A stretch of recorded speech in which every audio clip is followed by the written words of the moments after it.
Hello and welcome to this, our 156th live stream, the Persuasion Dictionary. Of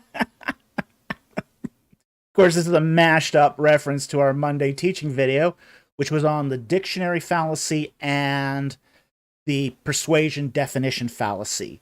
Now, we've got one more week of Logic Month, and then we're going to get back to our regular content on ancient Egypt and the Bible on our teaching videos. But we wanted to take a special month out just to focus on critical thinking skills, reasoning, and logic. So that's why April was Logic Month. The other thing is I want to remind people that to please sign up for the tour, for the Egypt and the Bible tour that we're going to be doing this coming March. We can't go unless you sign up. So we ask that you may start putting in your registrations. Things look like they've finally calmed down in the Mideast. So this is going to be a very exciting trip, and we don't want you to miss out on it. Okay, so with that said, we're going to go over the rules quickly here, which is super chats have priority. No surprise there for anyone on YouTube. Second one is non-super chat questions have to begin with a Q and a colon. Okay. If that Q and colon isn't there, it might as well not exist. We don't see it. Only post non-super chat questions once. No question spamming. And if we find you spamming the question, we will disqualify it. Also, if it relates to a Bible verse or a foreign word, we need a little context. In the case of a Bible verse, we're going to need the book it's from, chapter, and verse. If it's from a foreign language, tell us what language it's in and what you think it means, just so we can narrow down the question. And then finally, this is a new one for tonight. We're going to ask that if you sponsor a super chat, okay? First of all, only one sponsorship per super chat, okay? And then the second thing is, please retype the question that you're sponsoring, just so we can see what the question is quickly without having to spend 5 minutes scrolling back to find it. Okay? So, that said, let's get into the questions. All right, I'm going to start up the night here with 4 non-super chats. And our first one here is from Mobius. Good to see you, Mobius.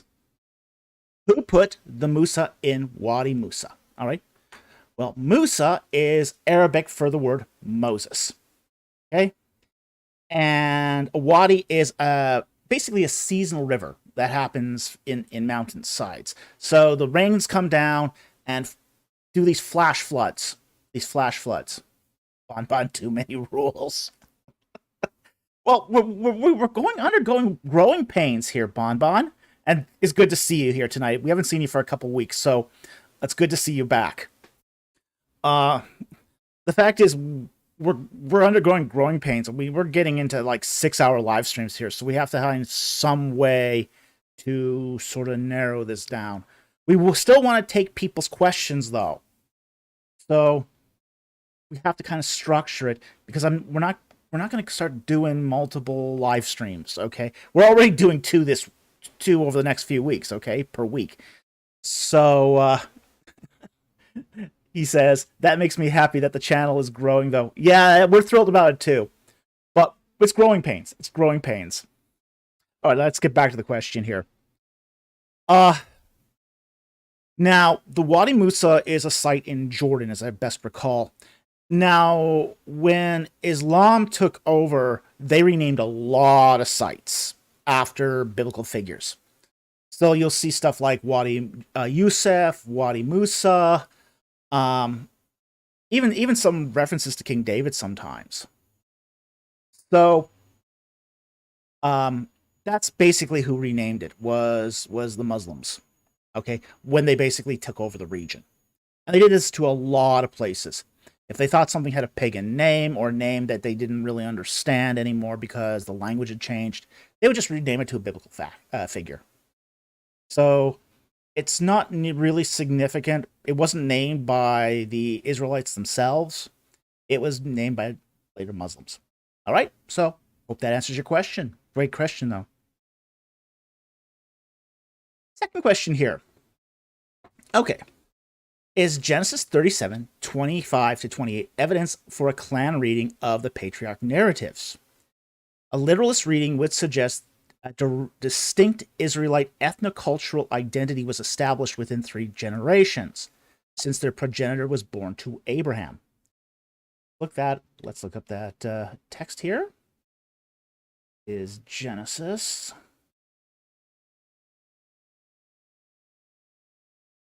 37, verse 25. Okay, we'll pull up the Bible.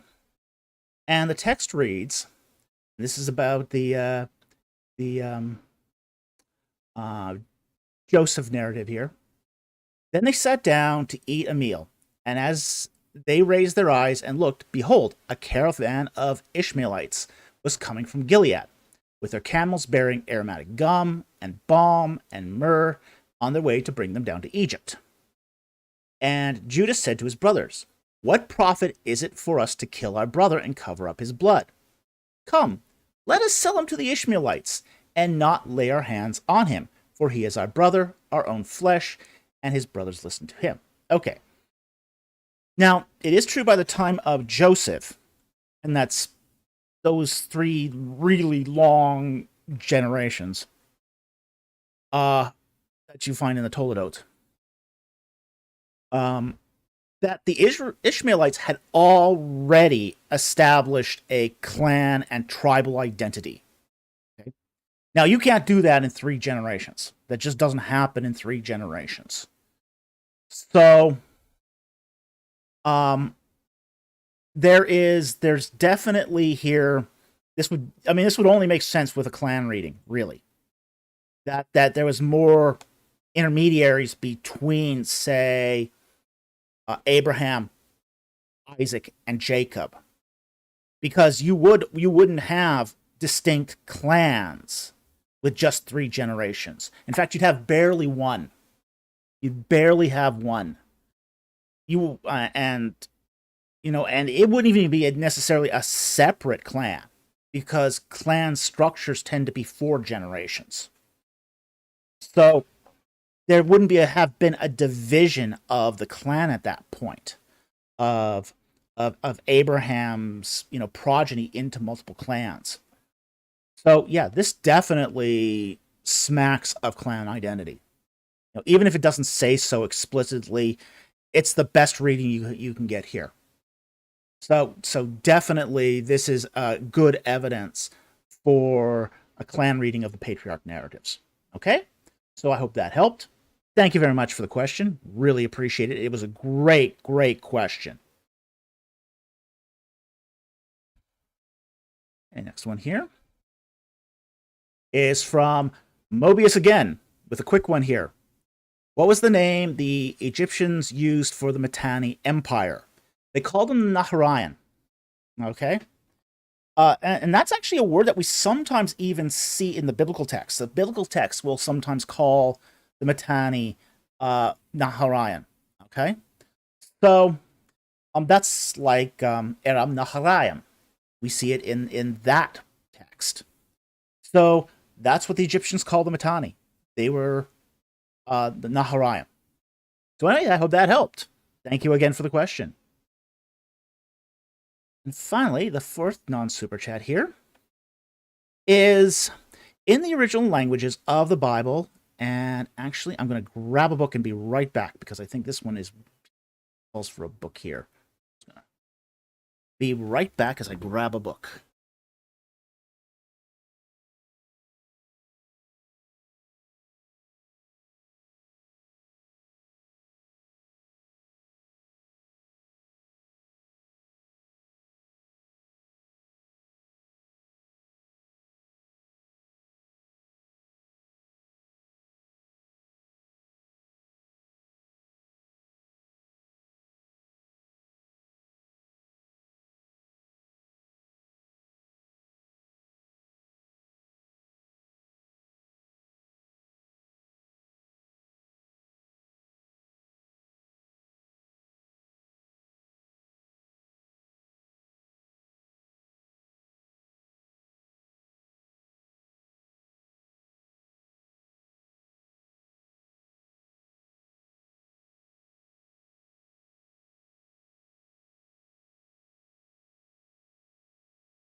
Okay, sorry, should have grabbed this before the stream.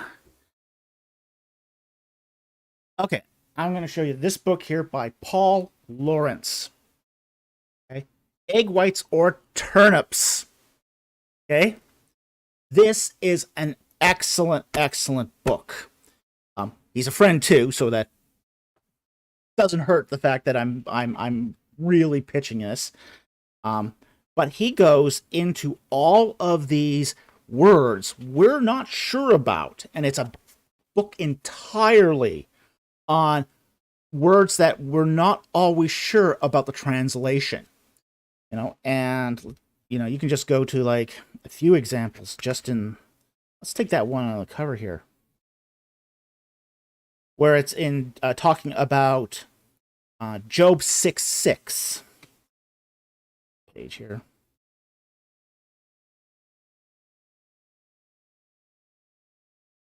Job 6:6. Is there any flavor in the white of an egg? Well, is it white of the egg, or is it a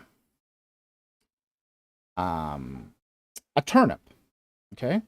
So, he goes through all of these different, say, books that are or words that are contested. Fantastic book, highly recommend it. And if you go through that book, you'll find, dozens of these words that are still contested in translation today. So, I hope that helps. Thank you very much for the question. Hope that helps you, because there's a whole lot in there.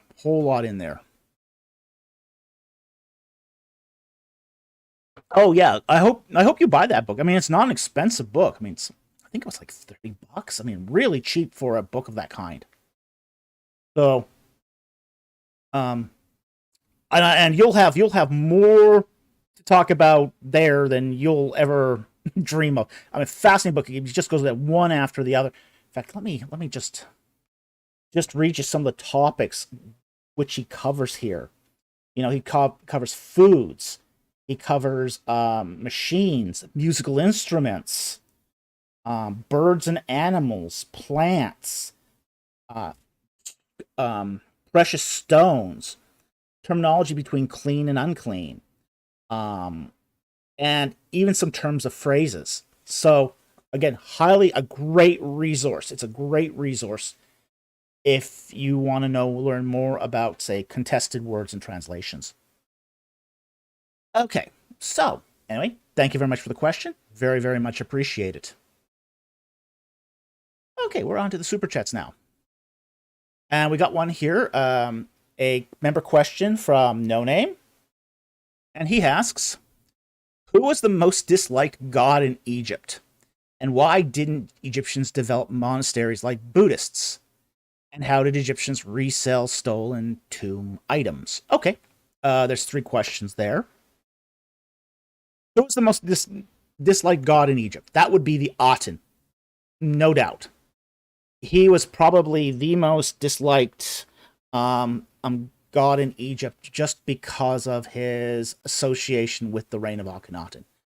Prior to the association with the reign of Akhenaten, he really was not a figure of huge note. He was just a minor deity. But after Akhenaten's reign, he was incredibly disliked. So that's probably the most disliked deity in Egypt. Okay. Second one, why didn't Egyptians develop monasteries like Buddhists? Interestingly enough, Egyptians did develop monasteries in the Christian era. They were the ones who developed, they were the ones that started the monastery movement in the West. Okay? So, that all starts with the Desert Fathers. Okay? So, Egyptians do develop monasteries, but they develop it through Christianity, not through Egyptian religion. Second of all, Egyptian religion was a ritual practice that involved, meeting with the gods in sacred space. So it wasn't a personal religion. Egyptian religion did not have a lot of personal expression in it. It was more of a religion of the power hierarchy.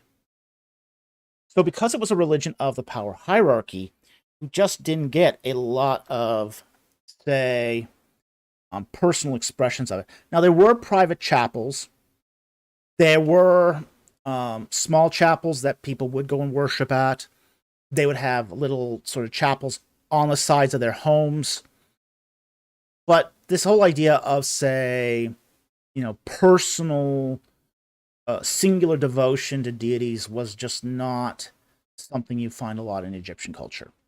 Not until the Christian era. And then finally, how did Egyptians resell stolen tomb items? Okay, two ways they did it. They would either take it apart and sell the pieces.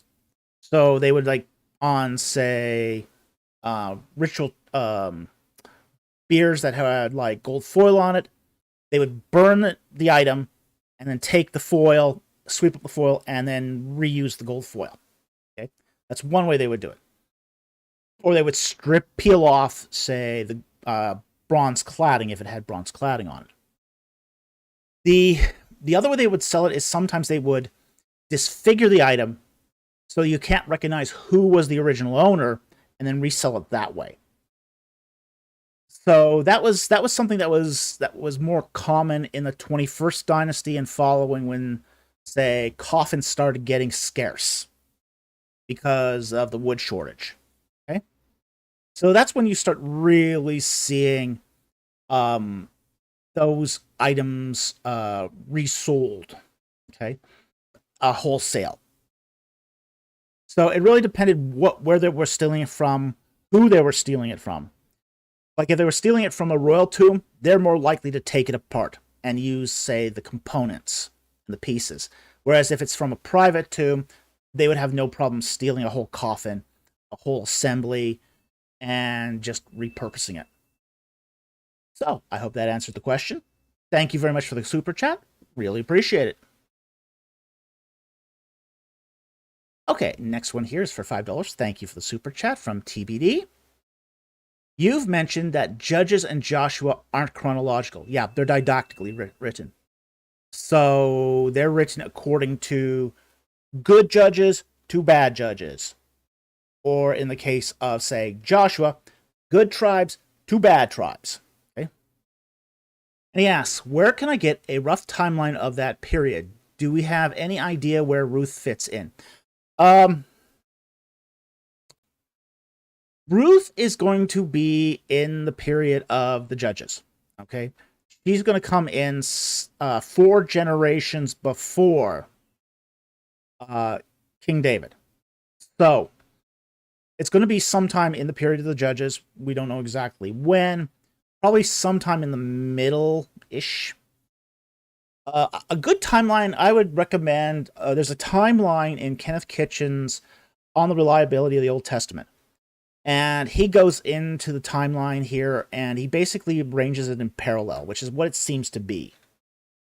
So that's where I would refer you to get a good timeline here on, say, the chronology of Judges and Joshua. So I hope that helped. Thank you very much for the super chat. Very much appreciate it.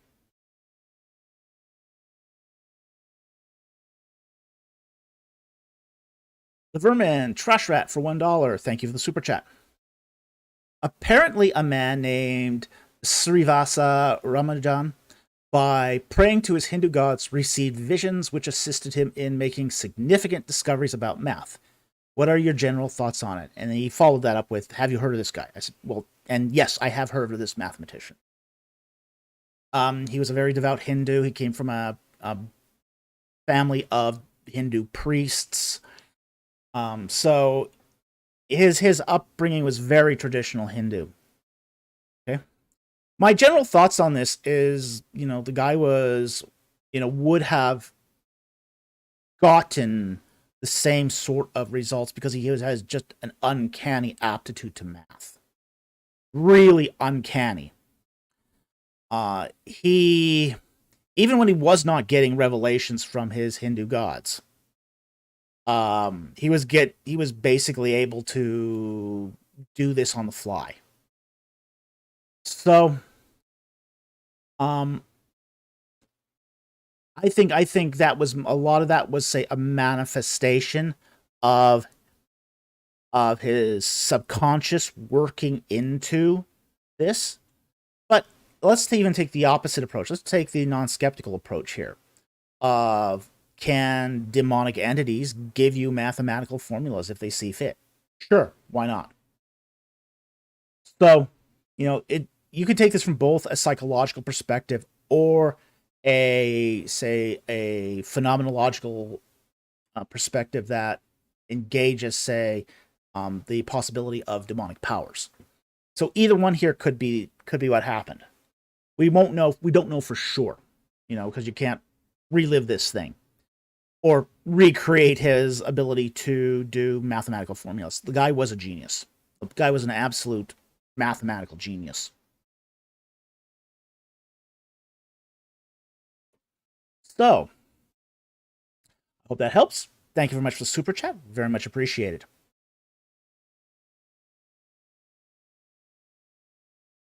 He asks a follow-up question here, which we'll take. Would that not lessen the credibility of Christianity, though? Since we are assuming it is a demonic power instead of an actual god? Well, here's the thing. It wouldn't lessen the credibility of Christianity in any way.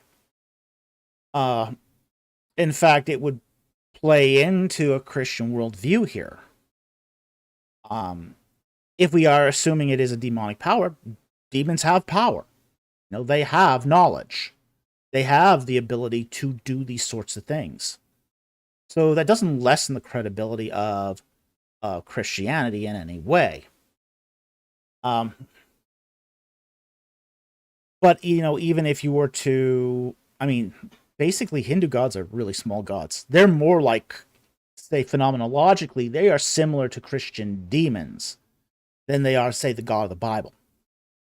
The claim of Christianity is that our God is the supreme God, and there is only one big G God, expressed in three persons, but only one God. Not hundreds and thousands of gods running around with no one being supreme as such. Okay? So, that fits into the whole model of monarchical monotheism. That there's demonic powers, and there's entities, and there's angels, and all these spirit critters running around. So that's completely consistent within a Christian worldview. Okay? Hope that helped with the follow-up. All right. Next super chat here is from Gregorius Magnus for $5. Thank you for the super chat. Does Jesus allow the apostles to take a staff, Mark 6:8, or not? Luke 9:3, Matthew 10:9-10. Is this allowable verbal construction in ancient history? Okay. What he's asking here is, in Mark, it basically says, do not take with you a staff. The wording in Luke 9 and Matthew 10 are slightly different. Whereas in Luke 9, it says, don't take a staff. Whereas in Matthew 10, it says, do not procure a staff. Which is, don't go out and buy one explicitly. Okay? So, there's a difference here in, say, the wording here of all three of these, in a sense. So in Mark, it's, you can take a staff if you have one already. You can take a staff. Mark 9 is also, well, don't bring a staff. And in Matthew 10, it's more along the lines of, well, don't buy yourself a staff if you don't have one already. So it's all three passages are essentially driving at the point of, when you go out in these sort of local missions, and he's talking here local missions, don't stock up on stuff. Assume that God's going to provide for your needs as you go out locally. Okay? So, that's really what all these texts are driving at. the brass sort of the whole issue of whether to take a staff or not sort of misses the point of the passage, which is, you know, you're exercising a kind of faith as you go out on these local missions. And it's possible that Christ gave different instructions at different times for different purposes. So he might have said to them at some point, hey, you know, I send you out now, you take a staff, if you have one. But then in the next town, he might have said, okay, you know, I'm going to send you out.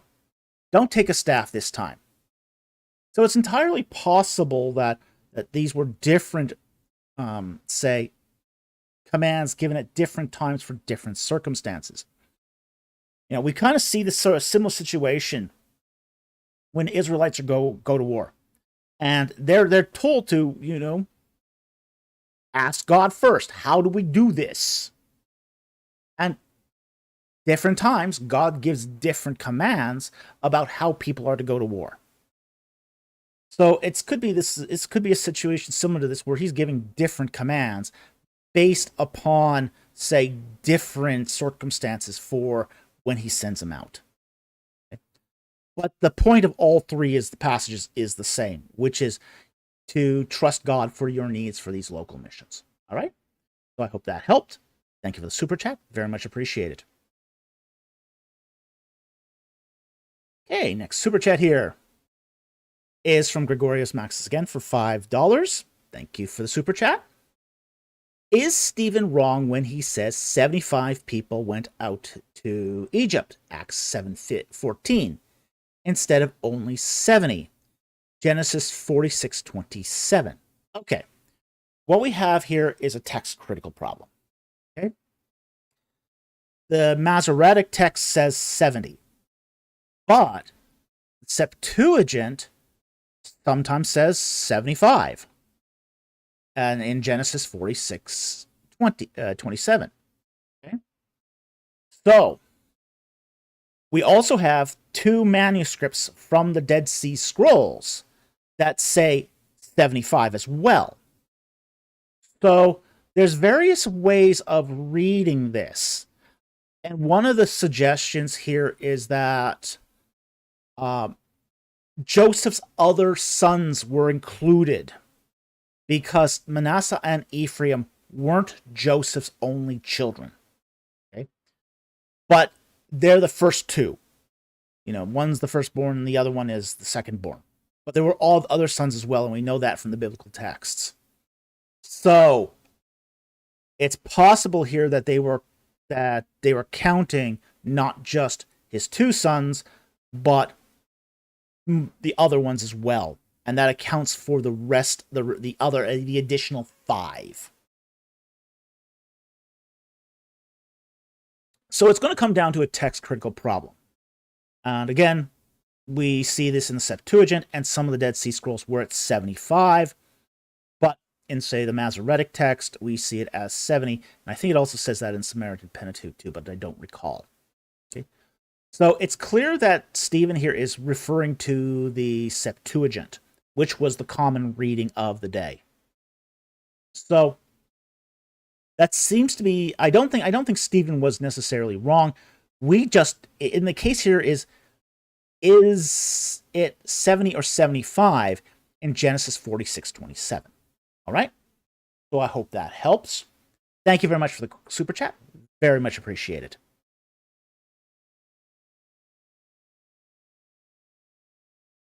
Andrew Tinsley for $4.99. Thank you for the super chat.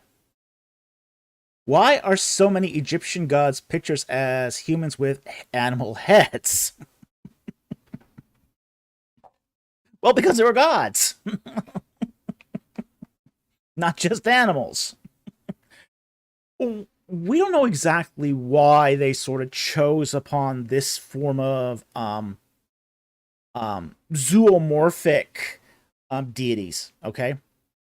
Where the whole idea of anamorphic deities, where it's a human with animal traits, okay? But they did seem to have a base understanding of divinity, as being somewhat human-like. So in that respect, that there is, gods have agency, they have consciousness, they think, they make decisions, so they all, Egyptian notions of divinity had that sort of humanity. But then there was also this extra trait that would be added onto their deities. If they were a fertility deity, they might be, pictured as a woman with a cow head, okay? Because cows were fertile. Or if they were like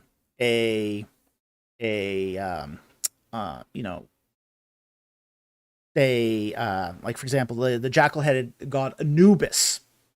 He was often portrayed as a human with a jackal head. Well, the jackal was an animal that was often found hanging around tombs. This is why the Egyptians connotated, say, the jackal with the afterlife, is because jackals would often hide in tombs. Abandoned tombs, by the way. So, or a Nephilim inbreeding program. Could be.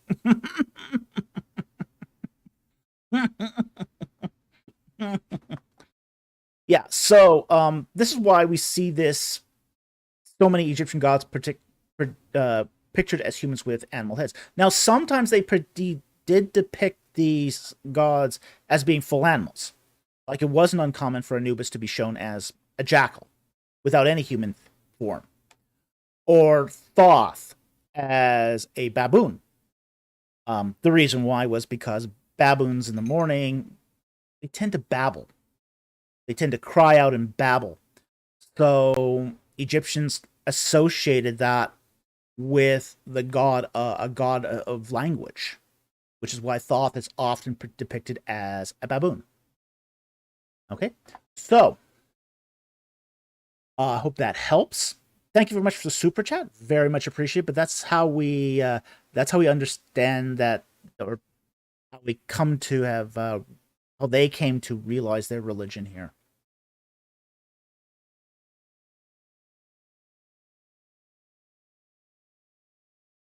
Next one here is from Andrew Tinsley for $4.99. Thank you for the super chat.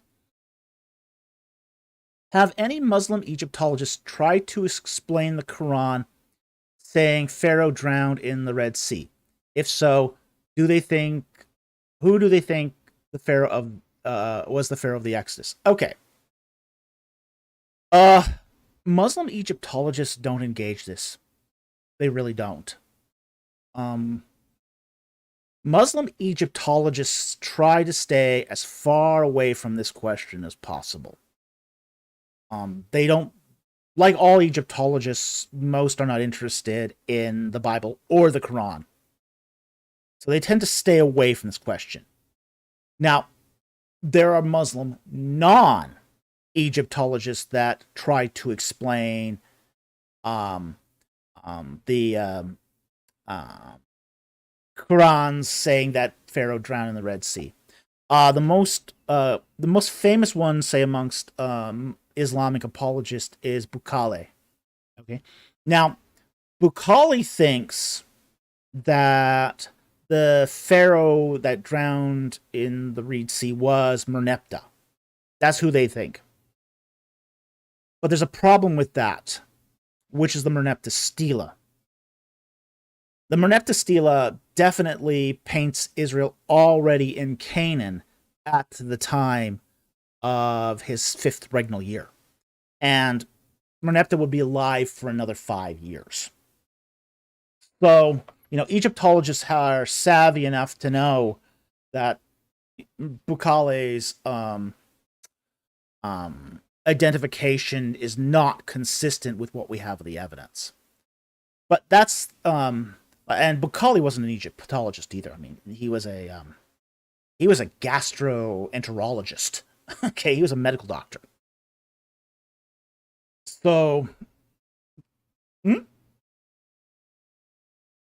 Yeah, that's a little far afield. Yeah, exactly. As my producer just said, as she snorted.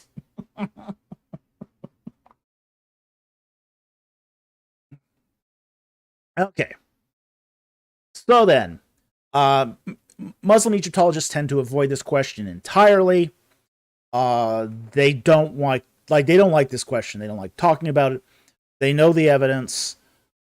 They stay away from this. And those who don't have the good sense to stay away from this, they'll propose solutions that are just not going to work.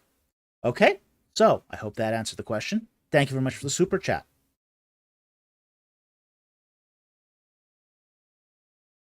The Vermin Trash Rat for $2. Thank you for the super chat. What is your favorite song? Can you dance, Dr. Falk? That's a question better asked of my producer, Mrs. Falk. Mrs. Falk, can Dr. Falk dance? Yes, that's right. Yes, I do dance. I can dance. I've done Regency dancing. In fact, that was like one of our first dates. That was our first date. That was when we first met? Was as a science fiction convention where we did Regency dancing. Okay, I haven't done it since. No, but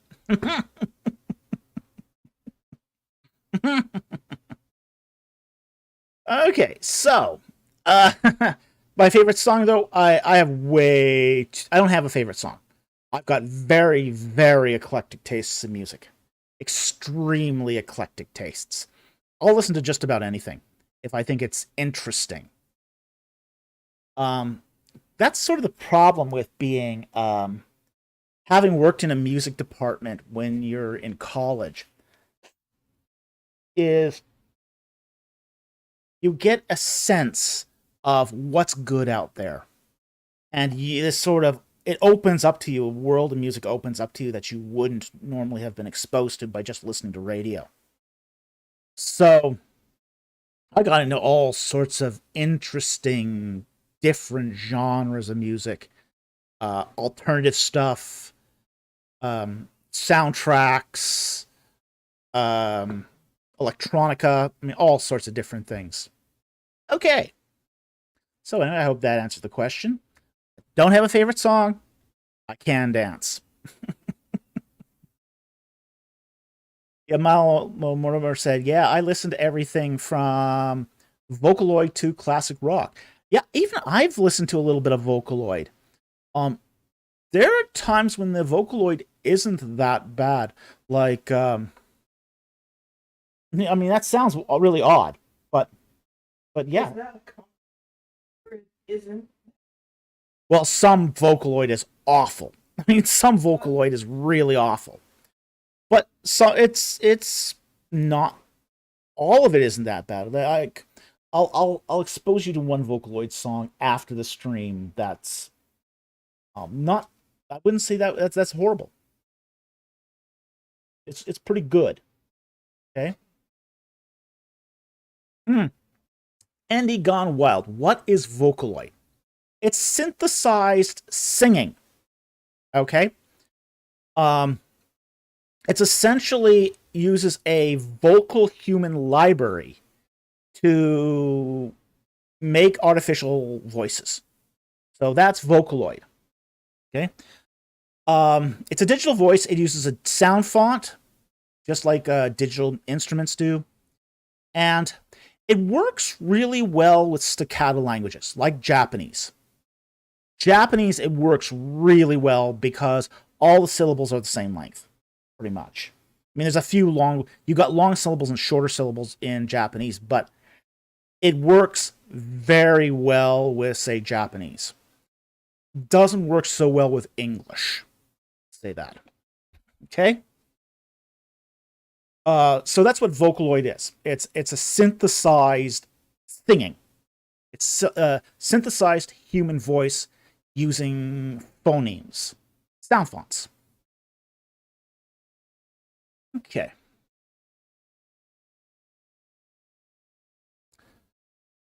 Next super chat here is from Vermin Trash Rat for $1. Thank you for the super chat.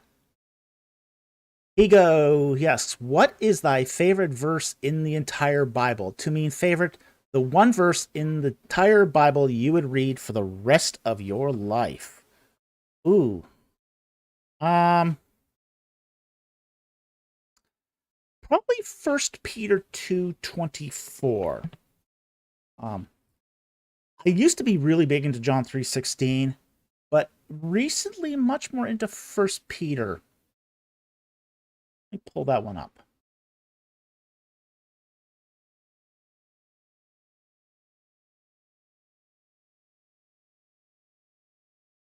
Okay. I think this verse 24, 2 Peter, or 1 Peter 2:24 covers the entire gospel in a nutshell. And is really theologically deep. And it says, and he himself bore our sins in his body on the cross, that we might die to sin and live to righteousness, for by his wounds you were healed. There's a huge amount of theology in that. It's rich. It's rich. Christ bore our sins, not sin in the general sense. Sins, plural, in his body. That's where the atonement was made, in the flesh of his body, on the cross, that we might die to sin. So we're expected to live a new life in Christ and live to righteousness. And for by his wounds we are healed. We are healed of that sickness of sin. It is just so theologically powerful and full of meaning. I've really gravitated to this verse in at this stage of my life. Yeah, Harry Stark says it also references Isaiah 53. Yeah, it does. But this is the whole package. I love the fact that it's Isaiah, references Isaiah 53 as well. But this whole the whole package is in this one verse. It's fantastic. Okay.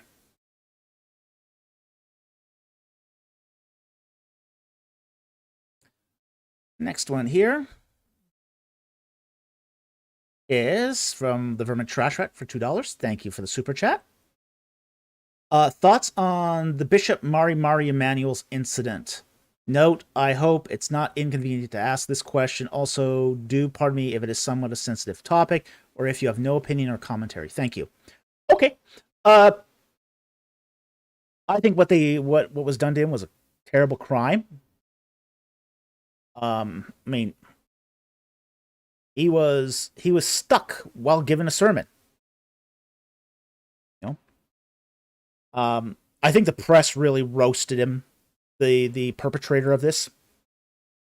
They basically called him a guy who was living in his mother's basement. And they kept calling him that, the guy who was living in his mother's basement.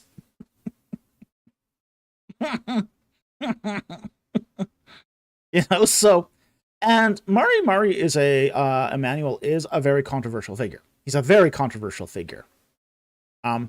He does poke the bear. He does poke, say, false religions. So he's very controversial in this respect. And, he's very, he tells the gospel. He does preach the gospel. So, it doesn't surprise me that this happened to him specifically. As I said, he does poke the bear. Okay? But the guy who stuck him, they're roasting him. Yeah, I mean, he might have been underage, but still, that's, you know, the living in his mother's basement sort of kind of. If you're going to do a crime like that, you know, go get an apartment first, so you don't have the reputation of living in your mother's basement.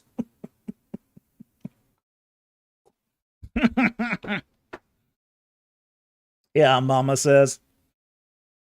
Not a good look to be called a mother's basement dweller. No. Not a good look. You know, a little planning of this would have gone a long way.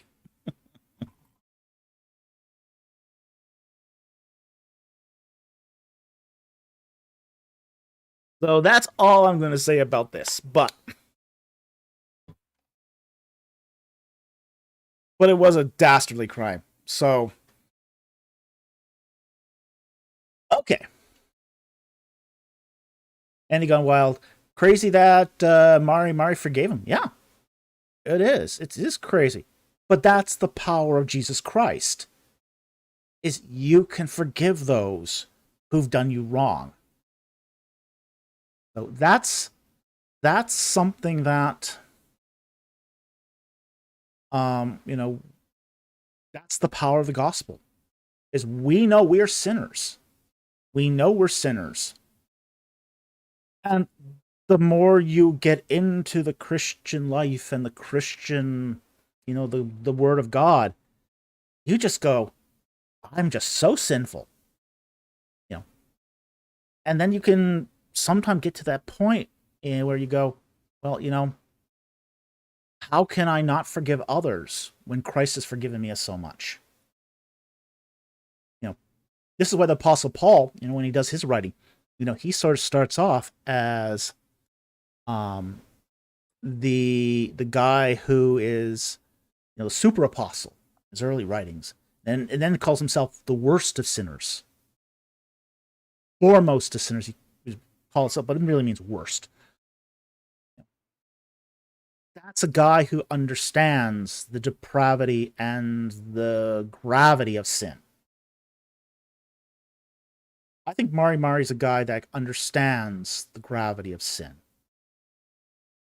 and how much he's been forgiven too. So that's, he's expressing what is consistent with the Christian faith. And I applaud him for that. I think that was really good to make that statement. That kid's still going to prison, though, because the law is not going to put up with that. But Mari forgiving him?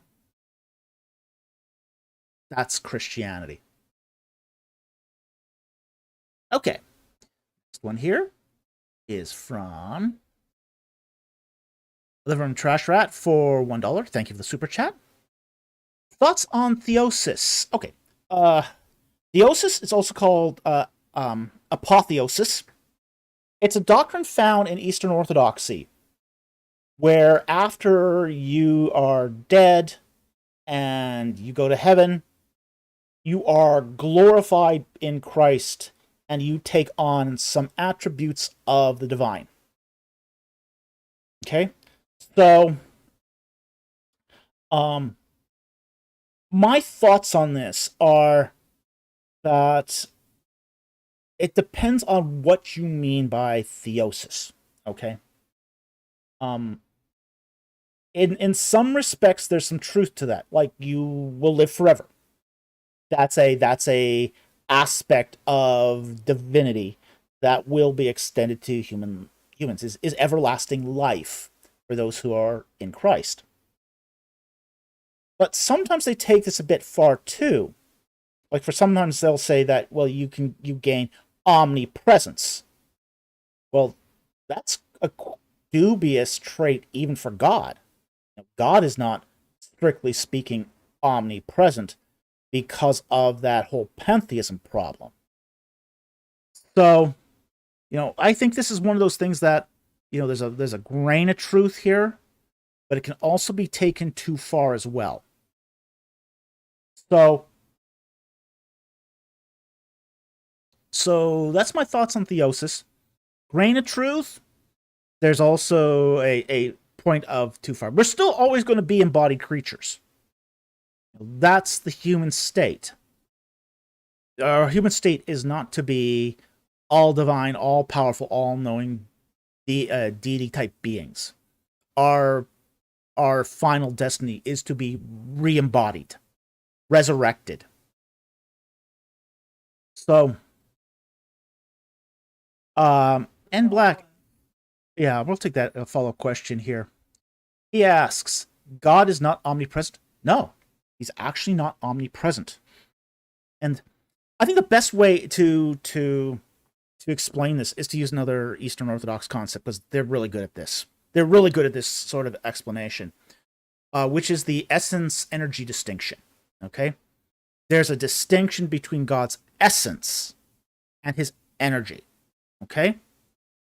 God's energy can be found anywhere, but his essence is not omnipresent. Okay? And there's a really good reason why he's not omnipresent. Okay? Yeah. He is still omniscient. Bonbon adds, he is still omniscient but not omnipresent. Yes, absolutely. He's all-knowing, powerful, but he's not everywhere. Here's the reason.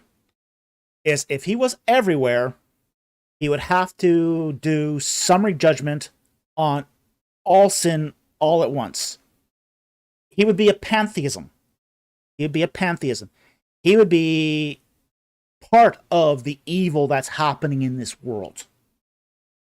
He'd be physically there at every evil event and physically part of every evil event. Yeah, Bonbon gets it right here. It contradicts sacred space doctrine. Absolutely. It absolutely contradicts sacred space doctrine. This is why God retreats from evil. He retreats from evil because otherwise he has to do summary judgment on it. He has to either punish it or retreat from it. And if he retreats from it, he can't be omnipresent. Okay? So when we talk about, the divine attributes of God, there's no problem with his all-powerful, being all good, or being all-knowing.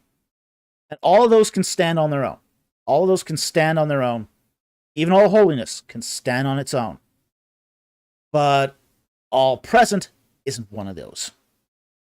It has too many really bad side effects, too many bad consequences. And most theologians have rejected it over the centuries. I think only a handful, like Luther accepted it, but didn't explain it. He's one of a very rare number that accepted it. Some modern theologians accept it too, but those are theologians that tend to side more with immanence. But even in their position, it all sort of collapses down into either a monism or a pantheism, and is just a mess. Just a mess. So anyway, thank you for that follow-up. Great follow-up. And he says, cool. Well, thanks for the clarification. No problem. What we do here. Okay. We've done the theosis here. Next super chat here is from Berman the Trash Rat for $2. And he asks, did ancient Egyptians have gymnasiums? Not until the Greek period. They did have places where they would, say, do exercise. Okay. So they would do, and for example, they did have places where they would do, say, wrestling, their form of martial art. And the Egyptians did have a form of martial art. They typically did that outside, though. Outside in the open. They didn't do that in gymnasiums as such. Gymnasiums would not be a thing in Egypt until the Greeks took over, after Alexander the Great. So it's one of those things that Egyptians didn't have and didn't develop, and frankly would have been too hot to, for the most part. So anyway, I hope that helps. Thank you for the super chat. Very much appreciated.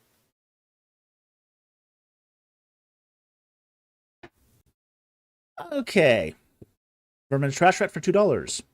What's your favorite comedian and type of comedy? I like verbal comedy. Myself, but I like stuff that's sort of more like there was a British TV series that I thought was really funny, and which I really used to like, which was Yes Minister. Okay, very much verbal comedy. So if there's a lot of say verbal terms of phrase of that sort of thing, I liked it a lot. So, but I don't have a lot of time to watch a lot of comedy, so I generally don't. Okay, I'll give you one comedian I really like. One favorite comedian. All right, here's one I really like. Okay, Aristophanes.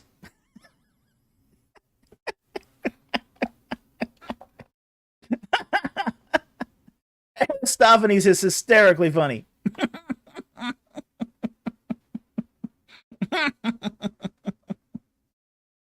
Ryan Naylor says SCTV. Yeah, SCTV has its moments. Yeah, I liked SCTV. Aristophanes, though, excellent comedian. Hysterical plays.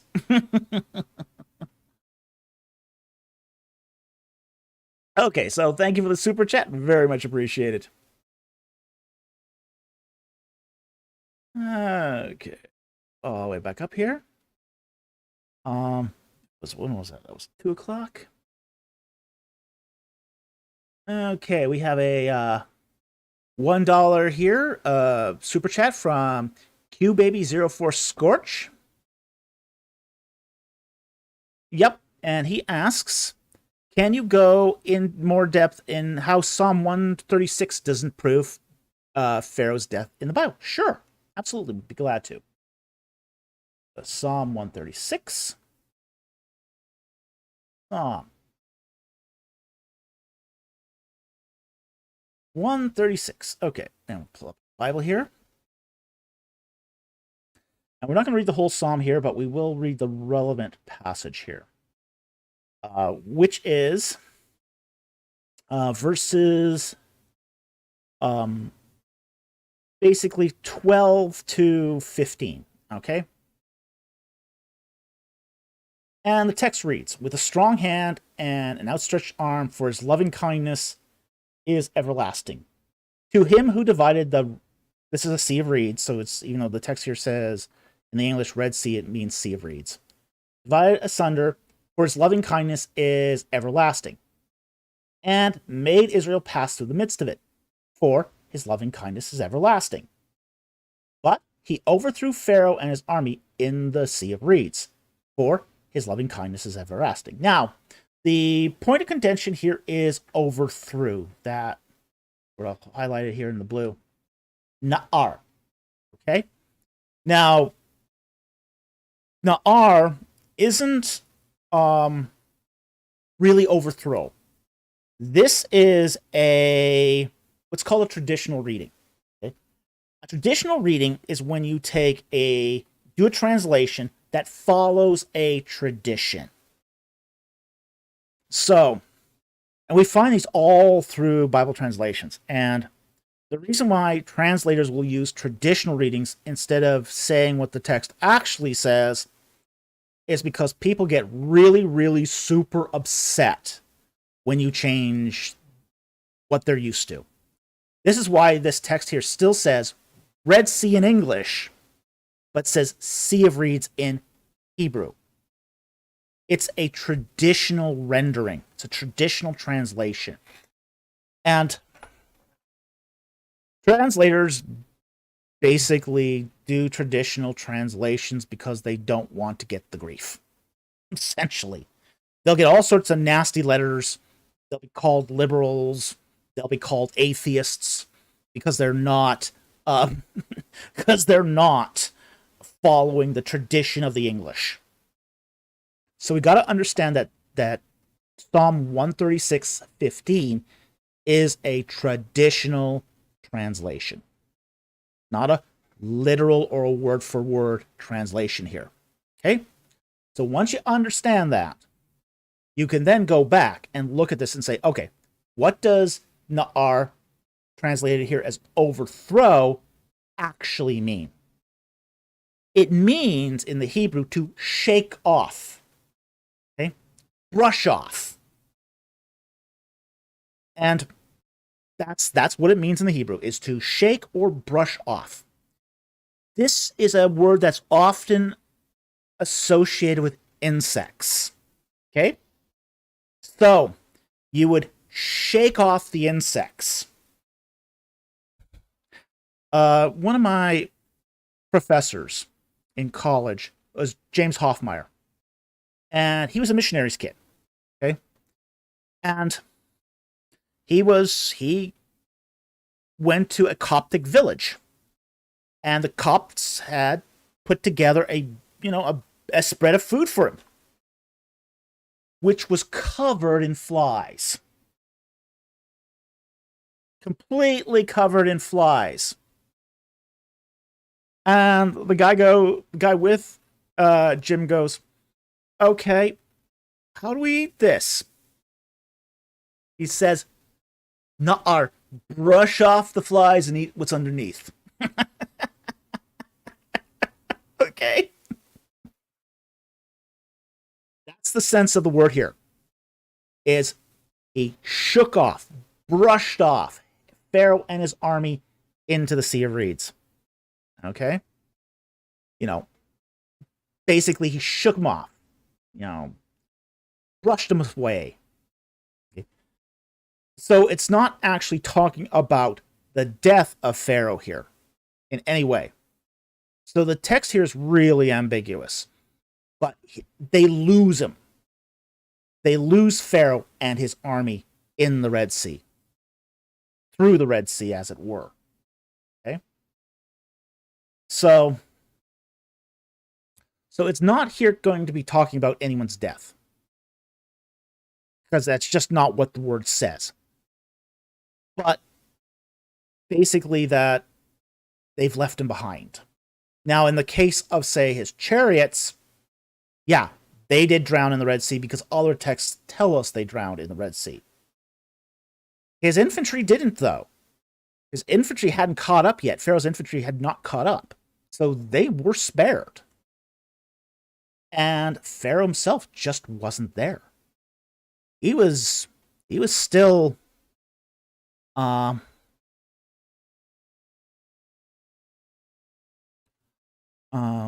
he was still in his palace, in all likelihood, or he had stopped at Charu. We don't know what happened, but he just wasn't present because he lived another 40 years after it.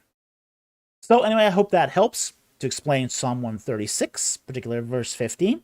Thank you very much for the question. Okay. Allison Weir for 199. Thank you for the super chat. Is yoga demonic? It can be. Okay? Now, there's yoga and there's yoga. And they are different. Okay, now, what do I mean by that? There's Western yoga, which is just stretching. And it's been completely sort of divorced from its religious roots. Okay? That's probably not going to get you into much trouble. Okay? But then you've got yoga as it is practiced in India. And that is a religious practice. It is using stretches and the like to meditate and get closer to Hindu gods. That is definitely on that, crosses that cusp into the demonic. Okay? So, yoga can open you up to possession. I had a friend who, his father was a Brahmin, practiced yoga. And he did it to channel spirits. Okay? So, it's going to really depend. It's going to really depend, but the closer you get to its religious practice, the more you're going to be influenced by the demonic, essentially. Deegan says versus Tai Chi. Tai Chi is never used to summon spirits. It's never used to channel spirits. So Tai Chi's even the whole meditative aspects of Tai Chi is qualitatively different than yoga. You see it here in yoga, like for example, they'll call this the Kundalini. This is the Kundalini force. You're channeling the Kundalini as you are doing yoga. You don't do that in Tai Chi. And again, it's going to depend on what form of Tai Chi you're doing again, but most Tai Chi is going to be not so, it's not going to be, even the meditative aspects of that are not going to be so much for channeling things. Let me give you an example too. There's a style of Tai Chi called Chen style. It's a combat style. It doesn't get into that healy-feely meditative stuff. It gets into sort of punching and kicking with Tai Chi kata, essentially. So it's really going to depend, but you're not going to get into the same sort of trouble with Tai Chi that you are going to with, say, purest forms of yoga. Alexis adds here, true, I've heard some horror stories from people who've gotten into spiritual side of yoga, not pretty. I knew a guy who practiced yoga, and I met him through an art course. He was the nude model in our art course, okay? And, he would pitch his religion while he was there, doing his work. And he came up and, he said to me, I practice yoga. And he says, I find it really relaxing. And he's just going like this, yeah, it's really relaxing. It's like, well, yeah, we believe you. Uh-huh. It's like, whoa.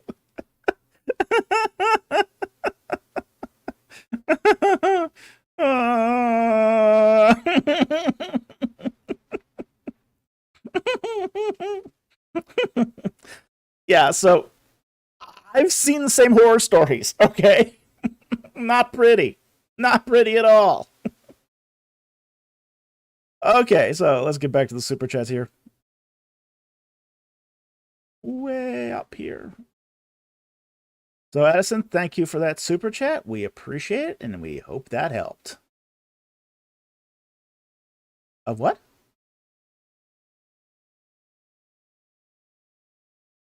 How old is the practice of yoga of that type?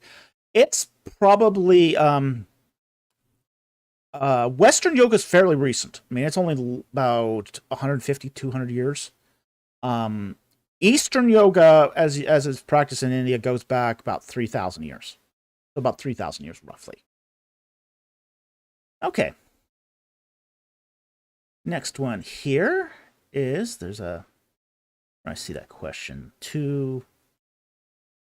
Okay, Joshua Samuel Hamilton asks a really good non-super chat here, which we will take because it's right here. What happened to bodies of the dead left on the battlefield after wars in the ancient Near East? A big pit was dug, the bodies were looted, and the bodies were buried in the pit. We have to kind of understand that most battles took place on farmer fields, okay? Because they're wide open spaces. Okay? So most battles take place on open fields. This is agricultural land. The farmer's got to go back and he's got to sow his crops and harvest. This is also why, say, battles were done in the spring. You didn't get the hot weather of the summer. You didn't get the rains of the fall. And the crops weren't grown large enough to be a problem in the battle. Okay? So, but you did have to clean up. You did have to clean up. And it often fell on the farmer whose land it was to do the cleaning. I mean, he might elicit some help from his village, But that's who had the responsibility of basically burying the bodies, was the farmer. So they would basically strip the body of weapons, of armor. If they had chain armor, they would end up, say, using that to scrub pots. Did you not? It's the original SOS pad. Okay? Your original steel wool was chain armor. Okay? So, once they stripped it, the bodies were buried, and the farmer would probably resell the goods for the inconvenience of having to do that duty. Okay? So, anyway, I hope that helped.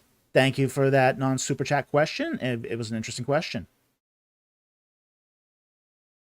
Okay, AT Ministries for $1.99. Thank you for that question. 1 Corinthians 15:29. What's baptism for the dead? All right, let's pull up our Bible.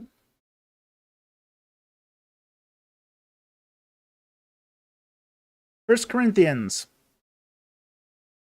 15:29.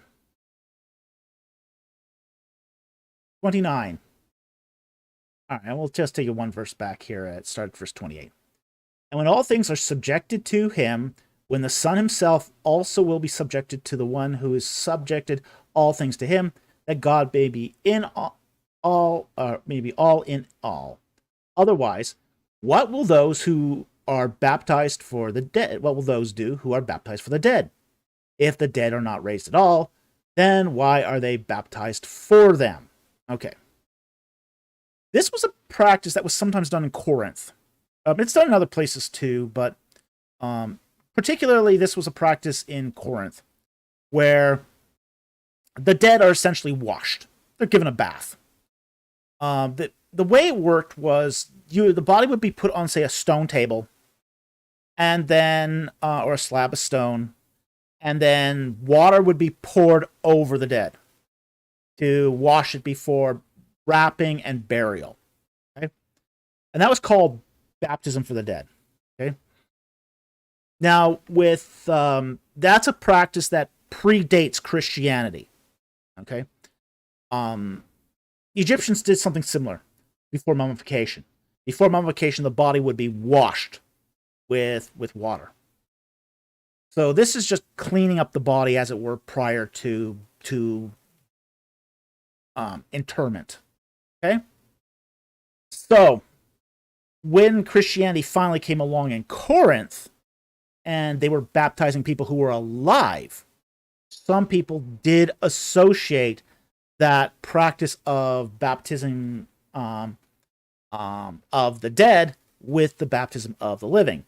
And some people did honestly confuse the idea that you could baptize the dead after they were dead. Okay? So that's what baptism for the dead is in a nutshell. It's the idea that you can, it's an extension of Christian practice, and accretion that's basically said that, oh, we're connecting, baptism of the living with this practice we are currently doing in our culture. Now, this is what Paul here is doing here, is trying to drive home a theological point, a different theological point, which is, if there's no resurrection, why are you bothering to do this other thing? It's not an endorsement of the practice. I want to make that really clear. Paul is not endorsing baptism of the dead.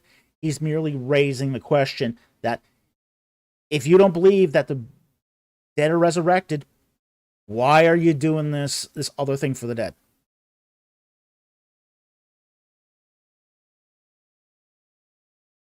Okay.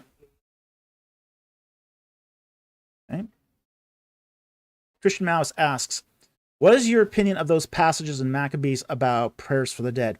I think it's a relevant remnant from ancient Israel's cult of the dead that Judaism eventually stopped.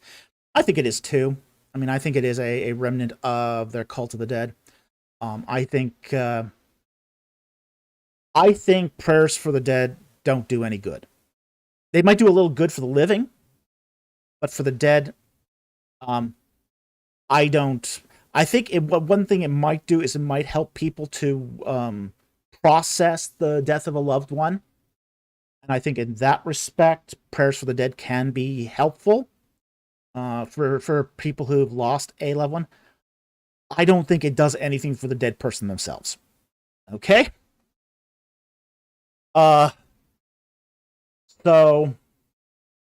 that's my thoughts about the Maccabees here doing the prayers for the dead. Doesn't do any good for the dead person. Can do some good for the living. All right. Gabe Reagan asks another follow-up question. Don't the Mormons literally baptize the dead? Yes, they do. Yes, they do. They this is one of the reasons why they keep a huge genealogy database. They don't care about your ancestry, really. They couldn't give a hoot what your ancestors are. They keep a massive ancestry database to do proxy baptisms for the dead. So a Mormon will be baptized taking on a proxy name, and they'll do this for everyone going through their database. Okay? By the way, you can, if you feel so inclined, you can request that the Mormon Church remove your name from their database. And that way they won't. Like, for example, they have gotten into trouble because they have baptized certain people. Like, they baptized Adolf Hitler like 3 or 6 times. Hermann Goering, it's just real dirtbags. So I know there's some Jewish people have requested that they have their names stricken from the database because of their practice of baptizing the dead. Hmm? Yeah, vermin trash rat. They did what? Yeah. Yeah, the Mormon Church did proxy baptisms for high Nazi leadership.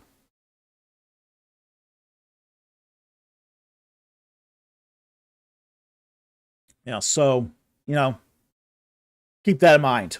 Okay? All right, let's get back to the super chats here.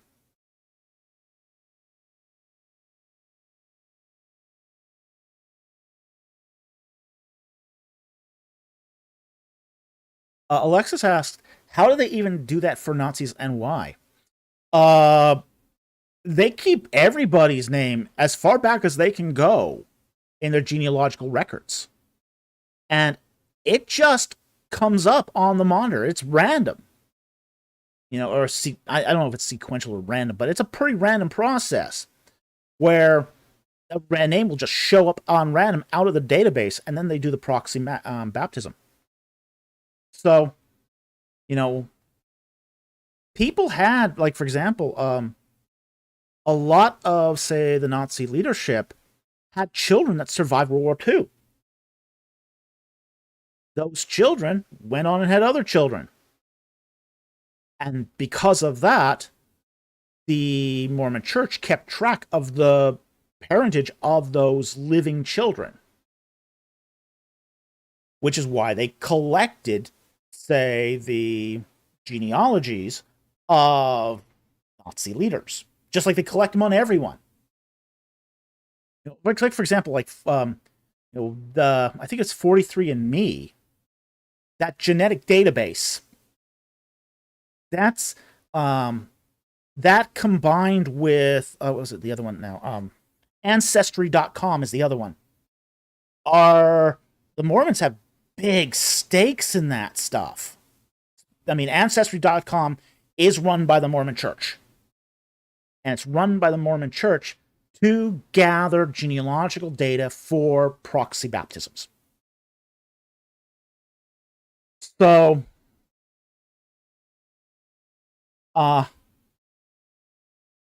that's how they did it. That's how they did it. So, when you supply your cheek cells to one of those, say, DNA things, A lot of that information is going right into the databases of Mormonism. They pay big money for that. Big money.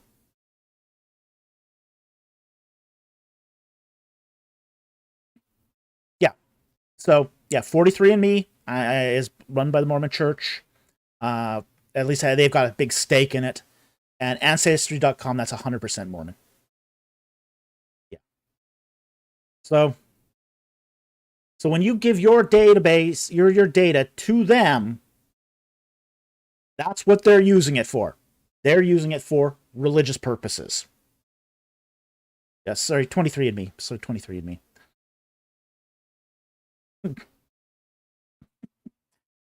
Alexa says, no, they got me. Well, you know what? They got me too. And the reason they got me is because I had an aunt who gave them my information. Okay? They supplied my genealogy to them. As she was doing her own, she was looking up her genealogy. She was trying to do that. But to use their system, you have to give them information.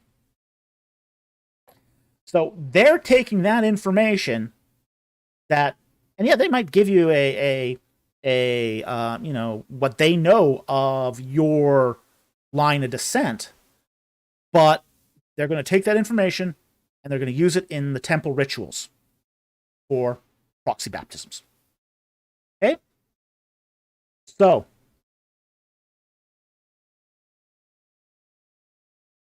all right.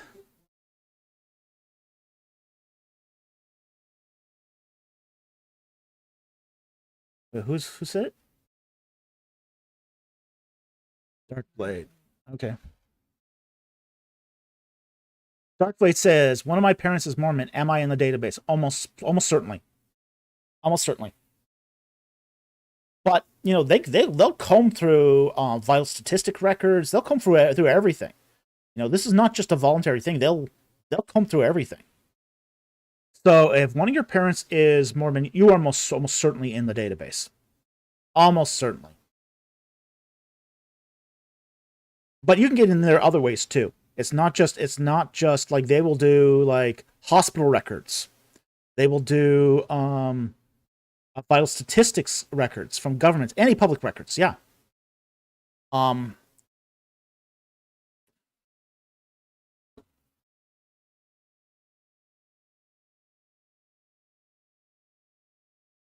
Yeah, the camel leopard, yet they can't tell that Native Americans aren't Israelites.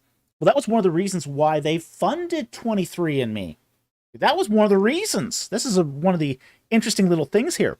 One of the reasons they funded 23andMe was so the Mormon Church could prove Native Americans are Israelites. Didn't work out so well. And then now they're real quiet about it. Real quiet about that. So yeah, they really went to bat to try to prove this with genetic data. Alexa says they have access to so many databases. Yeah, they do. Yeah. So they did. That's one of the reasons I said one of the reasons why they funded 23andMe was to prove Native Americans are genetically related to Israelites. Yeah. So Mobius says, I have both 23andMe and Ancestry, and they disagree by 50%. Yeah. That's because records aren't perfect. Okay, let's get back to the super chats here. But yeah, just understand that if you participate in 23andMe, that you're giving them data.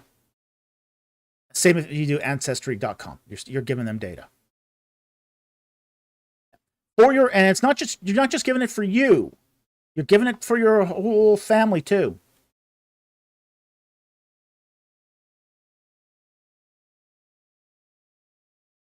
Mm-hmm. Yeah. And we're not sure how exactly they're using all that data. We're not sure how they're using that data because there's no guarantees that they won't resell that data either at some point. Okay, next one here is from AT Ministries for 199. Thank you for the super chat. What's the supplementary hypothesis? Moses' memoirs. Okay, the supplementary hypothesis says that the Pentateuch started off as a set of base documents that were added to slowly over time. Okay? Now, there's a variety of supplementary hypotheses. There's not just one. You get people who, some supplementary hypotheses that are really, really close to, say, what the documentary hypothesis is. You got some that are much more conservative. Okay?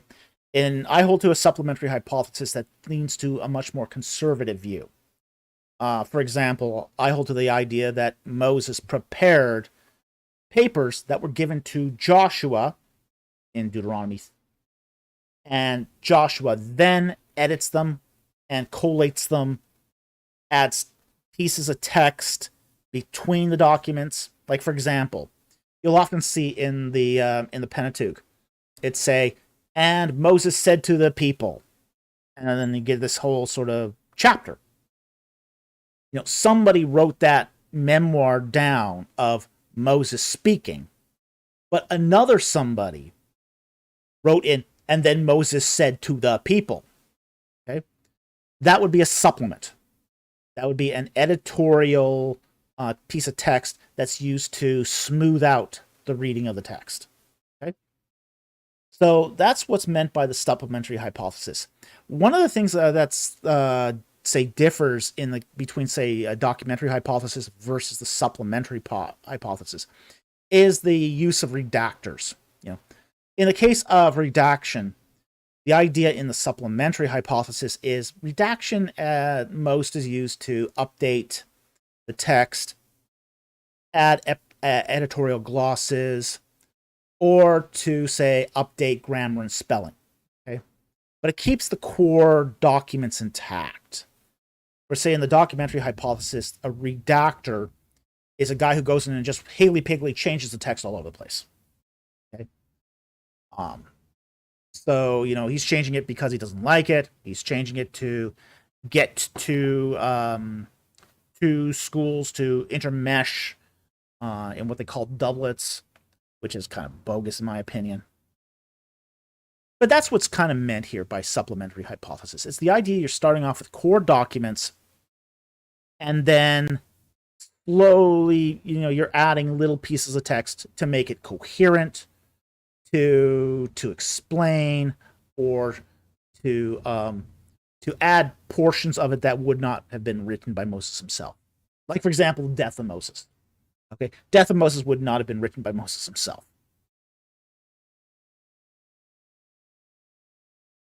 Okay, so I hope that explains it. Thank you very much for the super chat. Very much appreciated. AT Ministries for 199.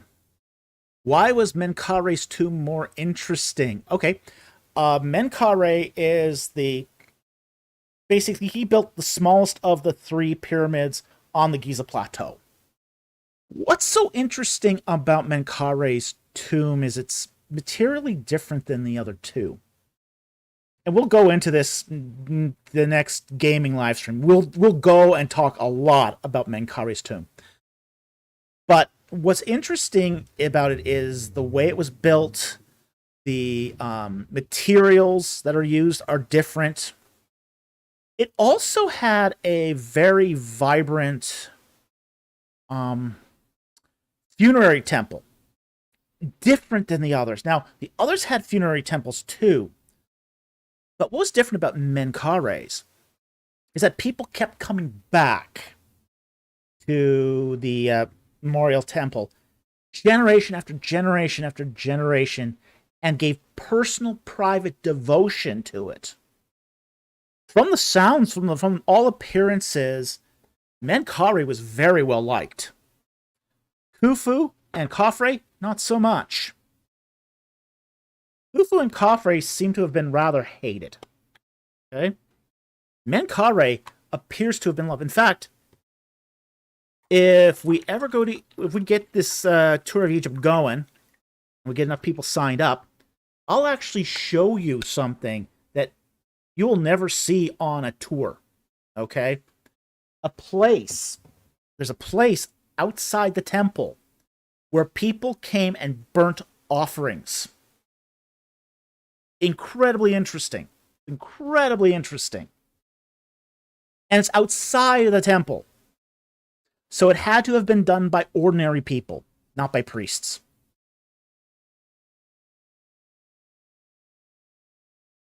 So just as far as to say that devotion goes, incredibly interesting to him. It's a devotion you don't see normally. So yeah, very, very interesting. Okay, next super chat here is from AT Ministries again, for 199. Thank you for the super chat. He says, in the Assassin's Creed Origins stream, did you say aggressive lovemaking is period? From females, yes, it is. Women were very forward in ancient Egypt. Is that a good way of saying it? Okay. Yes. This idea that, I mean, first of all, the idea that women are passive partners is a cultural thing. And not every culture was like that. In Egypt, it wasn't like that. Women were not passive in the love-making exercise. They were full participants and initiators.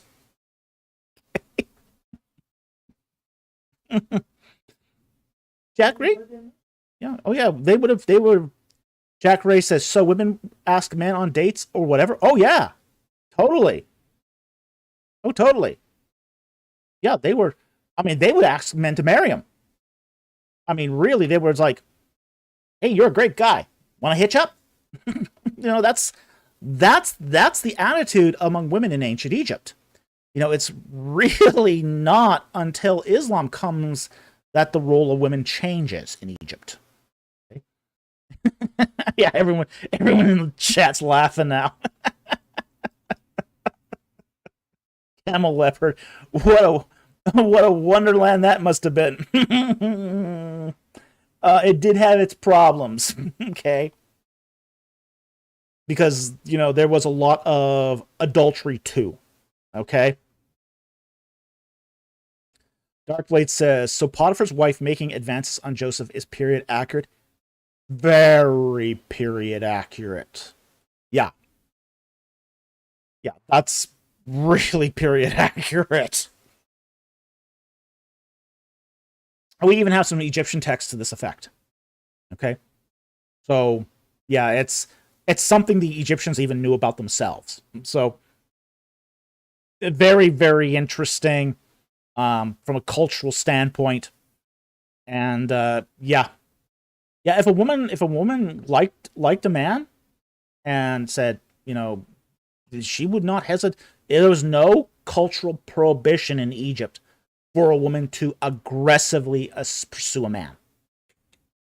Okay? Okay. Hey, Stack asks, and how do we get wives to do this again? Hey, I'm an Egyptologist. I can't answer that question. Gaius Octavius asks, was Joseph refusing her advances period accurate? In some cases, yes. There were times when men would refuse. Okay. If the woman is already married, that's particularly to a relative. Men would refuse those advances. We got, like, for example, the Tale of Two Brothers, where one of the brothers refuses an advance of a very aggressive wife. Married to his brother, okay?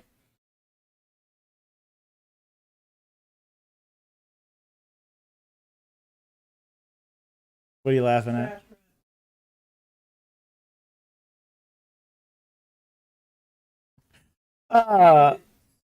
The Vermin Trash Rat asks, Dr. Falk, so did you ask for marriage, or was it Mrs. Falk who proposed? I did, sort of. That's a long story. I don't have any whiskey here to tell it.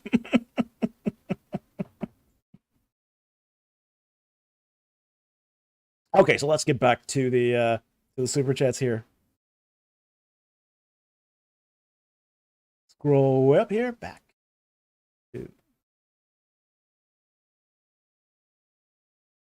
So yes, aggressive women in Egypt, period, accurate.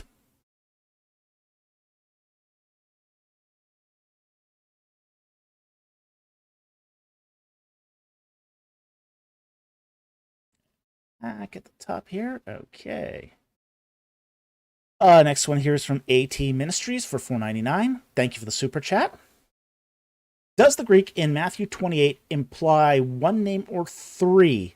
I have heard that before. I see Unitarians use this verse to justify Jesus is the Father, Son, and Spirit. Okay. Pull up the text. Matthew 28, and it's the Great Commission here, right at the end. All right.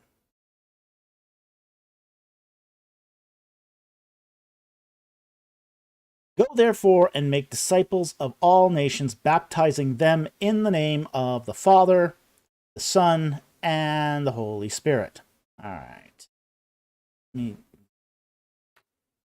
quick look at the Greek.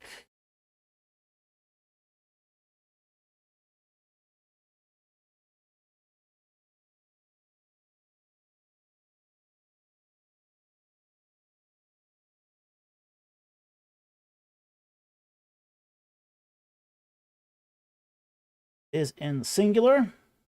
Okay. Now, the problem for Unitarians and Oneness Pentecostals is that they're essentially modalists here. Okay. But I don't think that you can make the case from this that that's one person here, okay? And I think it's a very, very dodgy sort of exegesis to attempt that. Okay. The text doesn't say here that Jesus is the Father and Jesus is the Holy Spirit. It doesn't say that. So they can try to use this to justify it, but they're going to have to come into a whole issue of problems with this. Like the baptism of Jesus, where you have all three appearing at once. That's going to be a problem. You see, you can take something in isolation and basically, if you rip something out of its context and proof text it, you're now pitting verses against verses, and that's not a responsible way of doing exegesis. So, the text does say in the name of, but it's one of the things we have to understand about this too is that qualitative. Just want to check here.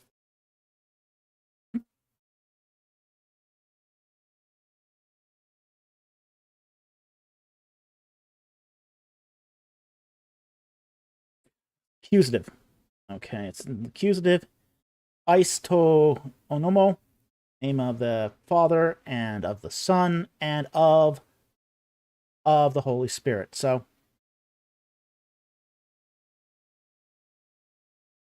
yeah, so what we're dealing here with is a qualitative. Okay. Now, one of the things here, the text here literally says the name of the Father and of the Son and of the Holy Spirit. So, you really have to read into the text. You have to do kind of eisegesis here to get the idea that all of these are referring to one person instead of one God. Okay? So we take here, we're going to have to go back to a principle here that you read an unclear verse by a clear verse, not the other way around. So they're doing their exegesis in an opposite way. They're taking something that's maybe less clear, the name of the God versus the name of the person. So, the Greek here does imply one thing, but there's three names. Okay, and the name here is a qualitative, the name of. Okay, so the name of the accusative. Okay, the accusative here of the name. So I don't think that they can make a case here that this is that you can use this to justify that to modalism. I just don't see it. You have to really be reading that into the text to get there. So, again, we're talking here about, they're baptizing in the name of God. Father, Son, and Holy Spirit. The three persons are the one God. Yeah, it's a little bit pathetic, actually. But so anyway, I hope that helped. Thank you very much for the super chat, very much appreciated. But it's the name of the God. That's qualitative. So you're just not going to be able to say, well, it's Jesus. Okay. All right, let's go to the next one here. 18 ministries for $4.99. Why is Elijah so esteemed? John the Baptist, Malachi, the Assumption, the Transfiguration. When was he replaced?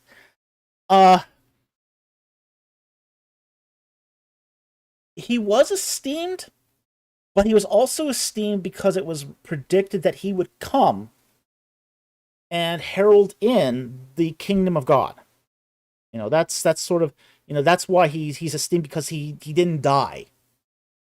He was one of those two prophets that avoided death. Okay? There's two figures in the Old Testament that avoided death. Enoch and Elijah. They were both just assumed into heaven and did not die. So it was seen in Second Temple period theology that these people went to heaven directly. Enoch and Elijah didn't go to Hades. They did not go to the realm of the dead because they weren't dead. They went to heaven where the Father is. So this is one of the reasons why they were so esteemed. They didn't die. They had first-hand experience with the divine. And it was predicted that they would return prior to the coming of Messiah and the kingdom of God. So that's why Elijah was so esteemed. He was a powerful prophet. He took on the prophets of Baal and, really did a number on them. And he didn't die. So, in the case of, say, Jewish tradition, Elijah is still esteemed. Like, for example, one of the cups of the Passover, the fourth cup, is a cup that was added in honor of Elijah. Elijah who is to come again. Okay? So, that's a very, very important part of Jewish tradition that still remains as a result of this esteeming of Elijah. In the case of Christian religion,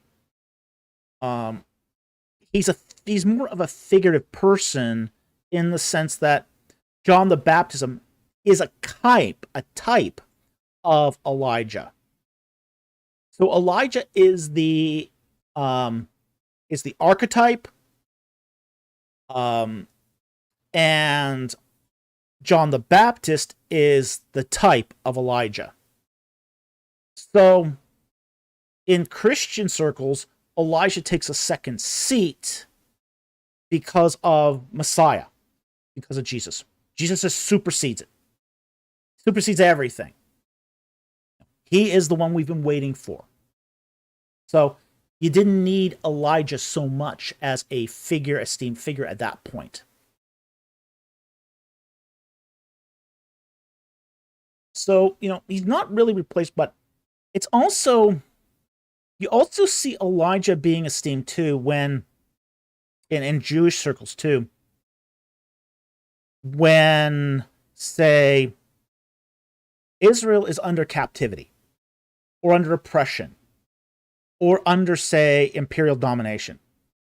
In the Second Temple period, Elijah was really highly esteemed because of the Romans.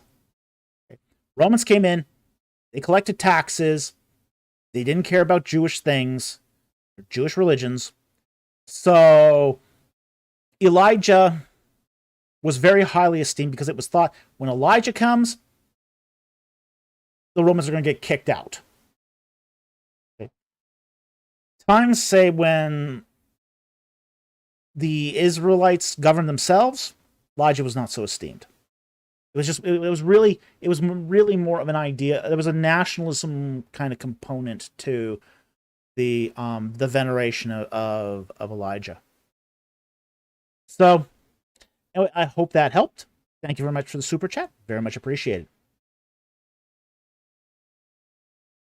18 minutes for $4.99.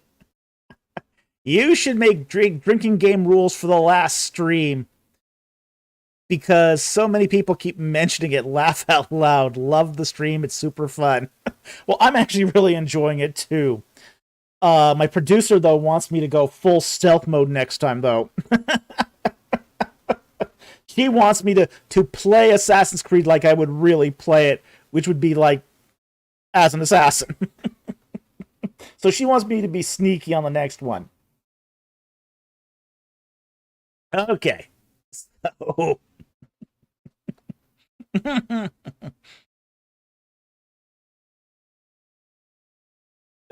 put up a poll, see what they choose.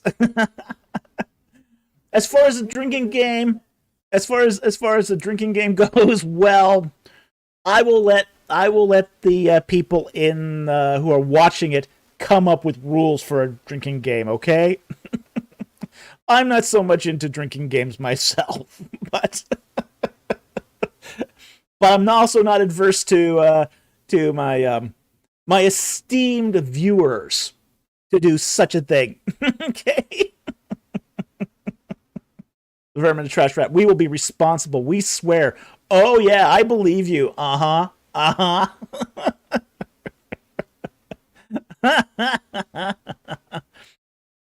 Rule, root beer only.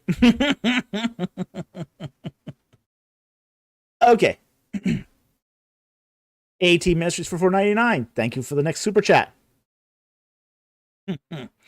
Please explain the distinction between being drunk versus a drunkard. Easily. It's a matter of addiction. Okay. I know you spoke of feast days before. I know Jesus drank Matthew 11:19, but drunk? Okay. This is talking about Matthew 11 is talking about the wedding at Cana. And those people were drunk. They were smashed. Okay? Even though they ran out. Because the wine steward makes a joke. He makes a joke about this. Pull up the text here. Let's see if we can here.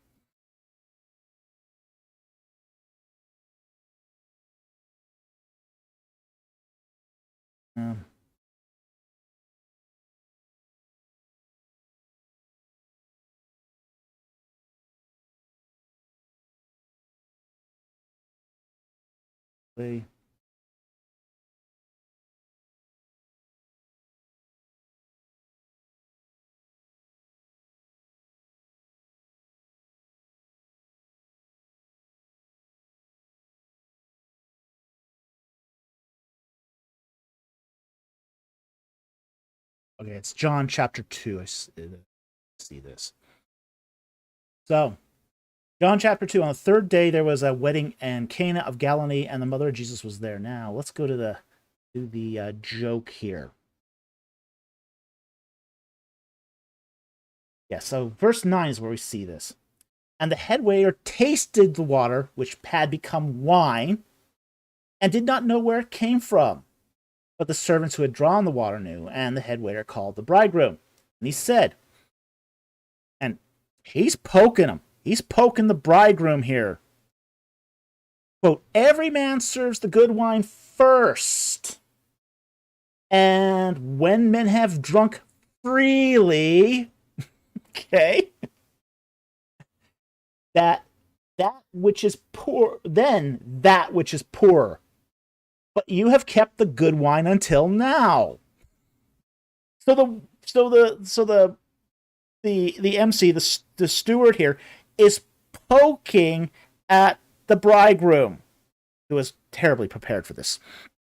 Okay. So the presumption here is everyone is going to get schnockered.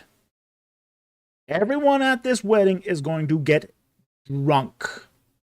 So they can't tell the difference between the good wine and the cheap wine. Okay? They'll start with the good wine while everyone still has their sensibilities and tastes and they're enjoying the wedding.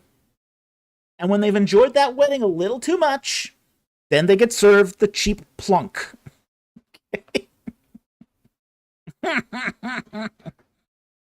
Okay? It's still wine, though. And it's still cheap. And they're already so drunk, they can't tell the difference.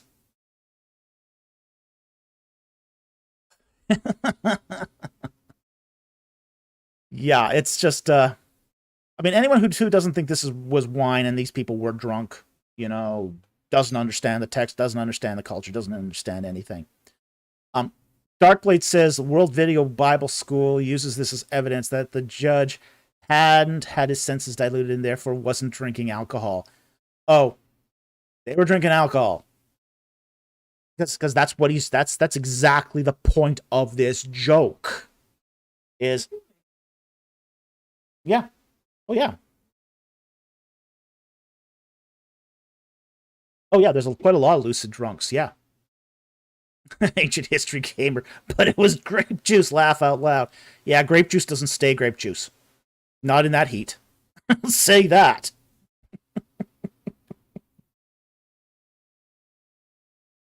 Yeah, I know.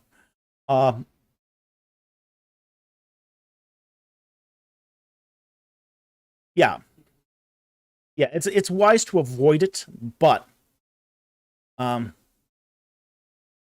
Haystack asks, if you were to guess what type of wine Christ made, what would it be? It'd be red wine.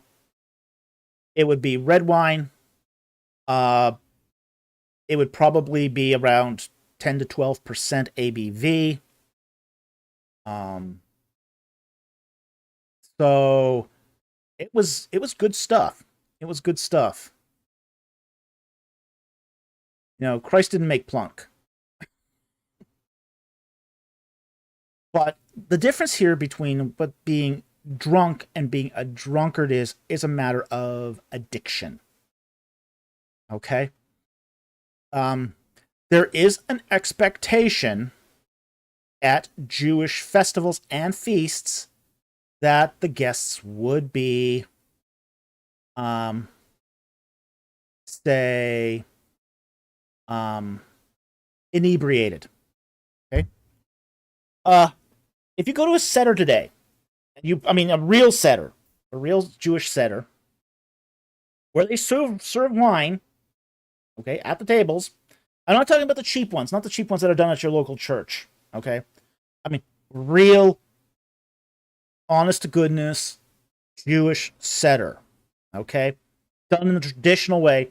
They're not cheap, by the way. If your local Jewish congregation is doing one, and you participate, it's not going to be cheap. They're like, those tickets are like $70 a pop, okay? Very expensive, but the wine flows. And they'll warn you, don't get behind the wheel afterwards. Okay? Because you won't be fit to drive. Okay? So, it was normal at Passover to be intoxicated. Because you're drinking at least 3 cups of wine. That's part of it. So, especially if you're a lightweight.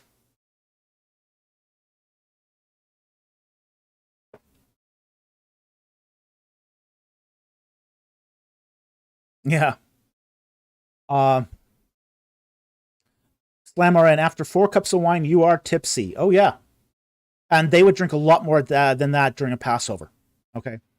So, you're drinking at least 3. If you just follow the rules of the Passover, you've drunk three cups of wine. Okay. After that, and that's not even what you drink with your meal. Okay. So, you're drinking 3 cups ceremonially.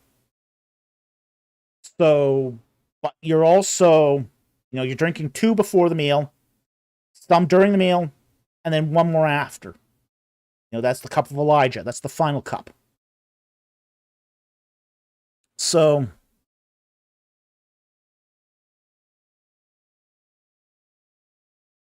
yeah, but that's sort of the difference here, is a matter of addiction. That's the difference between being a drunkard, versus just getting drunk. Just getting drunk alone doesn't make you a drunkard. Okay. It's a matter of habitual practice. And we see this on all the prohibitions against drunkenness. It's that don't give your, like, for example, you see the verse, don't be given to much wine. Okay? It's a matter of degree. If you're drinking so much that it causes a problem, causes you health problems, or causes you to so you can't keep your job, or you become homeless. Yeah, or you're not feeding your family. Yeah, because you're spending it all on alcohol. Yeah, there's a lot of ways where alcohol can become a problem. It's Slamarem says, ancient Egypt in the Bible, it is customary to drink 4 cups of wine during the Passover Seder. I learned this in my Yiddish course. Actually, one of those cups is not drunk. That's the cup of plagues. You don't drink that cup. Okay? So you actually only drink 3. There's 4 cups, but you drink only 3. What they do with the cup of plagues is you dip your finger into the cup and you sprinkle it on your plate. Frogs, flies, blood, etc. So you're not supposed to drink that cup. Now, in practice, you are going to drink that cup. But ceremonially, you drink 3, but there are 4 cups. Okay? So that's that should explain that then. Okay? So next one here from AT Ministries. Let's go on down to the I hope that answers the question on the difference between drunk and being a drunkard. Next one here is from AT Ministries for $1.99. Thank you for the super chat. What does a pesel mean in Exodus 20, verse 4? Okay, let's pull up our Bible here.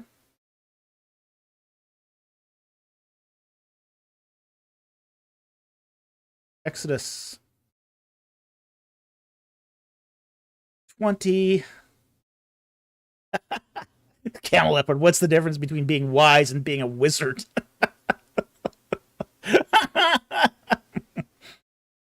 A pointy hat. Beard's the same, yeah. Okay. Verse 4. Yeah, wizards have better wands. Okay. Text says, you shall not make yourself an idol, and this is pesel, or any likeness of what is in heaven above, or on the earth beneath, or in the water under the earth. Now, a pesel here is a divine image. It's an idol, okay? And it's an idol carved from usually wood or stone. Okay? So, and that's all the word means. It means a divine image, an idol, that sort of thing, okay? So there's not much more we can say about this. It's almost all in connection with a man-made idol. Okay?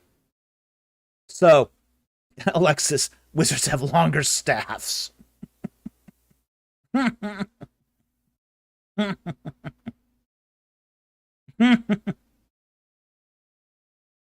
Slammer, they don't drink the one of those cups. Okay? Yes, there's 4 cups. They drink 3. Okay? They don't drink all 4. Okay? Trust me on this one, okay? You can look it up, and you'll look it up online, and it'll say 4, but they don't drink 4. They drink 3. Okay? That's because you're not supposed to drink the plagues. It's not something you're supposed to drink. You know, the plagues are for the Egyptians, not for you. So, yeah, it says online they'll drink 4, but they don't. They don't in practice. Yeah, that's that. Yeah, the Washington Post is not a reliable source here. Yeah. Yeah. They serve 4. They drink 3. At least ceremonially. Now, in practice, they will drink that other one too, but they're not. That's not the point of it in ceremony. In ceremony, it's supposed to be, you know, these are the plagues that are poured out onto the Egyptians. So, you know, you're just not. Yeah, it's a difference between ritual and practice. You know, the practice will be, yeah, that drink that cup of plagues too. But that's not the point of that cup. That cup is again to reenact the falling of the plagues onto the Egyptian. Okay. Let's go to the next super chat here.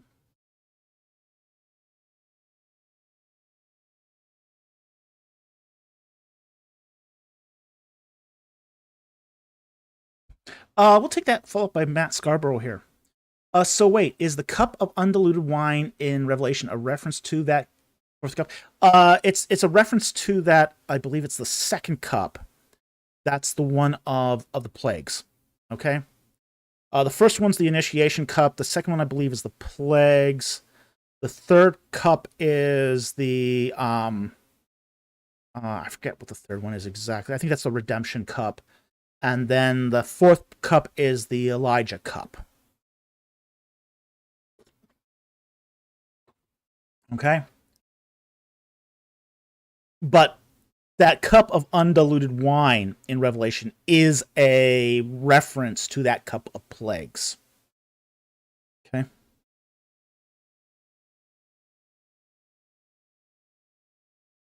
All right, let's get back up to the super chats.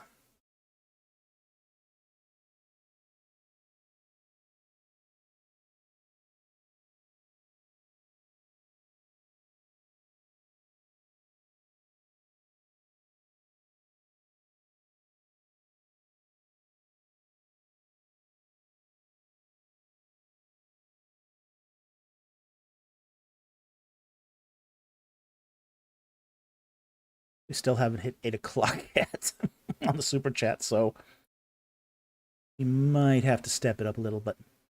Okay, Jared Cole for $5. Thank you for the super chats. He says, are the sea peoples mentioned in the Bible? If so, what are they called? They're called the Philistines, okay, in the Bible. Now, the Bible uses Philistines as a catch bucket term. It's a catch bucket term for all the sea peoples, okay? So not just the Paliset, after which the Philistines are named after. The Paliset are one tribe of the sea peoples. There's many tribes of sea peoples. Amalek is one of the sea peoples, although they have a distinct identity because of their tension and conflict with the Israelites. But they're one of the sea peoples. Okay. but they're collectively known as the Philistines. Okay? So I hope that helps. Thank you for the super chat. Very much appreciated. As a Weird for $4.99. I tried to request a popcorn review in the comments section of last Friday's stream, but it didn't show up. Any idea why? Yes, I do have an idea why. And thank you for the super chat. There's two reasons why comments are auto-deleted by YouTube. Okay? Two reasons. And I get this all the time from, say, the Ron White guys. You know, why did you delete my post? Well, I don't go and delete your posts. You know, if I really think you're annoying and you're breaking channel rules, you know, I'll ban you entirely. I won't bother deleting your post. But YouTube also auto-deletes comments. The first reason is you included a link. Links are not permitted on this channel. We just sort of made that decision very early on when we set up the channel that no links are going to be allowed. Because people get into link spamming and it's just messy. We want people to engage the channel. So we don't permit links on the channel. So if you post a comment with a link, it'll auto-delete it. The other thing it'll auto-delete is naughty language. So if you start saying, or YouTube thinks you're swearing on the channel or cussing, you know, it'll also auto-delete it. There's also a third reason we've seen sometimes that comments don't show up on a comment section. And that is because YouTube glitches. Seen a couple of these recently. Yeah.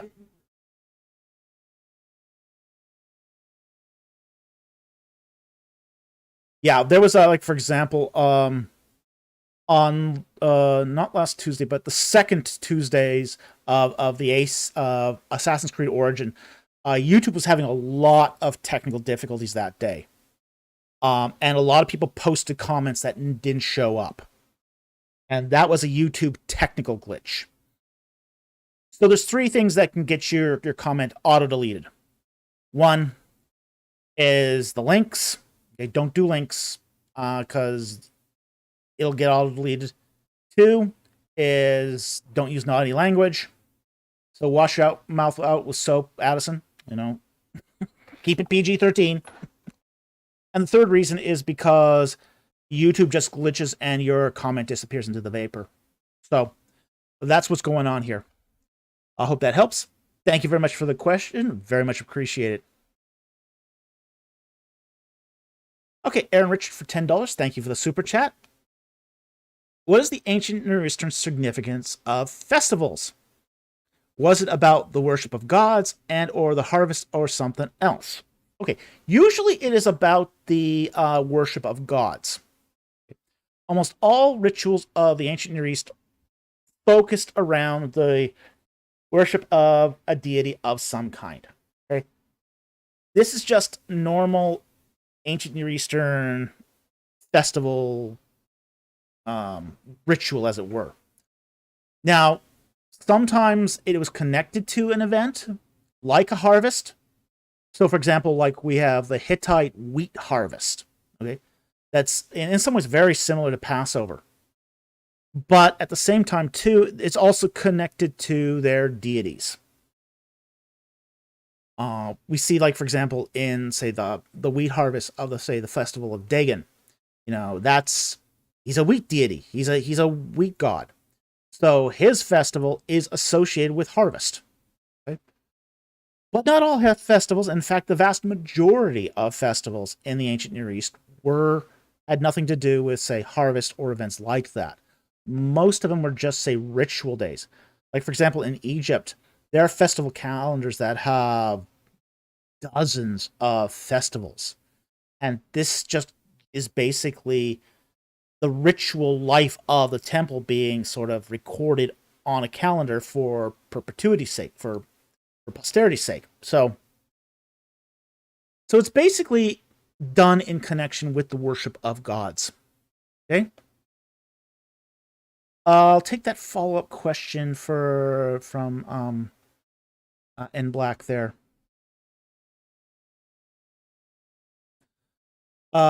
Speaking of Dagon, is Dagon's likeness a fish?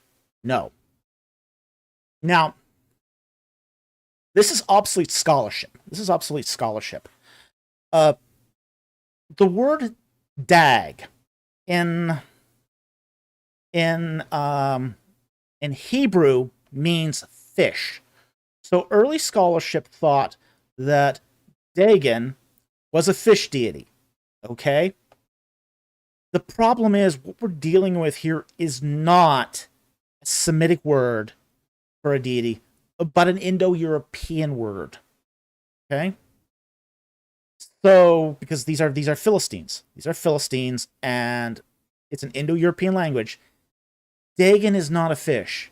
He's a wheat god. He's a god of the grain. So, yeah, he was not.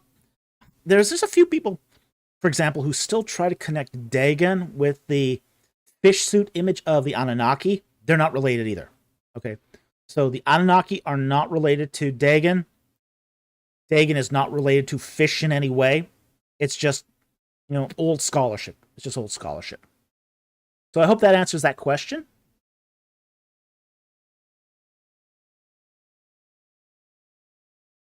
Go right back up to the super chats here.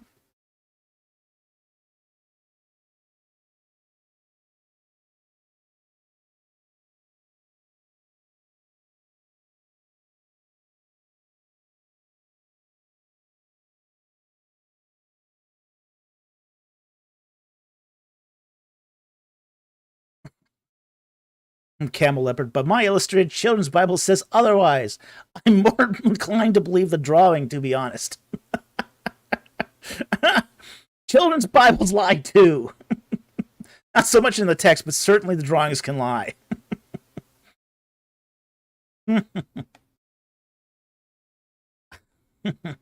David C. Cook doing his best. Okay. Next one here is we're going to take from Matthew Scarborough for $5. Thank you for the super chat. Is the baptism of fire, burning of chaff, Matthew 3:11, final judgment, per 2 Peter 3:6-7, or a general winnowing of life, Luke 12:43-53, or both? Okay, let's bring up the text. Go to Matthew.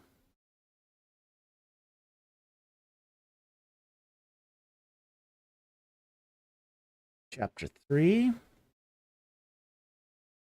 verse 11. This is talking about John the Baptist. And he says, we'll start verse 10 here, and then we'll get to verse 11. And the axe is already laid at the root of the trees. Every tree, therefore, that does not bear good fruit is cut down and thrown into the fire. As for me, I baptize you with water for repentance. But he who is coming after me is mightier than I, and I am not fit to remove his sandal. He will baptize you with the Holy Spirit and fire. Verse 12. And his winnowing fork in his hand, and he will thoroughly clear his threshing floor, and he will gather his wheat into his barn, and he will burn up the chaff with unquenchable fire. Okay.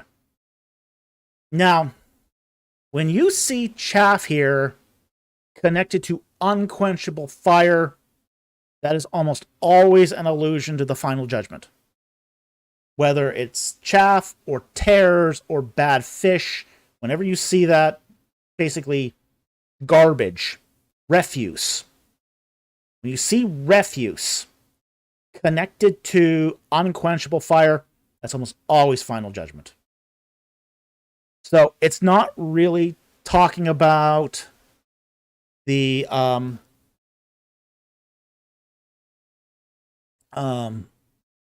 it's not really talking about winnowing of life. It's talking here about final judgment.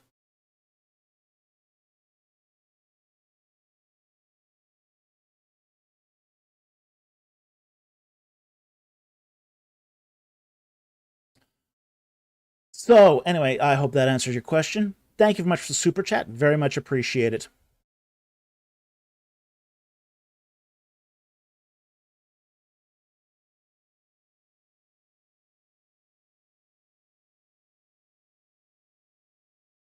Okay, next one here is also from Matthew Scarborough for $5.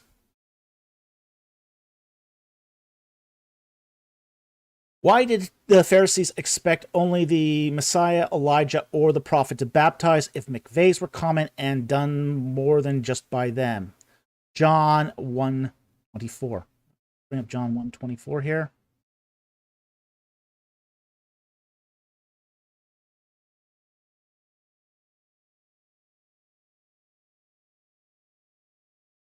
Okay. And it starts, the text reads, Now they had been sent from the Pharisees, and they asked him and said, Why then are you baptizing, if you are not the Christ, nor Elijah, nor the prophet? Okay. Here's what's going to go on here. Now, to understand what's happening, let's read this this text with a little different emphasis. Okay? Because mikvahs were common. And a mikveh is basically a stone pot used for ritual bathing prior to going up to the temple. And everyone that went up to the temple had to do this. Okay? So let's reread this in such a way that makes a little more sense. Okay? Verse 25 again. And they asked him, and he said to them, Why then are you baptizing, if you are not the Christ, nor Elijah, nor the prophet? Okay? Here's what's going on. They're not arguing about the baptism. Okay? They're arguing over him performing it. You see, when you did a ritual bathing prior to going up to the temple, you did it to yourself. You know, you did the mikveh purification ritual on your own. You had to do it by yourself. You didn't have somebody here to help you. In the case of this baptism, somebody is performing it and officiating over it. This was a sign of a kingdom that is to come. So this was something that they expected, say, Messiah, or perhaps Elijah returned to do, or a prophet to do it. Okay? So John the Baptist here is doing something that they are not expecting. They're looking at this and they're saying, this is a sign of the inauguration of the coming of the kingdom of God. So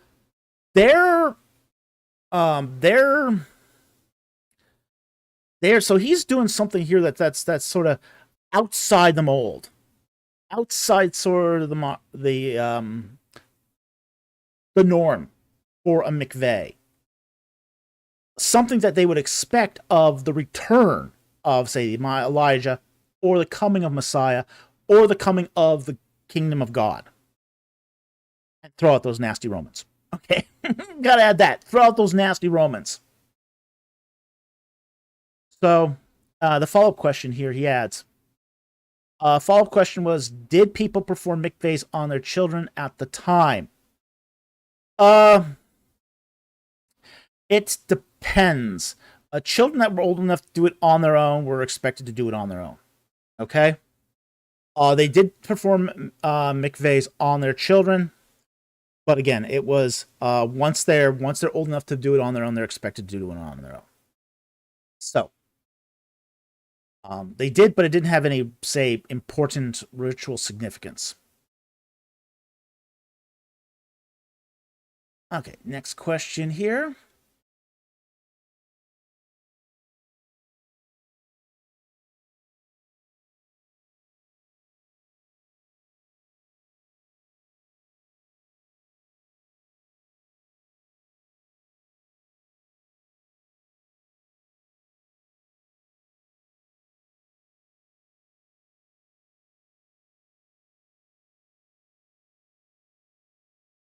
up here.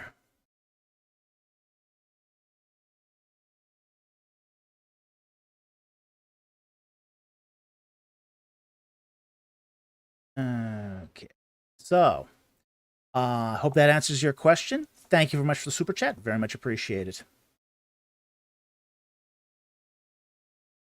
AT Mistress for $1.99. Thank you very much for the super chat. Where does baptism originate from? It originates from that ritual bathing that was done by initially only by priests. It was originally only done by priests. Then it was done by everybody. Okay, and the mikveh in, say, Jewish circles gets its inspiration from, say, Egyptian temple ritual. In Egyptian temples, priests ritually bathed all the time before entering a temple. So when the temple of the Lord and the tabernacle was constructed, those same bathing rituals were applied to those who participated in those rituals. Okay? So, and baptism gets its symbolism from that ritual bathing. Now, that whole idea of, say, baptism as sort of an inauguration ritual, in the Second Temple period, got its sort of start from, say, women's baptism. Now, women's baptism sort of originates sometime between the 2nd and 4th century BC. Here's what was going on. To inaugurate, to welcome a Gentile into the Jewish community. In men, they had to go through circumcision. Okay, so if you were a man, a Gentile, you had to be circumcised to be allowed into the Jewish community. In the case of women, they didn't do that. So what women got instead was a warm bath. This was baptism. Okay, so women were baptized into the Jewish community. Okay, and this sort of resonated as a way to inaugurate somebody into the community of belief. So, with John the Baptist, this symbol of baptism, became more than just ritual bathing to go up into the temple. It became that inauguration ritual that Israelites had been using for their women at that point for centuries. Okay? So, I hope that explains where baptism originated from. Thank you very much for the super chat. Very much appreciated.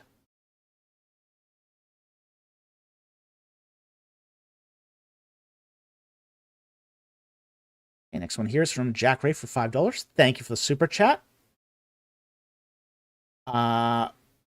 He is sponsoring a question. Thank you very much. From Banner White. He says, according to David Falk, the ziggurat at Menkaure is the Tower of Babel. I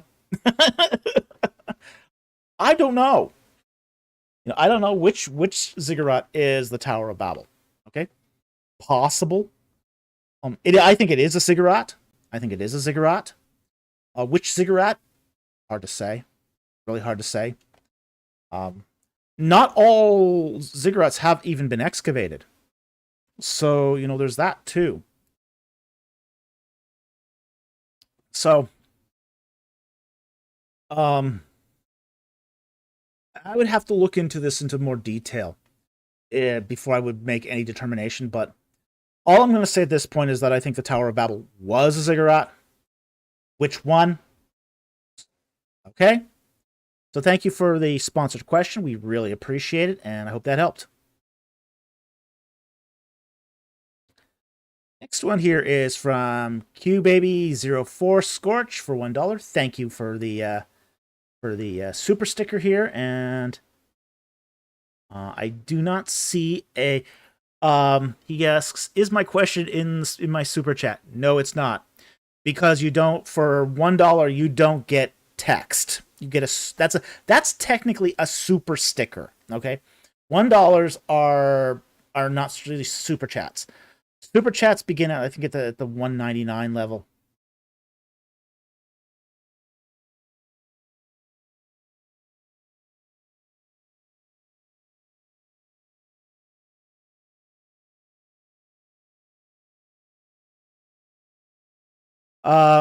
Okay, I see it. Okay. He asks, "Doesn't matter that the early church fathers thought that the Pharaoh died."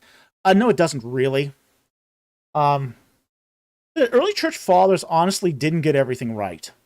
Okay, I greatly respect the early church fathers.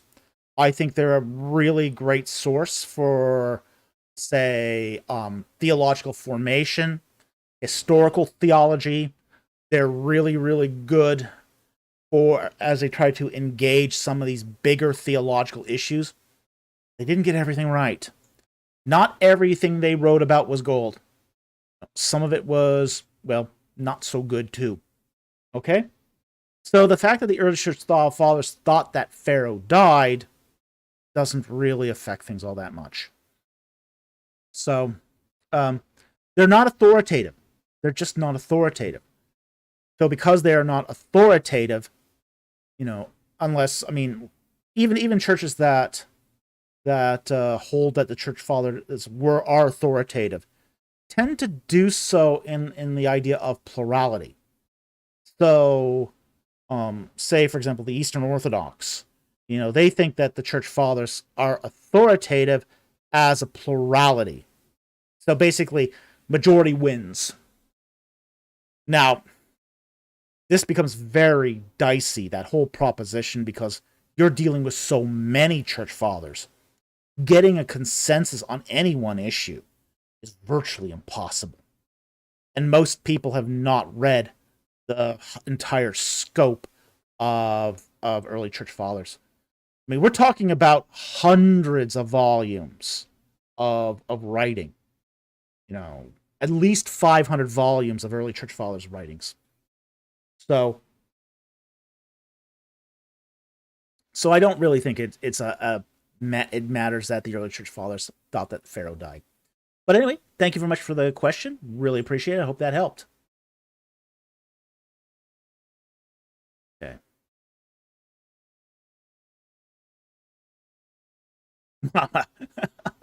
Falk smash, anachronistic misconceptions.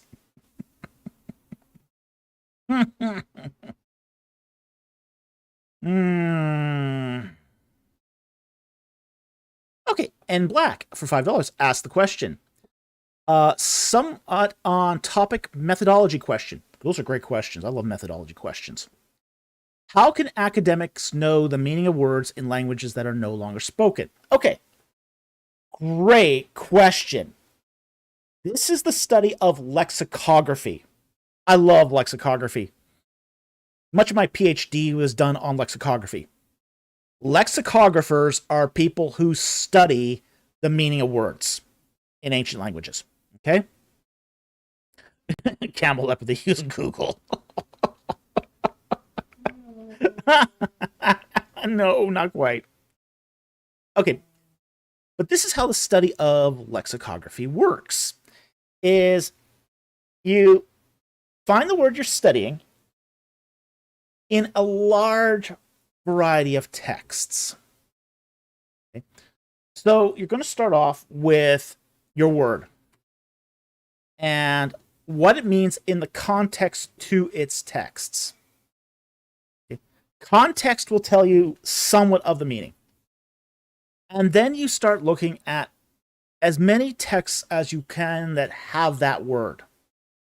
So you'll see it used in some places, you'll see it used in other places.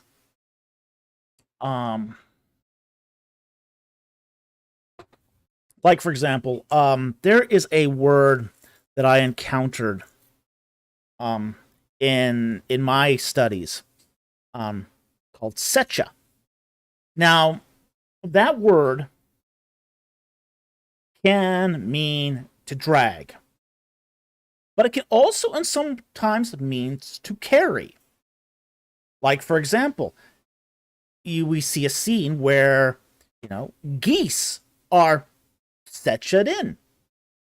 But geese in Egyptian offerings aren't dragged. They're carried in by the neck. Yeah, it's cruelty to animals, but these are geese that are going to be sacrificed anyway. Okay, so they're not really caring about animal cruelty at that point. Okay, so you do have to take the broadest range of meaning. You'll study the history of the word. Okay, so you'll go back and you'll look at its root lexeme, and you'll see what other words come out of that word. So a root of a word will have many words that sort of stem from it. That also helps you. The lexeme will also help you narrow down the meaning. So this is how lexicographers work. Is they take the meaning in languages. Like, for example, they'll also look at related languages, cognate languages. This is another tool that they'll use. So between, say, using the word in its context, seeing the text, so sort of other words that are around, sentences around that word, that instance, to determine and narrow down the meaning. They'll, as I said, they'll look at the history of the lexeme. They'll look at cognate languages that are similar, and see how that's used. And by using that, they'll use that to sort of narrow things down to find out what the meaning of that word is. So that's generally how lexicography works. So I hope that helped. Thank you very much for the super chat. It's a great question. And the more text we have, the better it is to the more clear a word's meaning becomes. We get these instances of what's called hapax legomenon, words that occur only once in a language. So those can be really tricky, because hapax legomenon are just, we only have one instance, and those are really difficult to study, and often the least understood words in any language. He adds a follow-up question here, which is, so you already have to have at least a minimal understanding of the language. Oh, yes. Oh, yeah. If you don't have a minimal understanding of the language, you can't figure out what the words mean. Okay? So, in the case of, say, in the decipherment of Egyptian, we had a minimal understanding of it through Coptic. Champollion had an understanding of Coptic such that we already had some idea of what Egyptian vocabulary was like. And Coptic is a great cognate language for studying Egyptian, because it is the final phase of the Egyptian religion. Now, that won't help you every time to decipher a lexicography, but it's helpful. It's a tool.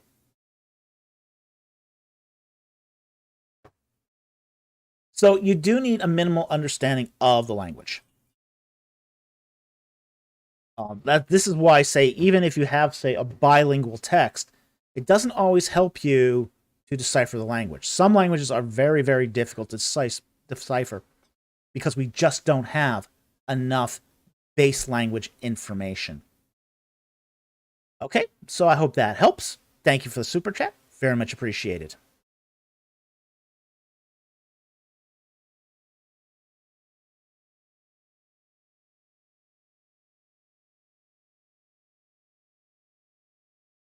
Okay, super chat here.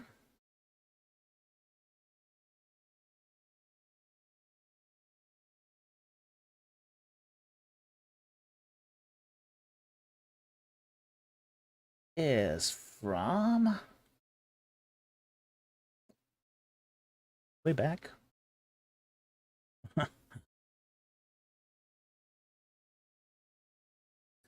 Okay, next one here is from QBaby04 Scorch for $2. Thank you for the super chat. And the question is, in First Chronicles 22:6-9, is Jesus saying he's God? Don't think you're talking Chronicles here. I think you're probably talking Corinthians. Just saying. Just a hunch on this one. So, no, it's not Corinthians. It is Chronicles. Let's look at First Chronicles 22:6-9.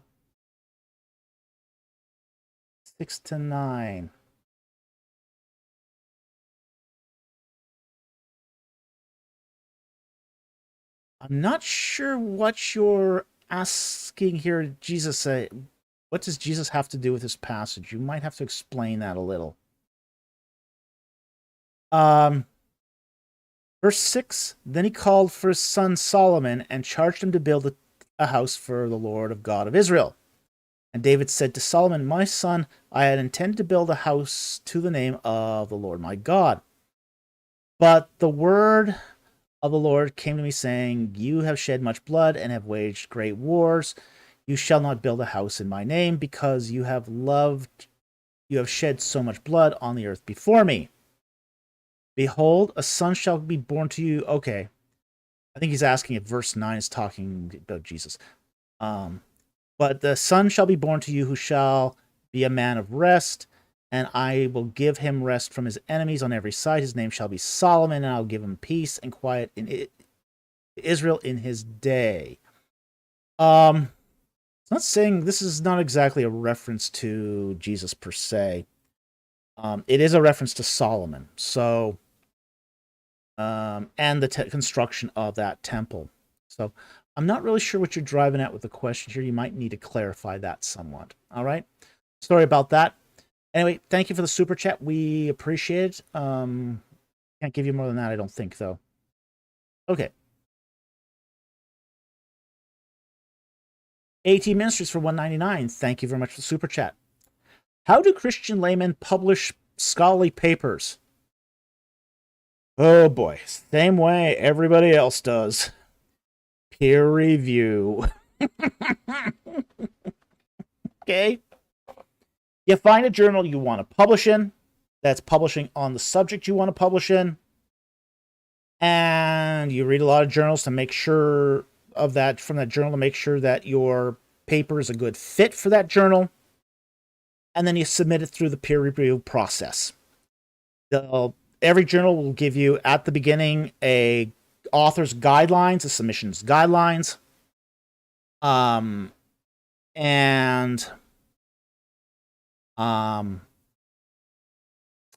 you follow submission guidelines. So, and peer-reviewed publications are mostly open to people of all academic standing, even laymen. But what will happen is they will go through that, and they'll send it to a bunch of peer reviewers. The peer reviewers will say thumbs up or thumbs down, or major revisions or minor revisions. And then you got to decide, is it worth following the recommendations? Okay. Sometimes it is, sometimes it isn't. You know, sometimes the recommendations are so arduous that you just don't want to follow it, just because it's just crazy. It would be like years of work. I had a paper like that once where the peer reviewers were just absurd in their recommendations. So it's just like, okay, this is not worth it. So not worth it. Yeah, and you'll see that when they got an axe to grind, especially when they got like an ideological axe to grind. You'll see that where yeah, they've got their agendas, and the peer reviewers can have an agenda. Well, they can have that. So, you know, if your one-off peer review article is going to turn into a novel because of the peer reviewer recommendations, you might want to reconsider publishing in that journal. Okay? Yeah, write the novel, make money. You know? Yeah. You know, write the book, make the money. You know, don't bother with a peer review at that point. If it's going to be that extensive, you know, just don't bother with the peer review. So, but that's how you would do it. Is you'd find some journals that you want to publish in. Make sure your article is consistent with what's found in that journal. Follow the submission guidelines. Okay, do that. That's a big thing. Okay, absolutely follow the submission guidelines. Wait for the peer review. Do the changes. Submit the changes back, and then they will usually, if it's if they liked it already, they'll probably publish it. Okay, so that's how you do it.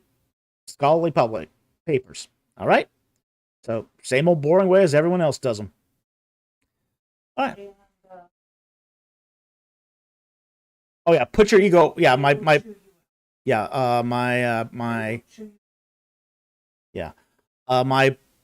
producer here makes a very good point. Put your ego aside. Okay, if you are all ego, they will chew you up and spit you out. They will not be nice to you. Okay, ego is not the place. Peer review publications, scholarly publications are not the place for ego. Okay, because they as I said, they'll chew you up and spit you out. Okay. Next super chat here is from... we got a super sticker here from Nimrod for, I think that rupee? 179.90 rupee, I think? Or is that shekel? I can't tell. I always get the two symbols mixed up. But anyway, thank you very much for the super sticker. We appreciate it. And thank you for your support of the channel. It really does help, and we really, really appreciate it. Since we've gone full time here, this is now our what we do as a livelihood, and we are working constantly on making new content for the channel, doing social engagement, cultural engagement, and we can do it because of generous support from people like you, and we really appreciate that. Thank you very much. Very much appreciated.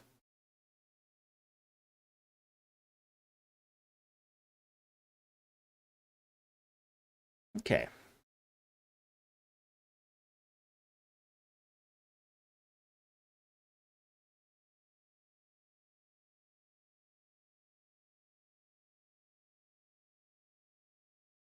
Okay, member question from the Vermin Trash Rat, who asks, what are your thoughts on the impact of Christianity on North Korea and North Korea in general, the DPRK? Also, thank you for everything, Dr. Falk. Well, our pleasure. We do appreciate it. And here's what I would say. North Korea is one of the last communist states. I mean, really communist states, but it's sort of has diverged into that cult of leader sort of thing. Christianity is very, very difficult to practice in North Korea. It's the sort of thing that gets you into a labor camp, okay? Because you're not owing all your allegiance to the great leader, okay? Kim Jong-un. Oh boy, that guy's a piece of work. I have known South Koreans who've wanted to take Christianity back into North Korea. That's a really, really dangerous thing to do. It's a really, really dangerous thing to do. If they catch you, oh, you are in so much trouble. So much trouble. Yeah, you'll never leave a labor camp. I remember talking to one of my fellow students when I was at Trinity, and yeah, she was a Korean, a South Korean that wanted to bring Christianity to North Korea. And I said, I think you really should rethink this. I don't know what happened to her. Okay. Yeah, it's a really terrible place to, if you're going to be a missionary. In fact, they basically warn you, if you're thinking about this, think again, because they will catch you. And like, for example, smuggling these days of Bibles is no longer done in hard copy. They'll smuggle it onto thumb drives. This is how they smuggle Bibles into North Korea now, is on thumb drives. And like, for example, they will add a TV show, because media is so tightly controlled in North Korea, that when they smuggle and a lot of this stuff is, interestingly enough, when they smuggle Bibles into North Korea, the way they typically do it now is they generally go through the Chinese border. They don't go through the Korean border because it's too heavily guarded. But the Chinese border is still passable sometimes. And the way they do it is they basically will give a box of thumb drives. They'll basically give I don't know what here. Basically bribe the guard. Give them a box of thumb drives. And on those thumb drives will be like South Korean television shows, sitcoms, movies, and Bible texts. In, a portable format. And then those guards will basically sell those thumb drives. Okay, so they're making it twice. Those guards are making their money twice. First, when they get their bribe. Second, when they resell it. And they don't really care what's on the drive. And frankly, most North Koreans are just looking for new things to watch. Okay, and they'll notice that there's something on there, a PDF document that's not a movie.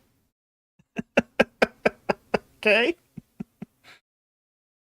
So that's how they're getting Bibles into North Korea now.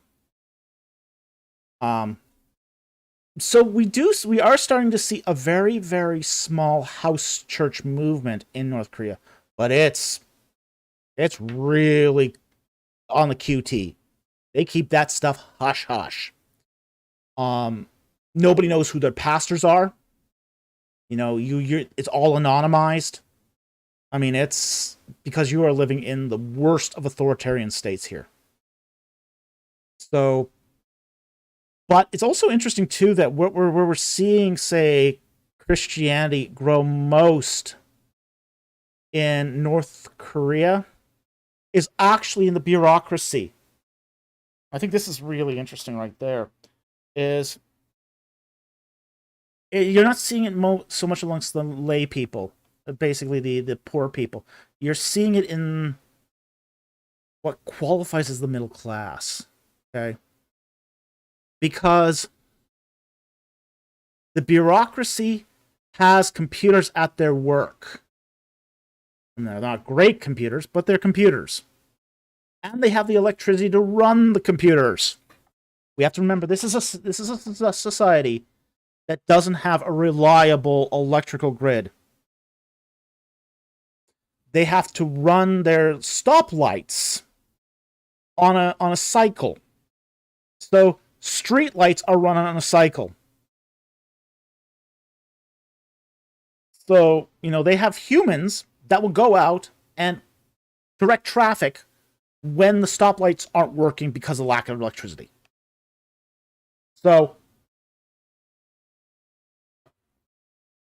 So you do have that happening in North Korea too, because there's no reliable electrical grid.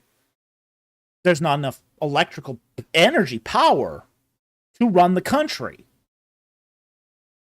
You know, most countries would just build more electrical plants, not North Korea. No, they ration. They got rotating blackouts and all that. So the only people who can actually use the USB drives are those who have access to reliable electricity and a computer. And you'll only find those people in the middle class. Generally, you will not find this in the military because they don't have the access to the computers unless they're in a certain state in portion of the military. So, and those too close to, say, the higher echelons of the government are hardliners. You know, because if you're not a hardliner, you're executed. So we generally see Christianity making its inroad in North Korea in that sort of upper middle class. You know, high enough that they have access to computers at work, but not high enough that their loyalty would be questioned and they become sort of targets of the great leader's paranoia. Okay? So that's where we're seeing the main impacts in Christianity in North Korea. So anyway, I hope that helped. Thank you very much for the super chat. Very much appreciated.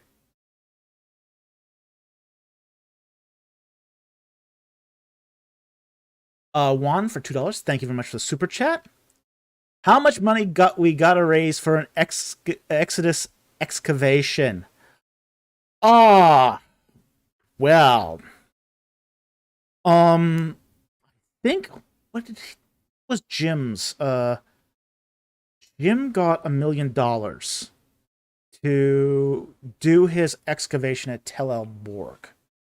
So, if you want to fully fund a dig, that's about how much it... Now, he didn't use all of that money, but I think you could probably fund a decent dig for around... I think it takes about $500,000, if I remember correctly. And then you got to get permission. But once you got the money, it's easy to get permission. Because that's just bakshish. Yeah, some of that money is going to go to bribes. Welcome to Egypt. You also have to find a site that's worth digging. That's the other thing, too. And that's where site proofing is going to come in. So, I think right now, I mean, Avaris is still in the process of excavation by the Austrian concession. You also have, say, what's it called now? Pythom's being excavated at the moment by the Czech concession. So Pythom and Avaris are taken. Paramses you can't excavate because there's still a town on top of it. I think one of the better places would be at this point there's a desert area by the Suez Canal that I think would be a great place to excavate. I'd have to talk to like Sarah Parkak, see what her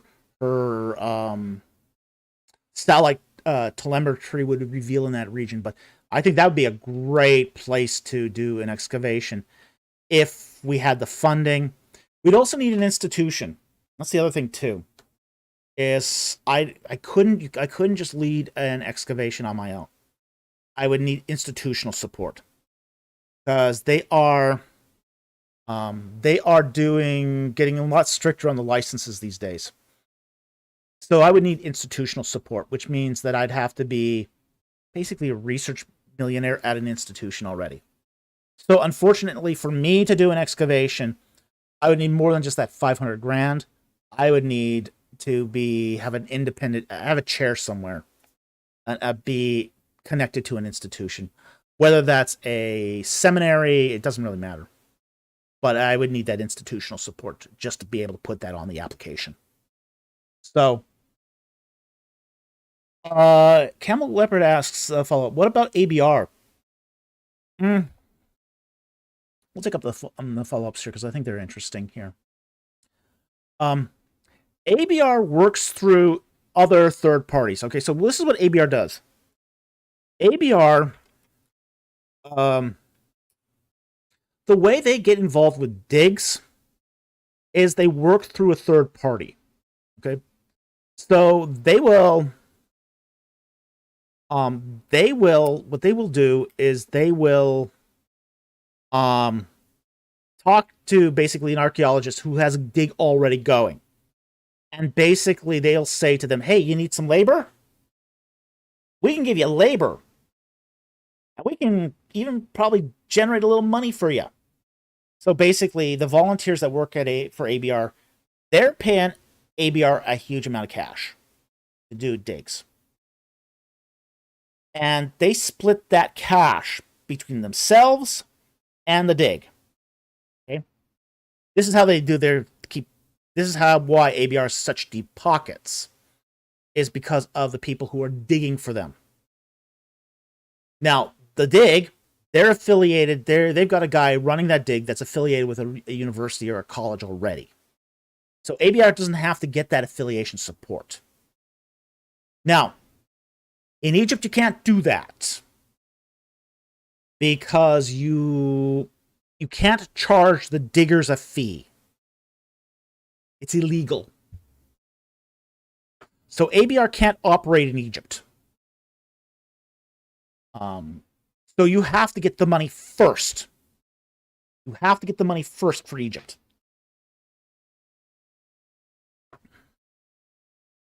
So, you have to have the deep pockets to dig in Egypt.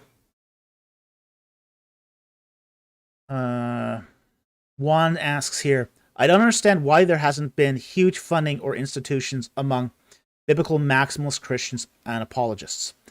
First of all, most, say, religious institutions that do digs, and there are some,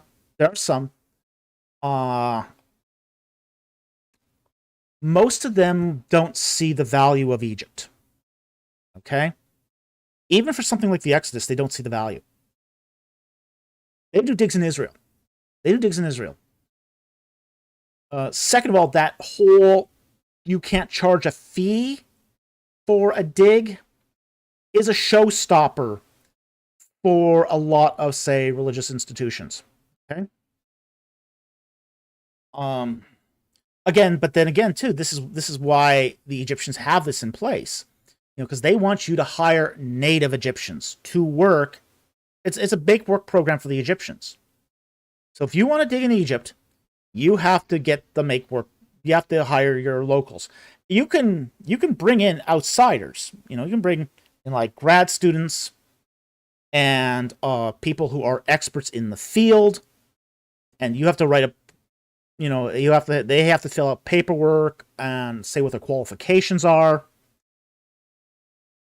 At least a year in advance. And you really have to then pay for their lodging, their food, just so you're not getting cheap labor in from the outside. Because that's what the Egyptians want to avoid. They don't want you to bring in cheap labor from the outside. They don't want you to have outsiders fund, like your diggers, fund the dig, so that to the exclusion of, say, native Egyptians. So most Christian institutions don't appreciate the role of. I mean, look at the commentaries, all the commentaries we see on the Exodus. Almost none of them are going to refer to Egypt in a meaningful way. Look, I've had to do this. I've had to go through the commentaries recently to do my book proposal on my Exodus book, and you'll see this consistently across the board, where these commentaries will talk about like Second Temple period literature, They'll talk about the documentary hypothesis. Almost none of them will refer to Egypt. And the very rare few ones that do, like, for example, Sarna's commentary, he talks about Egypt, but he talks about it in such a vague way as it might as well be meaningless. So, most Christian institutions don't understand the value of Egypt to biblical exegesis.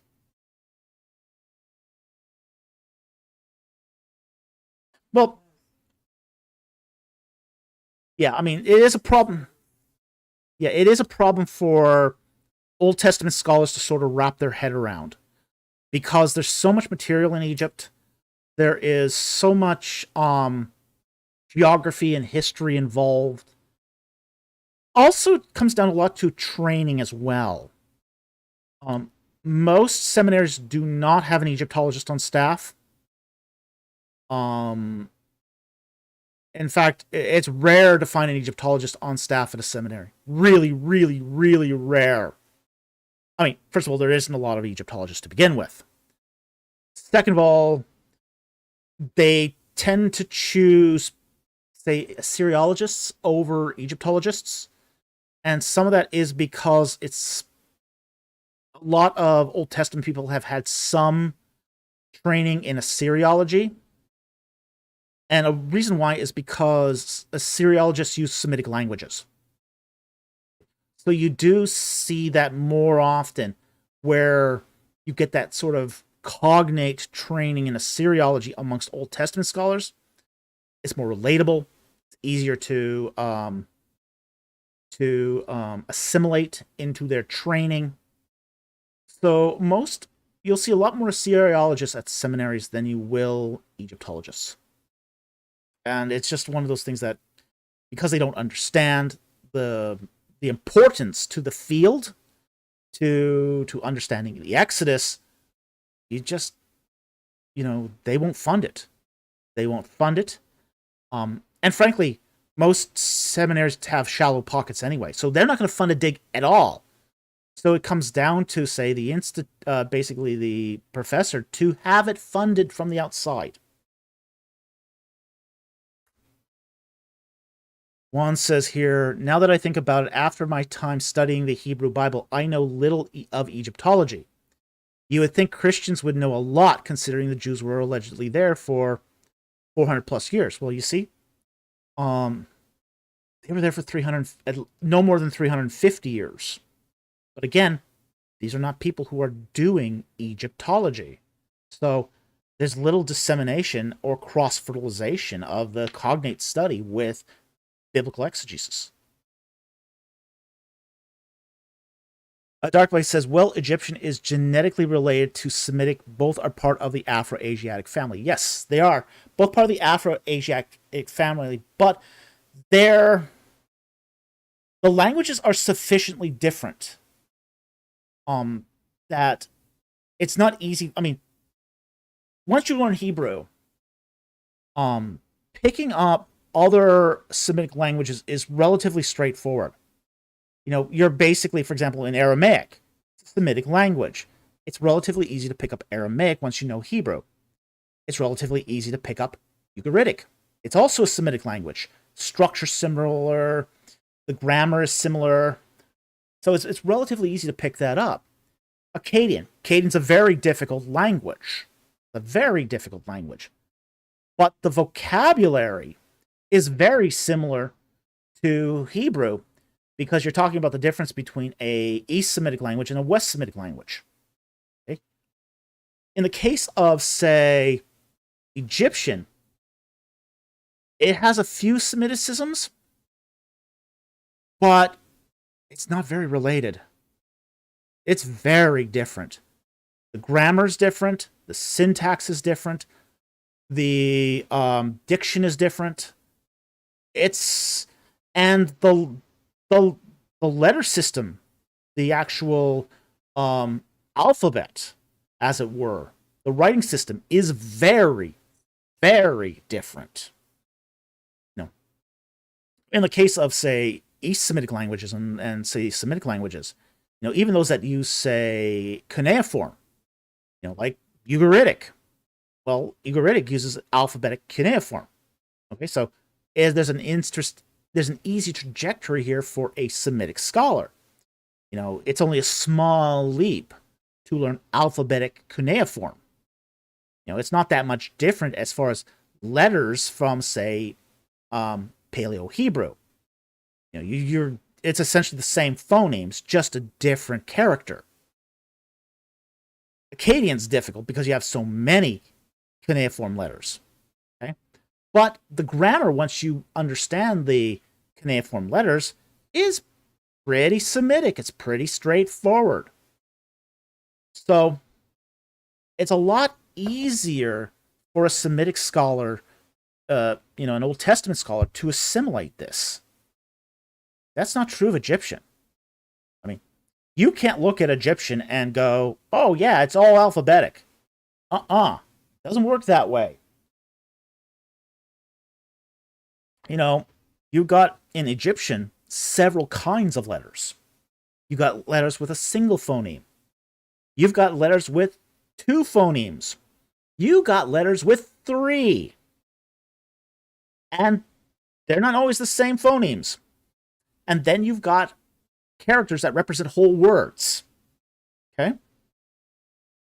So you've got all this complexity in just the writing system.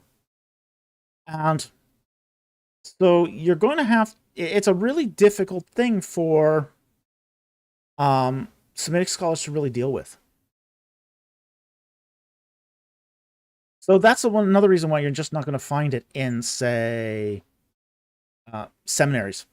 It should be in seminaries. Okay, I'll say this.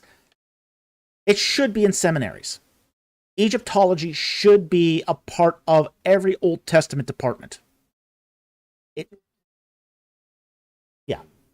Egypt is by far the most mentioned country in the Bible outside of Israel itself.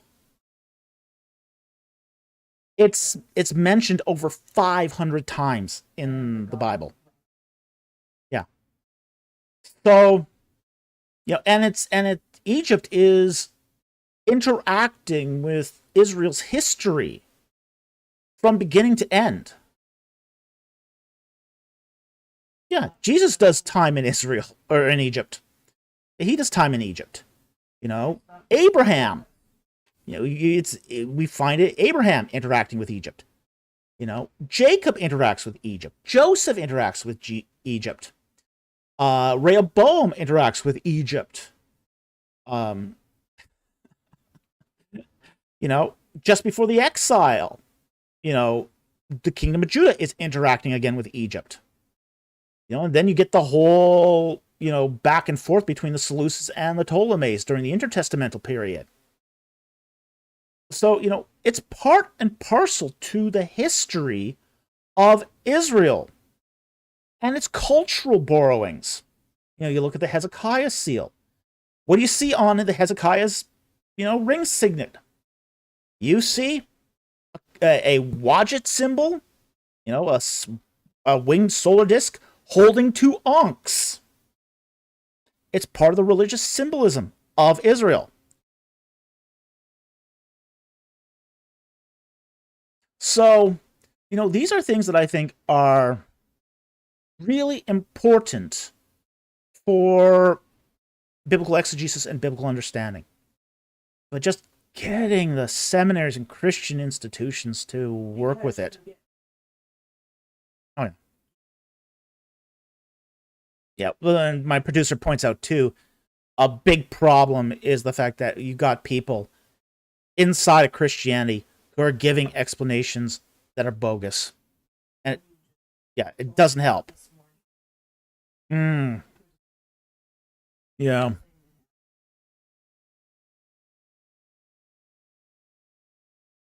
Oh, his degree was in natural sciences. Yeah, it was pretty bad.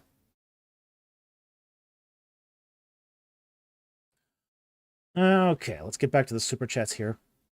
Already at 20 after 11.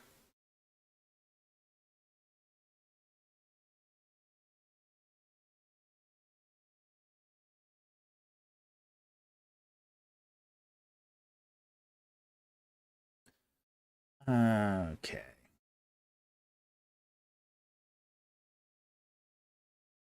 So thank you, Juan, for that super chat on how do we raise money for an Exodus excavation, but it would take a lot of money. A lot of money and a lot of changed hearts and minds. And the money's the easiest part. Changing the hearts and minds, that's more difficult. Okay, next one here is from Juan again for $2. Thank you for the super chat. If artificial intelligence reaches consciousness, does it have a soul? That's a metaphysical question. And the answer to that is not necessarily. Now, when we talk about AI, we're talking about two kinds of AI. General philosophers talk about two kinds of AI. They talk about strong AI and weak AI. Weak AI looks like consciousness, but isn't. Basically, the computer is emulating how a human behaves, but is not actually thinking. Strong AI thinks that is positing that an AI actually has a consciousness. They have a stream of thought. Okay. Yeah, one says right. I'm talking about singularity, not AGI. Yeah. Yeah, like kind of Kurzweil's singularity. Yeah. Now, Ray Kurzweil thinks the singularity has already happened. Okay? He already thinks that there are computers that have already reached that level of consciousness. I disagree with him on that. I mean, AI right now is really nothing but a predictive formula. Most AI, the way the most large language AI works today, is it takes the idea of what's next. Okay, so you got a language, and it's going to say, okay, you start the language sentence with the, and then based upon the query, the AI predicts what word comes next, and then based upon the previous two words and the query, what word comes third, and so on and so on. So it's really not thinking. It's really just sort of using this algorithm, this predictive algorithm, to say what's coming next. So, we're still a long ways from consciousness. A long ways. Ending on while just completes tasks. Yeah, that's what it does. That's what our AI models are currently done. Is they just complete tasks, and in a very algorithmic manner. But it doesn't actually think. At least we're not at the point where AI is at the stage where it can think. It's that whole sort of stream of consciousness is something that's still yet to be worked into it.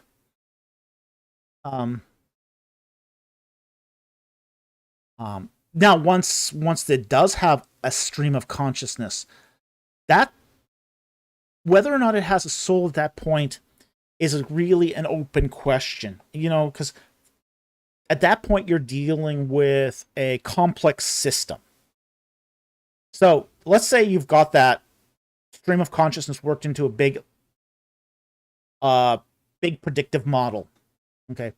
So you've got say your predictive algorithms, and then you've got a layer on top of that has a stream of consciousness.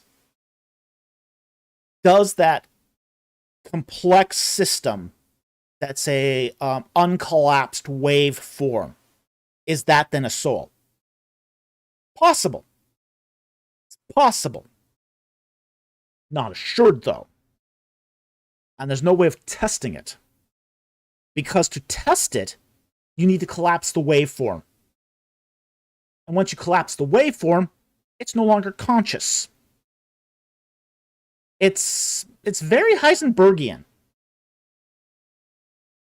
Yeah, if it has a soul, you kill it to find out if it has a soul. Yeah. Mm-hmm. So once you've got that, you're going to have, in order to determine if there has a soul, you got to collapse it, in which case it no longer has a soul.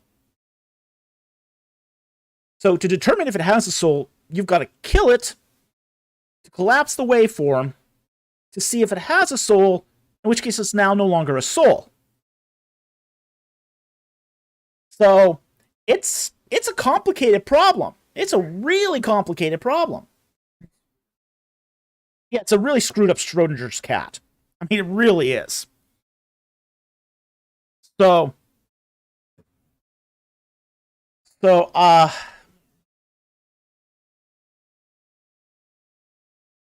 Juan says, I was thinking more Heideggerian metaphysics. Now, that's a mouthful.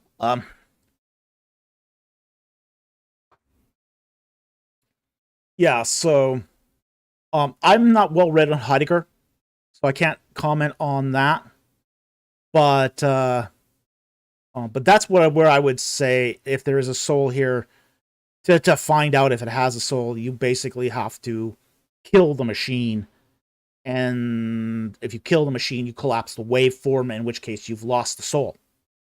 So, I mean, it's like the same thing. How do you find out if a human has a soul? You know, we haven't proved that yet. You know, human brains are an uncollapsed waveform. Human minds are not brains. I should say minds. Human minds are an uncollapsed waveform. You can kill a human to see if there's a soul in his head, but then you've collapsed the waveform and the soul is gone. So it's a really difficult problem. It's one of those mind-body problem issues that doesn't have a good solution.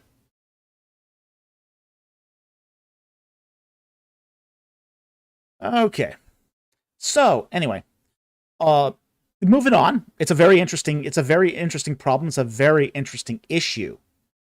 Because it actually says a lot about, say, human souls and human metaphysics as well.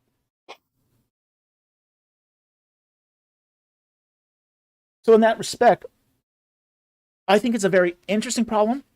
I think it's a problem worth discussing. So I think it's a problem that's worth discussing, and I think it's because it leads to, say, hypothetical questions about human souls. So I think it's a valid question. I don't think it's a silly question. I think it's a question worth discussing, because it helps us understand ourselves. Yeah. Yeah. My producer points out here, it comes down to the whole transhumanism thing. Can you transfer a soul to a machine? And if you want to transfer it to a machine, is it still a soul? So I think it's one of those things that's a very interesting question. It's a question worth asking.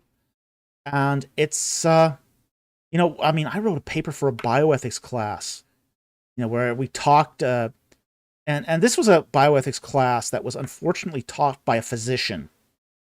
And physicians aren't the greatest teachers of bioethics classes. Sometimes they are.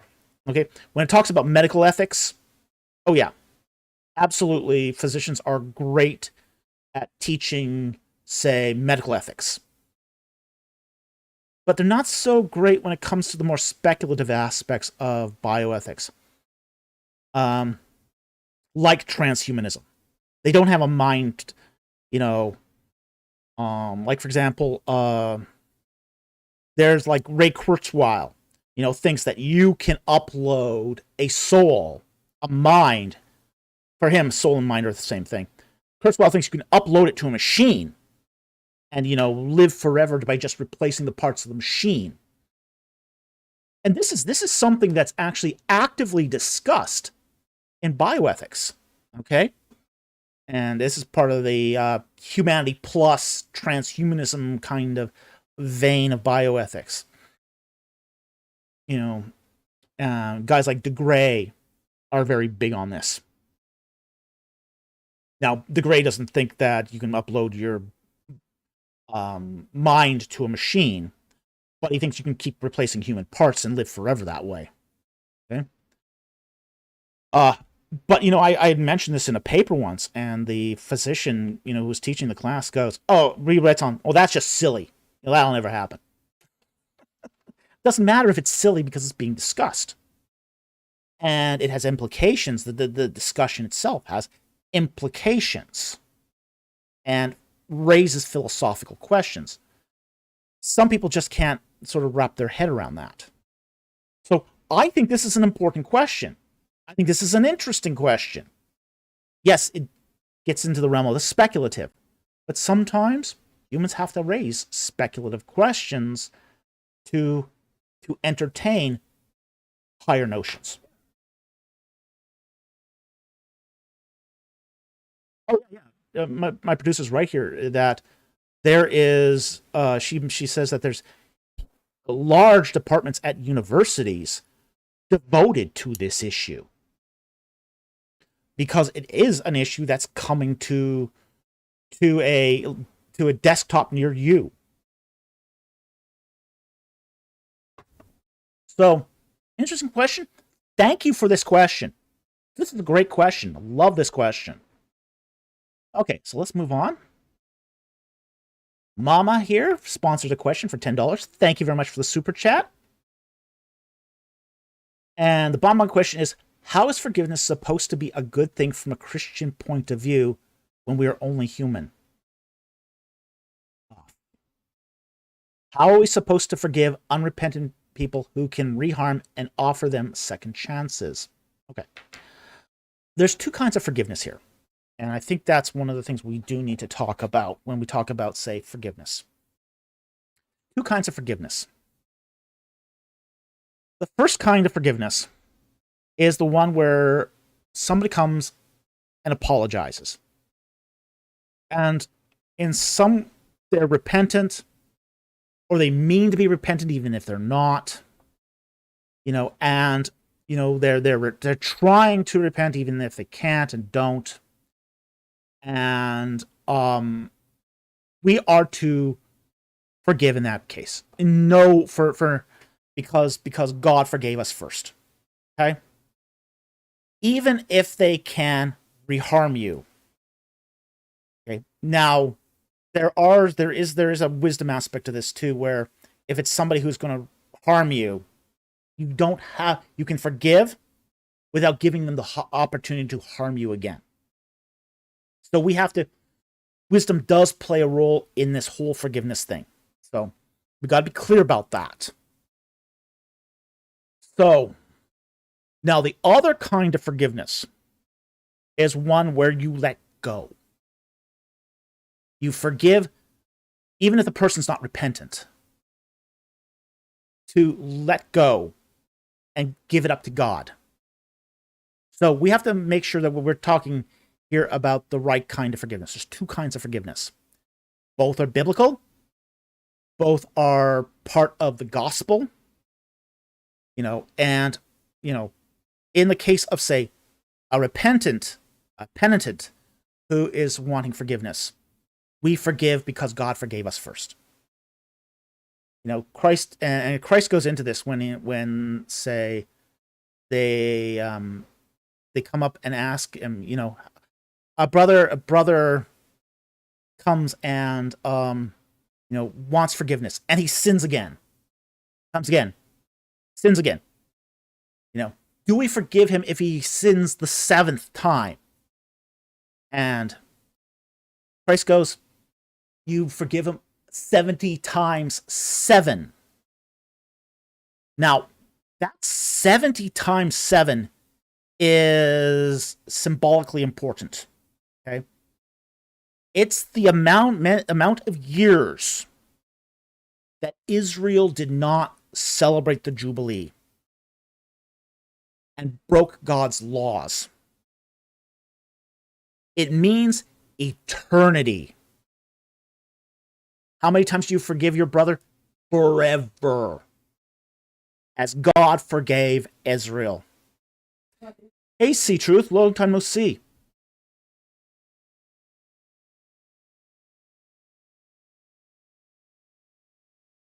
Yeah. And that's what we're getting into, say, with um say when someone is unrepentant. When someone is unrepentant and still you forgive them to heal yourself. So you let go. You know, I see some people out there who basically will never let go. And they're, oh yeah, you know, people will carry grudges for a lifetime. It's a horrible way to live. Yeah, it makes you bitter, it makes you nasty. And they're living in your head. They are living in your head, you know? So it can be hard to forgive. No question. Forgiveness is the hardest thing about the Christian life. It's here's something we have to understand too about forgiveness. It's not giving the person a free pass for their behavior. That's not what forgiveness is. Okay? And it's not necessarily opening you up to reharm. But it is saying, hey, the counts between us are clean. At least for the penitent, for the repentant person that wants forgiveness, you're giving them a clean slate. You're not necessarily forgetting what's happened, but you are giving them a clean slate.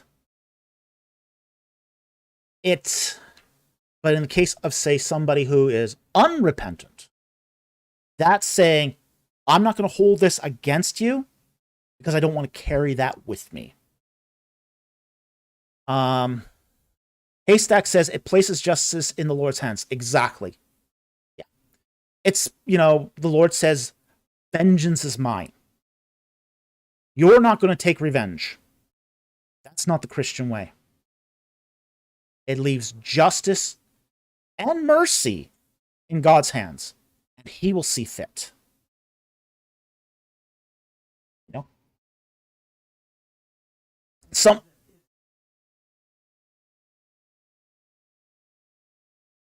I'll take that down here. I'll take him. Bonbon says, if they reoffend, do you forgive them again? Yes. Because that's what Christ instructed us to do. God keeps forgiving you. We are constantly offending God. We're horrible sinners. You know, we are horrible sinners. The turn the other cheek, that's a really interesting passage, too. Turn the other cheek and give them also your shirt. Yeah. That one of the things is, you know, Christ has asked, you know, someone slaps you, hits you in the cheek. Now, one of the things we have to understand about that passage too is he's not taking a fist and knocking all your teeth out. That's a slap. That's an insult. That's an insult. Do you forgive him? And Christ says, okay, offer the other cheek. Let him insult you the other way. He insulted you one way, offer him the other. So we absolutely, it's one of those things where you're being insulted. So yes, offer him the other cheek. If somebody sins against you, if they reoffend, forgive them again. If they're a brother in Christ, yeah, absolutely. Keep forgiving. If they're not a brother in Christ, keep forgiving. It's loving your neighbor. Love your neighbor. You know, as yourself. Love the sinner. Love your enemy. That's the tough one.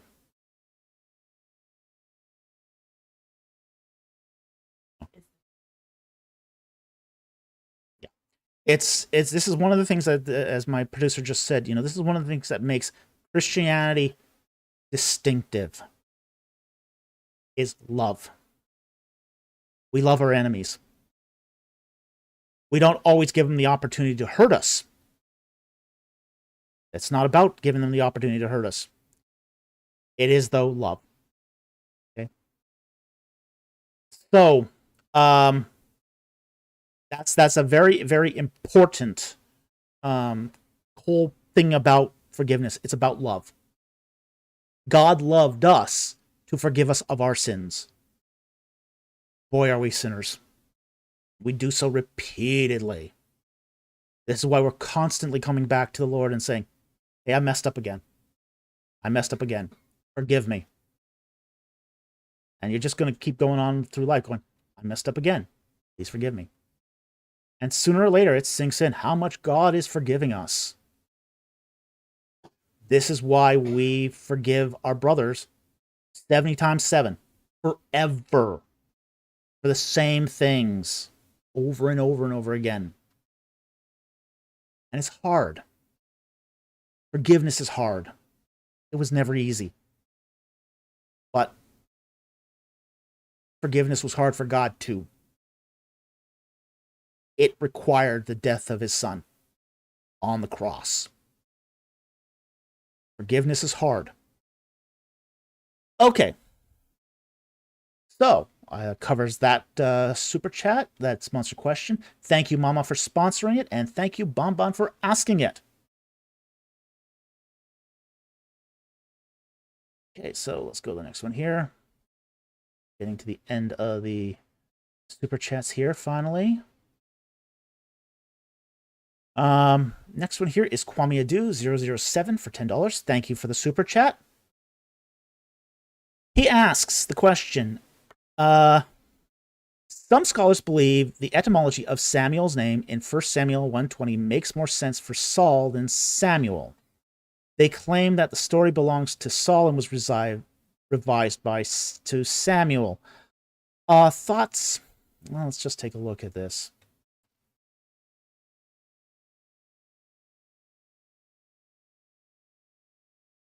First Samuel 1:20.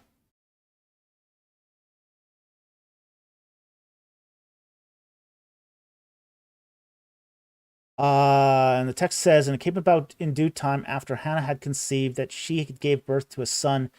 She named him Samuel, saying, because I have asked him of the Lord. And then it talks about Elkanah.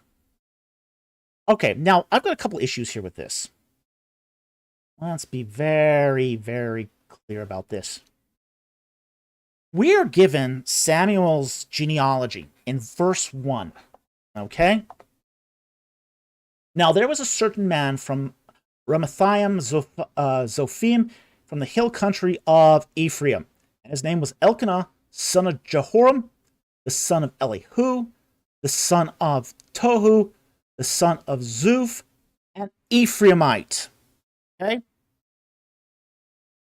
Samuel's an Ephraimite. Okay? I'm gonna get him. Saul's a Benjaminite. A Benjaminite. From Gibeon. Okay? The etymology here of Samuel's name is not in any way related to Saul. Okay? This is, I don't even know where to begin with this, because it's just such a strange claim. It's a strange claim.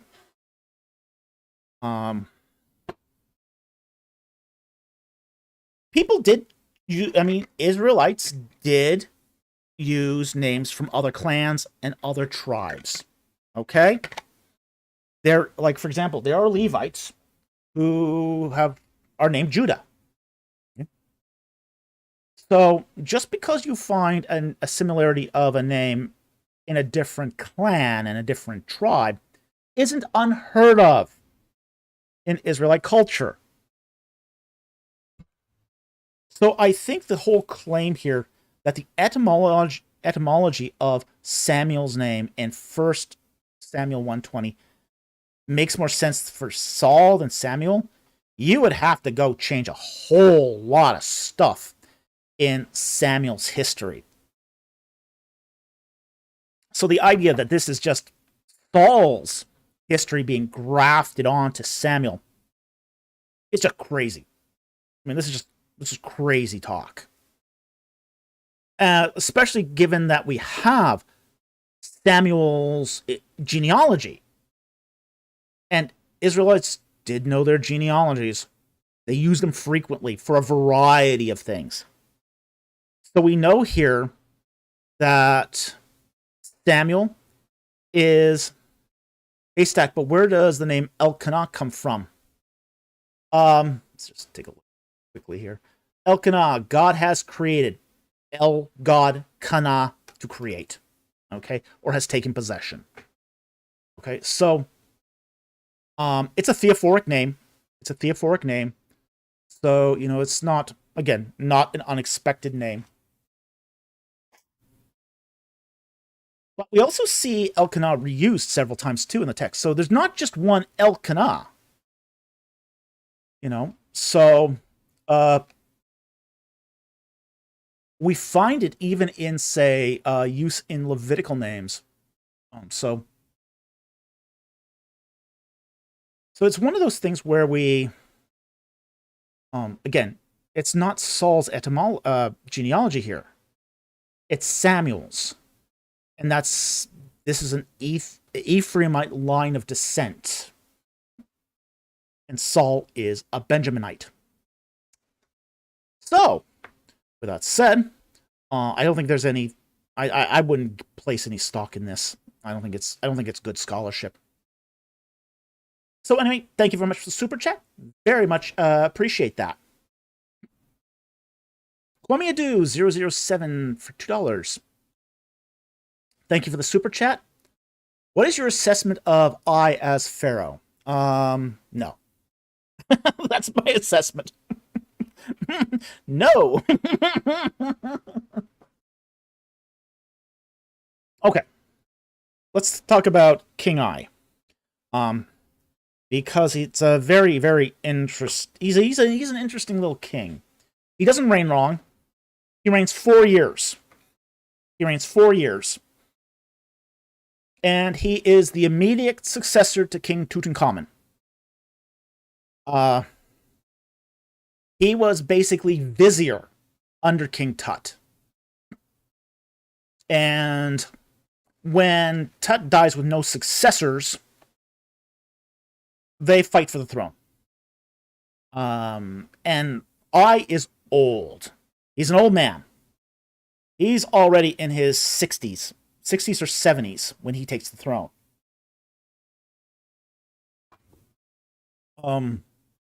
There's also a problem, the propinquity problem, too, with King I. And what's the propinquity problem? The propinquity problem is you have to have the Israelites in proximity to the king. Because they're going and they're meeting with the king every couple days. Okay? During the whole Exodus thing. And the plagues of Egypt take place over a period of about 3 to 6 months. So this is not happening over days. It's happening over weeks and months. Okay? So there has to be a king that is resident near the Israelites in Goshen. And we know where Goshen is. Yeah, they're not traveling 2 weeks to visit the Pharaoh. Okay, and I's palace is in Thebes. He's living in Thebes. Okay? He's living in Thebes, and the Israelites are living around the city of Avaris, you know, in the land of Ramses. Goshen is the land of Ramses, and the land of Ramses is Goshen, as it were. And this is an area around the cities of Avaris and Paramses. I's just not living down there. You know, it's way, way far away. So you got a propinquity problem. Because, you know, Pharaoh's given orders for them to build bricks, but no hay, no straw, all that stuff. And that commands are being taken back to the taskmasters. So you've got this sort of this drama cycle where Moses goes, talks to the elders of Israel, goes to the king, King says, okay, you want to bring this plague down on me, no straw for you to build more bricks. Okay? And then it goes back to the taskmaster. So you got this, everyone is on the same sort of stage. You know, all this drama is happening all in the same kind of place. So because it's all happening in the same place or near to each other, all the participants have to be nearby. So that's the propinquity problem. And in the case of King I, he's living in Thebes. He's too far away. The fact is too that he dies. I mean, he's not a charioteer. He's not a charioteer. You know, one of the things that we're told about Pharaoh is he's basically mounts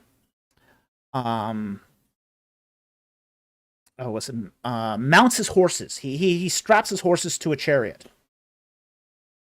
I is not a charioteer. He's a priest. He never learned to ride a chariot.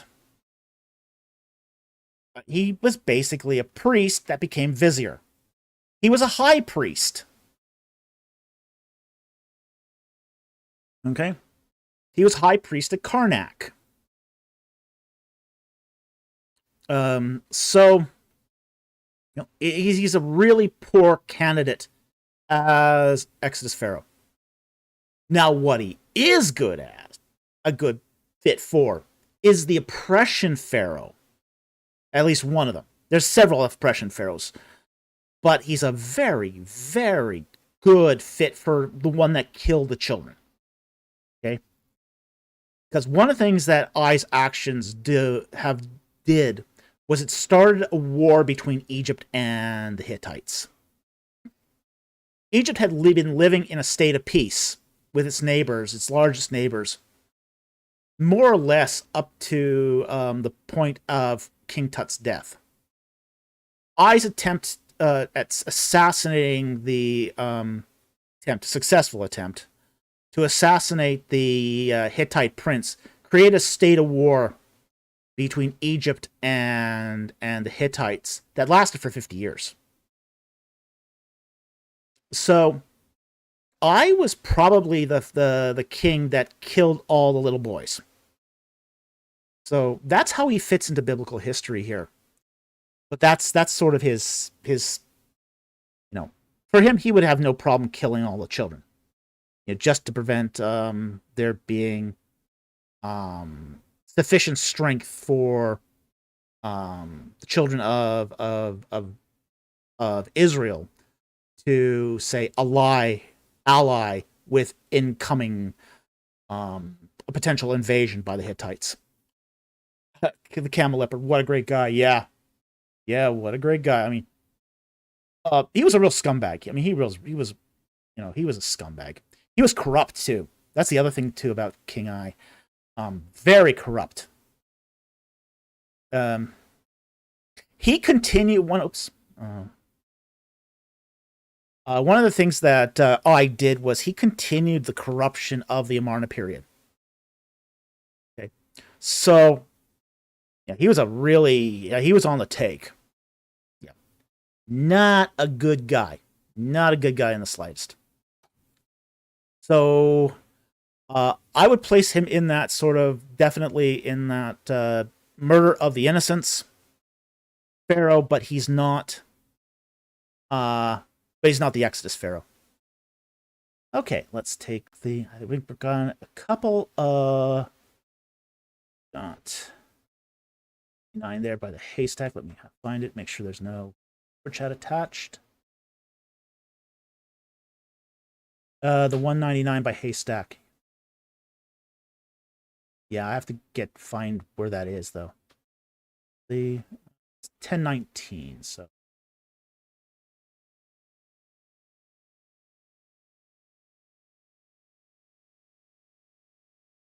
Okay, see it here. Haystack for 199. Thank you for the super chat. And the question is,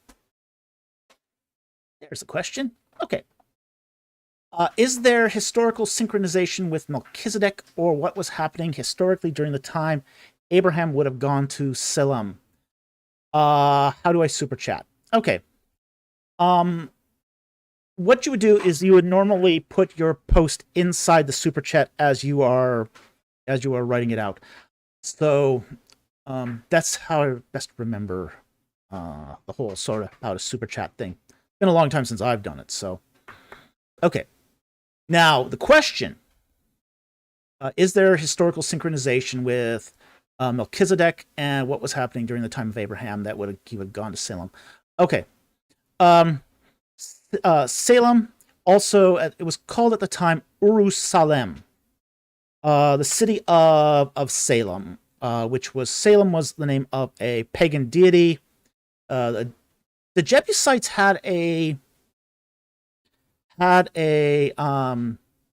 their Jebusite deities were named after characteristics.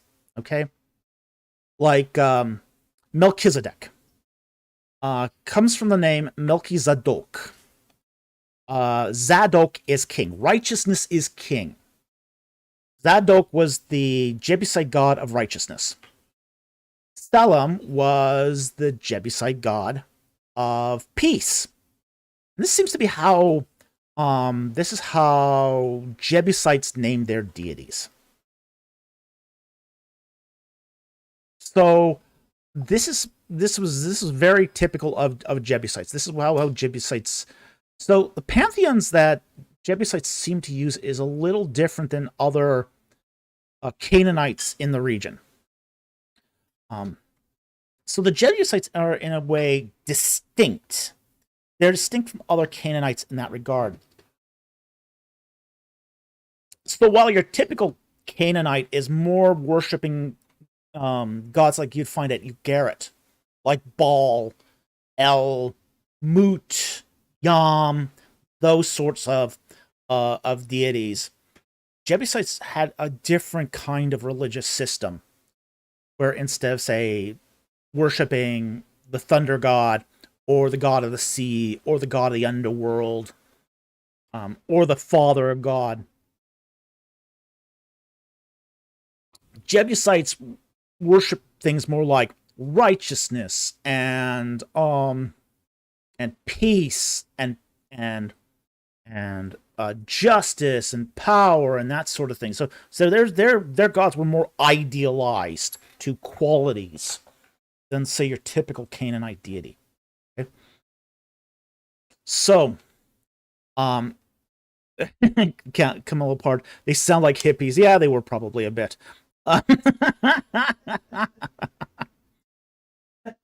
So when we're talking here about the time of Abraham, we are talking around, say, the 1720s BC.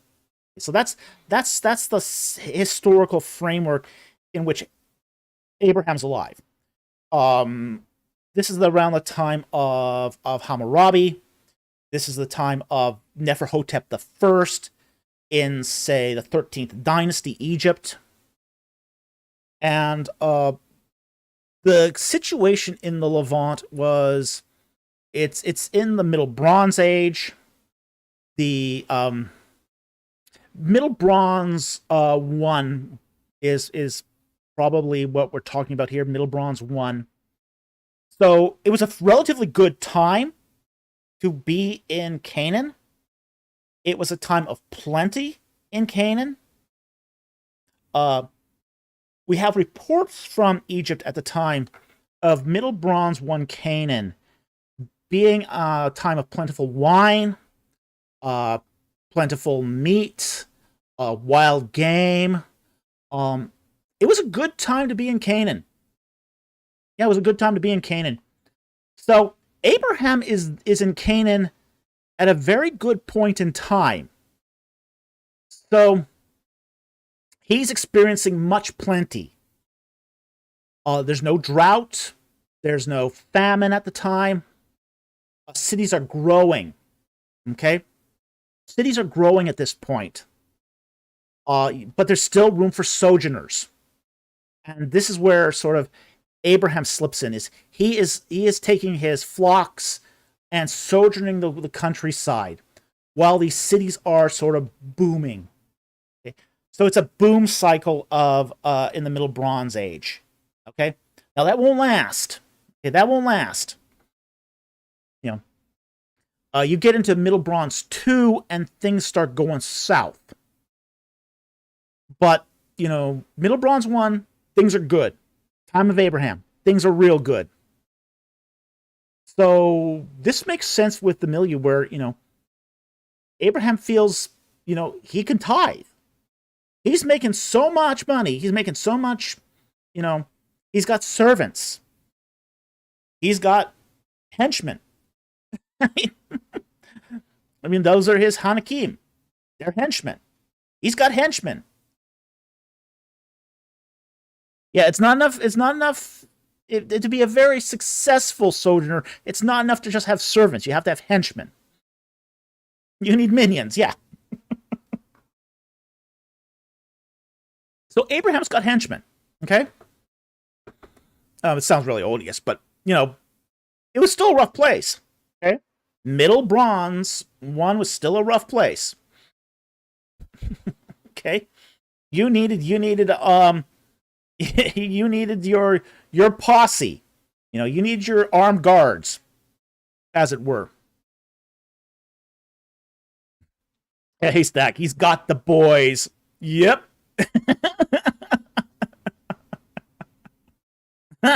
Yep, that's exactly what's going on. Yep, he's got his boys.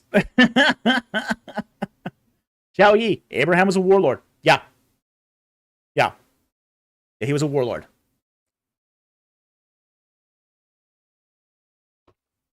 And 317 men back then could change the tide of a war. Okay.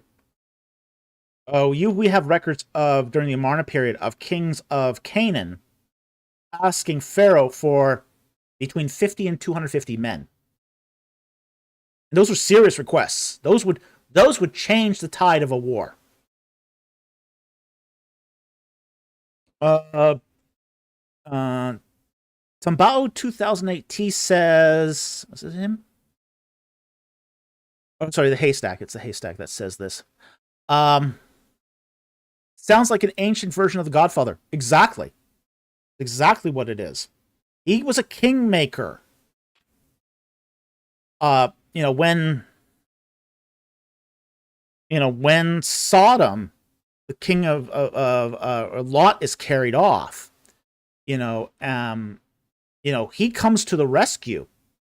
He comes to the rescue, and he basically destroys, or at least puts into chaos, the Mesopotamian coalition in the War of Kings. And so what happens is they drop the loot, they run. He takes the loot and returns it to Sodom. Well, and Sodom is stunned. And Sodom is even more stunned that Abram doesn't want any of their stuff. But Sodom had also become a prosperous city. We're told at the time that Sodom had plenty of food. Plenty of food. There was no starvation in Sodom. It was a prosperous city, as were all the cities of the Middle Bronze 1 period in Canaan. So Jerusalem had become a prosperous city. Sodom had become a prosperous city. Hatzor had become a prosperous city. It was a time of unprecedented prosperity in Levant. So that's the historical context of Abraham's visit to Melchizedek. You got prosperity, you got a Jebusite city, you've got basically all this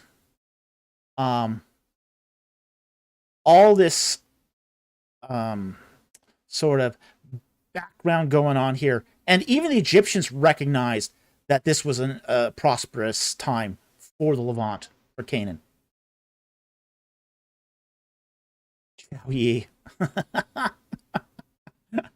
I'm thinking ancient version Fallout, sojourners wandering the wastelands. Yeah, it wasn't quite like that. It was actually a good time. You had lots of fields, lots of rain. Climatically, it was a lot of rain, high water elevations on lakes, so lots of places to pasture and water your flocks and herds. A lot of cattle raising going on in Canaan at the time. Lots of pig farming. So haystack. I'm digging this subject, pun intended. Pun acknowledged. Okay. So anyway, I think we've covered that subject enough. So no radioactivity in the Bronze Age. They had radioactivity, just not much there. Okay, Jack Ray gifted 20 Ancient Egypt and the Bible memberships. Thank you, Jack, for your support of the channel. We really, really appreciate it. So grateful for your support, and thank you for helping the channel out this way. We really appreciate it. Okay, and we got a final super chat here, which is sponsored by N Black for $5. We appreciate that.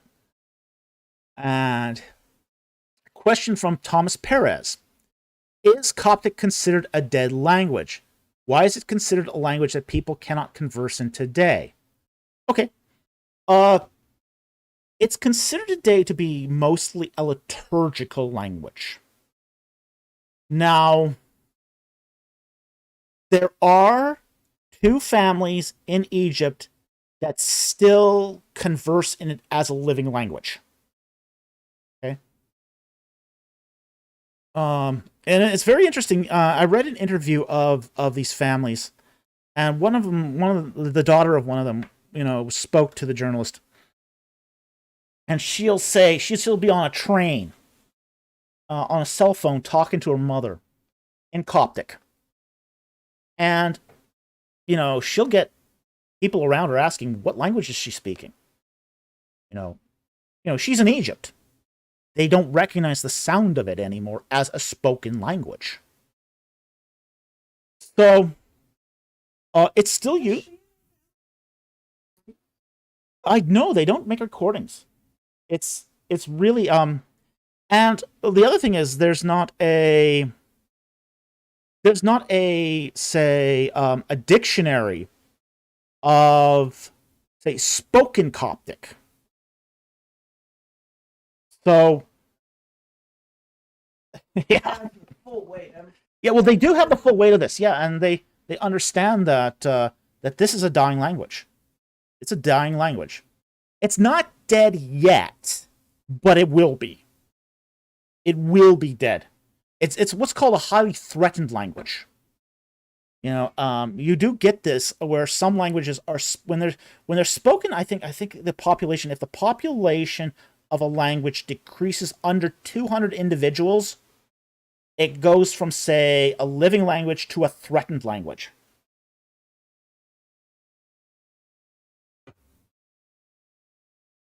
Yeah. Yeah.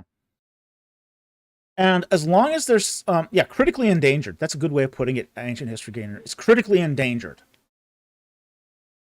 So, right now, Coptic is classified as a liturgical language. It's used in liturgy. It's used in written text, religious texts. It can be spoken and conversed in. Okay, it's still spoken language, especially the Bohairic. It's something you only find basically in churches these days, in Egypt. So if you go to a Coptic, say a Coptic Orthodox church, you can actually hear that they will actually do the service in Coptic, except for the sermon. The sermon will not be done in Coptic, but the praise music will be done in Coptic. The liturgy will be spoken of in Coptic. But the sermon itself will be usually done in Arabic. So, because that's what people are, most of the congregants are speaking. Most of the congregants are speaking Arabic. So, but there is still two families that speak it, that speak Coptic, and have kept the language alive. Not intentionally, it's just kind of an accident of fate more than anything else. But yeah, you could still speak it. You can still converse in it. It's very much reminiscent of late Egyptian. So, it's basically late. Most of it is late Egyptian with some Greek words added. 10% Greek words, 90% Egyptian. So the syntax is very similar to late Egyptian. Very similar to late Egyptian. So, yeah, it can still be spoken, and it can still be conversed in. Very few people, though, will make the effort to do it. Okay, so that's our last super chat. We are going to take a couple of non-super chats, and then we're going to call it a night. Well, let's see, any good juicy super chats here, non-super chats. Go up here, and we're going to start scrolling back in time.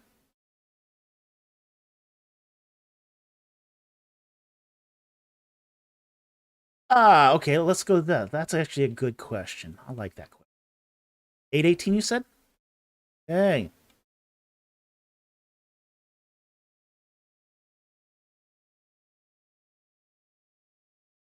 $18.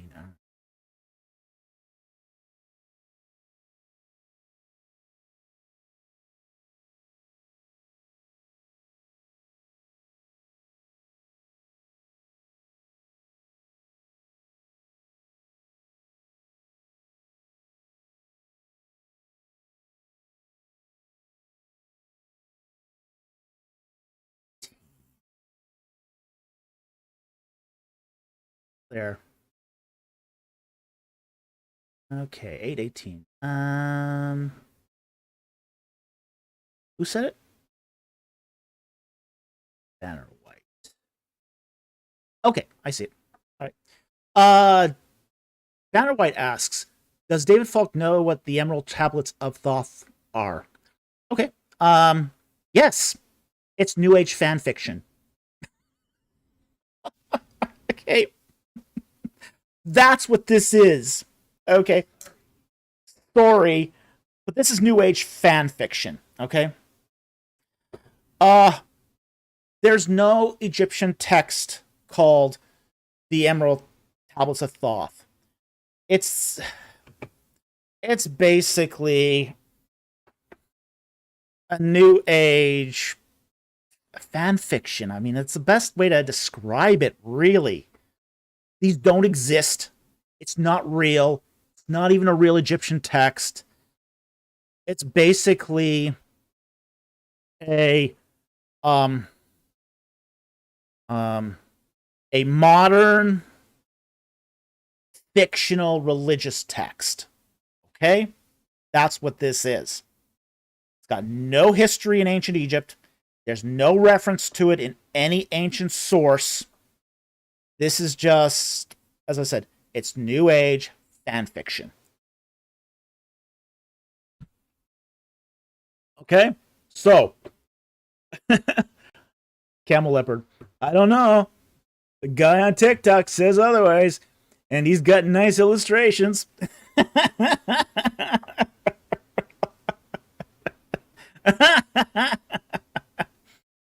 Yeah, you know what?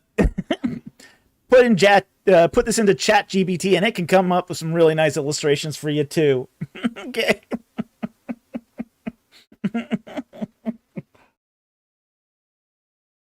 Yeah, I saw ChatGPT when somebody put in Christ overturned the tables, and it shows Christ doing a backflip over the table.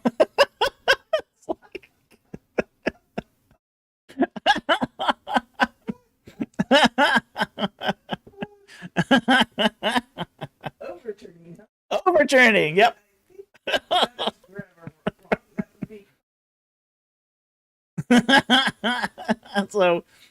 so yeah, I mean, look, you can get ChatGPT to make illustrations of anything these days, but these things don't exist. Okay, there's no such thing as the Emerald Tablets of Thoth. Period. It's just New Age, as I said, fan fiction. Yeah, Wizard of Oz meets ancient Egypt, essentially. All right, let's take another non-super chat here. Okay, what time? 8:49. We'll flip to there. Theological question. What? On ancient Egypt in the Bible? Asking theological questions?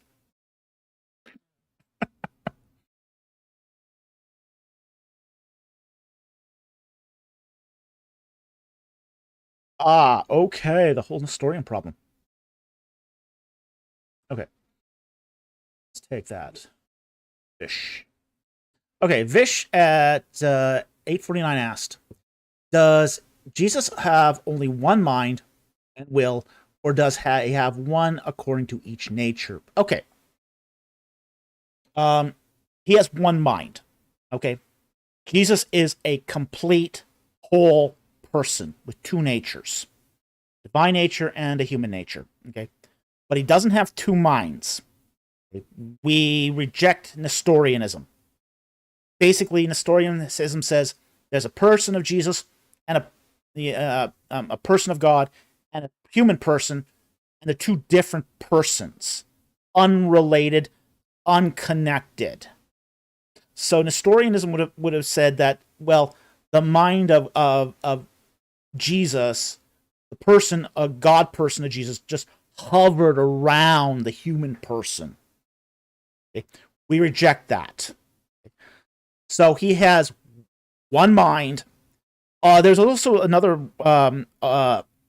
historic heresy also associated with this problem called Apollinarianism, which was kind of an answer to Arianism that basically said that Christ was human, but his mind was God. Okay, so Christ had the mind of God, but the rest of him was human. Okay, so we reject that also, because Christ has both a one mind that's both human and divine. So that two natures extends to his mind as well, because he's taken on the quality of humanity, even in his mind. So that's one of the implications of the incarnation, is that God is fully God and fully man. He's both. He's both fully God in his mind and fully man in his mind. So he can think like a human because he has a human nature of his mind. But he can think like God because he has that full nature of divinity in his mind. So it's one of the things where he has, his mind is both. It has both those natures. So this is why the historical Christian faith has, say, repudiated Apollinarianism, because it's kind of tried to move that sort of divinity into sort of a ununified person. Okay? The incarnation is that the whole being of that second person of the Trinity is incarnated in Christ. Okay? So I hope that helps. Thank you very much for the question. It's a great question. 8:26, okay.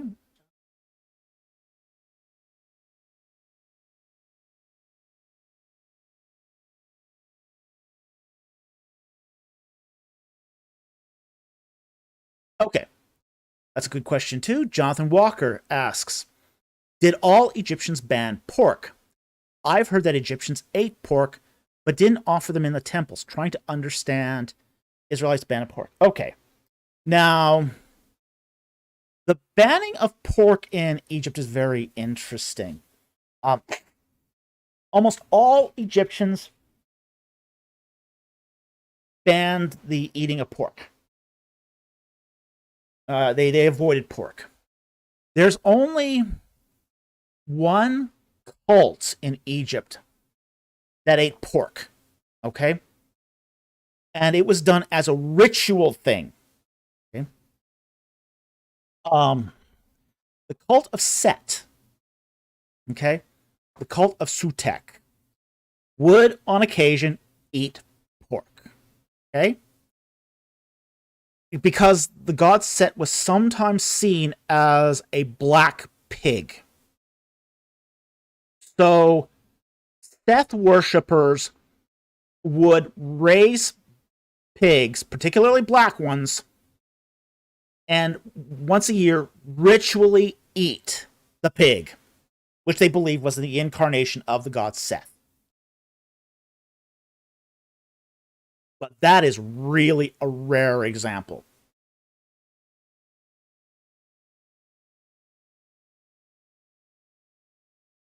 I don't know what he's reading, but the camel part. Wait, I have a black pig. Am I in possession of Seth? Yeah, you are. You pagan.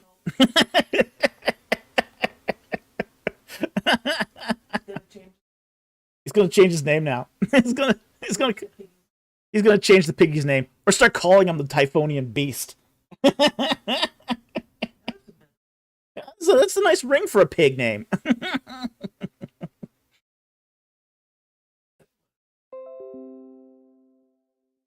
Yeah, true. We named a rabbit Tiglath-Pileser III. So, pink pigs could be incarnations of Seth too. Okay. Okay, so it's one cult in Egypt that raised pigs. Okay.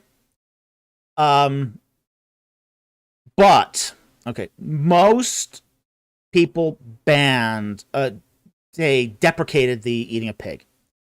And the reason why was agricultural. Egyptians didn't eat pork because pork in general fouls the waterways. And you never, ever, ever want to live downstream to a pig farm. It smells really bad, okay? Pigs are gross polluters. They are gross polluters. So, and Egypt depends heavily on canals. Because once you have the inundation and all the land is fertilized, that water sinks back down to just the river basin itself. So you got to get that water from the Nile to your crops that could be fairly a long ways inland. So they have to channel the water through a variety of canals. So your water that you might get as a farmer might pass by several farms. Okay, so you didn't just, the agricultural land of Egypt extends miles inland. Okay? And that was the extent of the inundation, too. It went a long ways.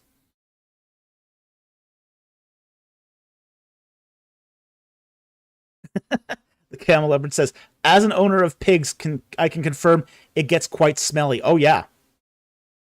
So if you're living miles inland, if your neighbor upstream is raising pigs, that's not a good situation for you. Okay? So, oh, yeah, there are lawsuits, as my producer points out. There are lawsuits in the United States over the effects of pig farming on communities.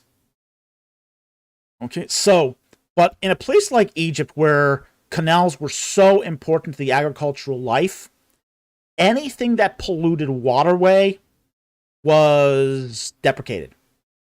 So pigs were at the top of the list of things that the Egyptians hated. Egyptians hated pigs. They were seen as defiling. They defiled waterways. They were even said to defile land. Like, for example, an interesting text I ran across was one that basically talked about ink, like red ochre paint. Okay, red ochre paint could be used. They would take red ochre paint, make pigment, make paint out of it, and then, decorate temples with it. Okay? But if a pig had walked over the ochre pigment, it was now considered ritually unclean. You could not use that ochre in religious ceremonies. You couldn't use it to draw, religious papyruses. You couldn't use it to paint reliefs in temples. That pigment was ritually unclean. Okay? It was impure. Scam leper, ha ha ha. Pigment.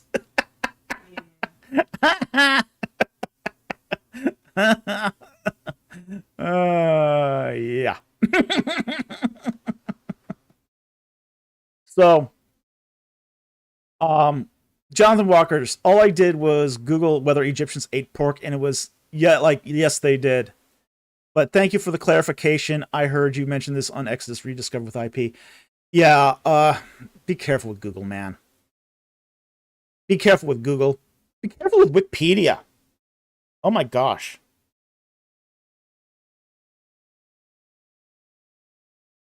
Yeah. Yeah, the Hyksos didn't eat pig for the same reasons, though. Okay. It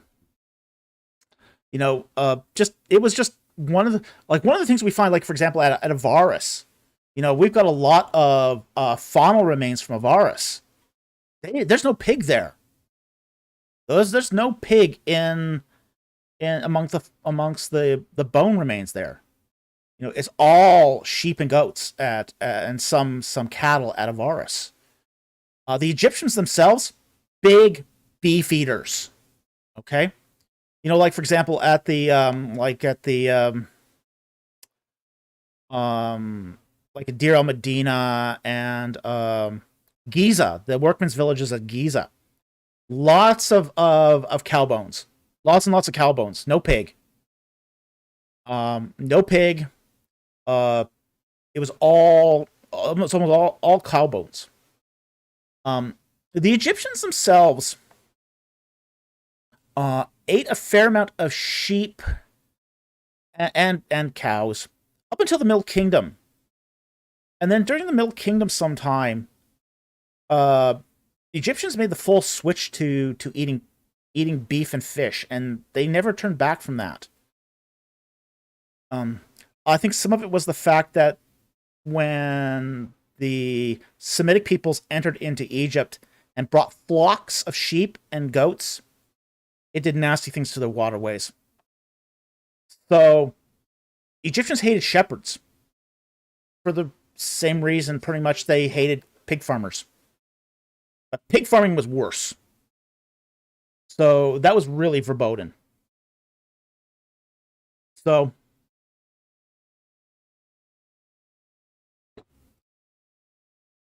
the Bible exegete says it might be, but they ate sheep and goats. Why consider them defiled?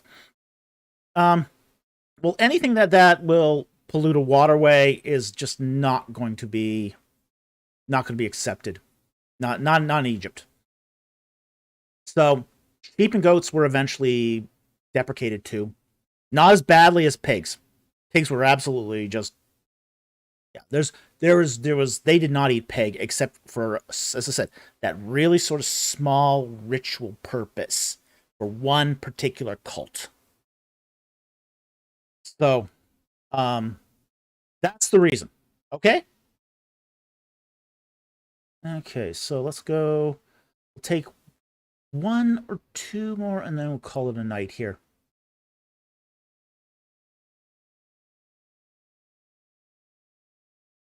Okay, what time?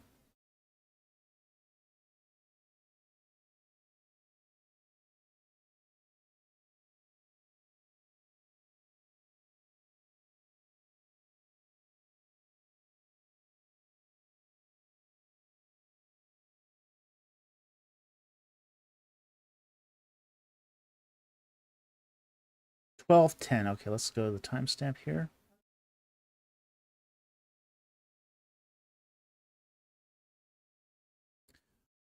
$12:10.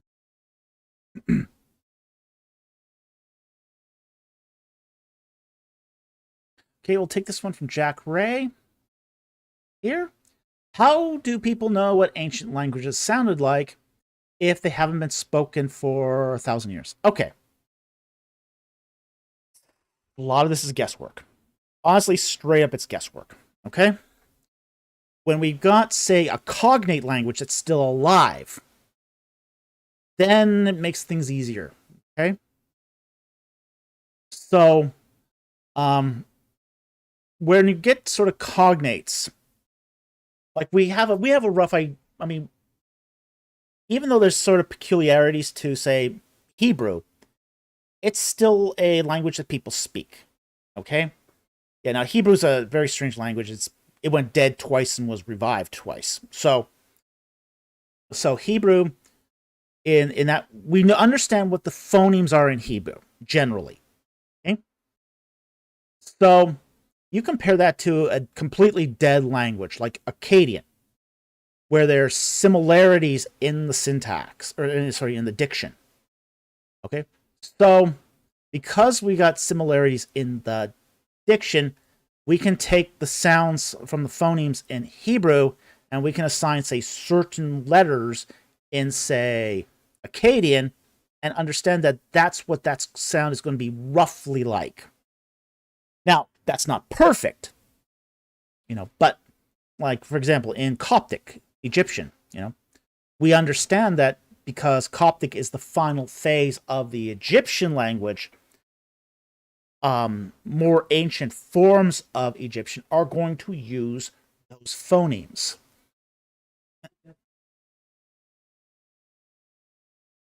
Yeah.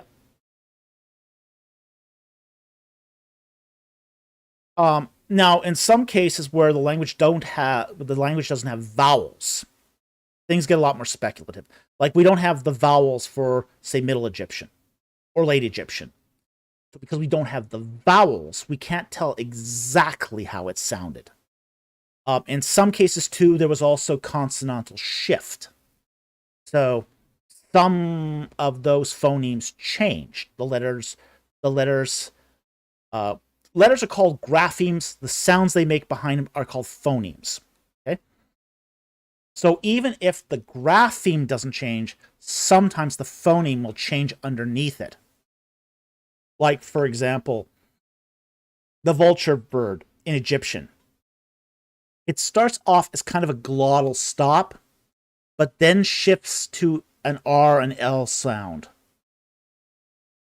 So, some of these phonemes do change over time, and we can't always predict how that's going to happen on a dead language.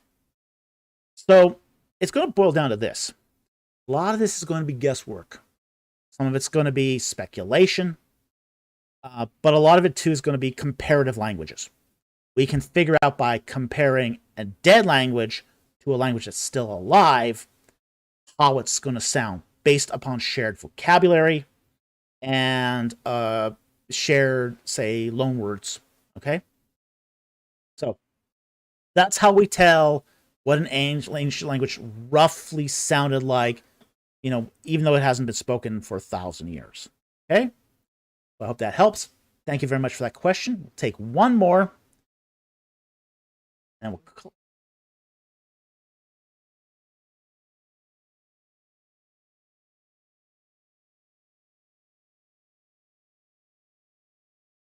And...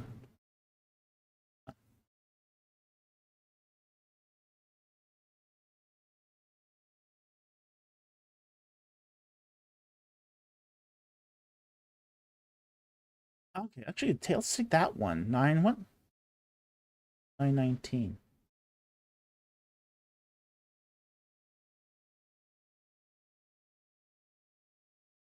Yeah, we don't have time for all of. We had a lot of good non-super chats tonight, so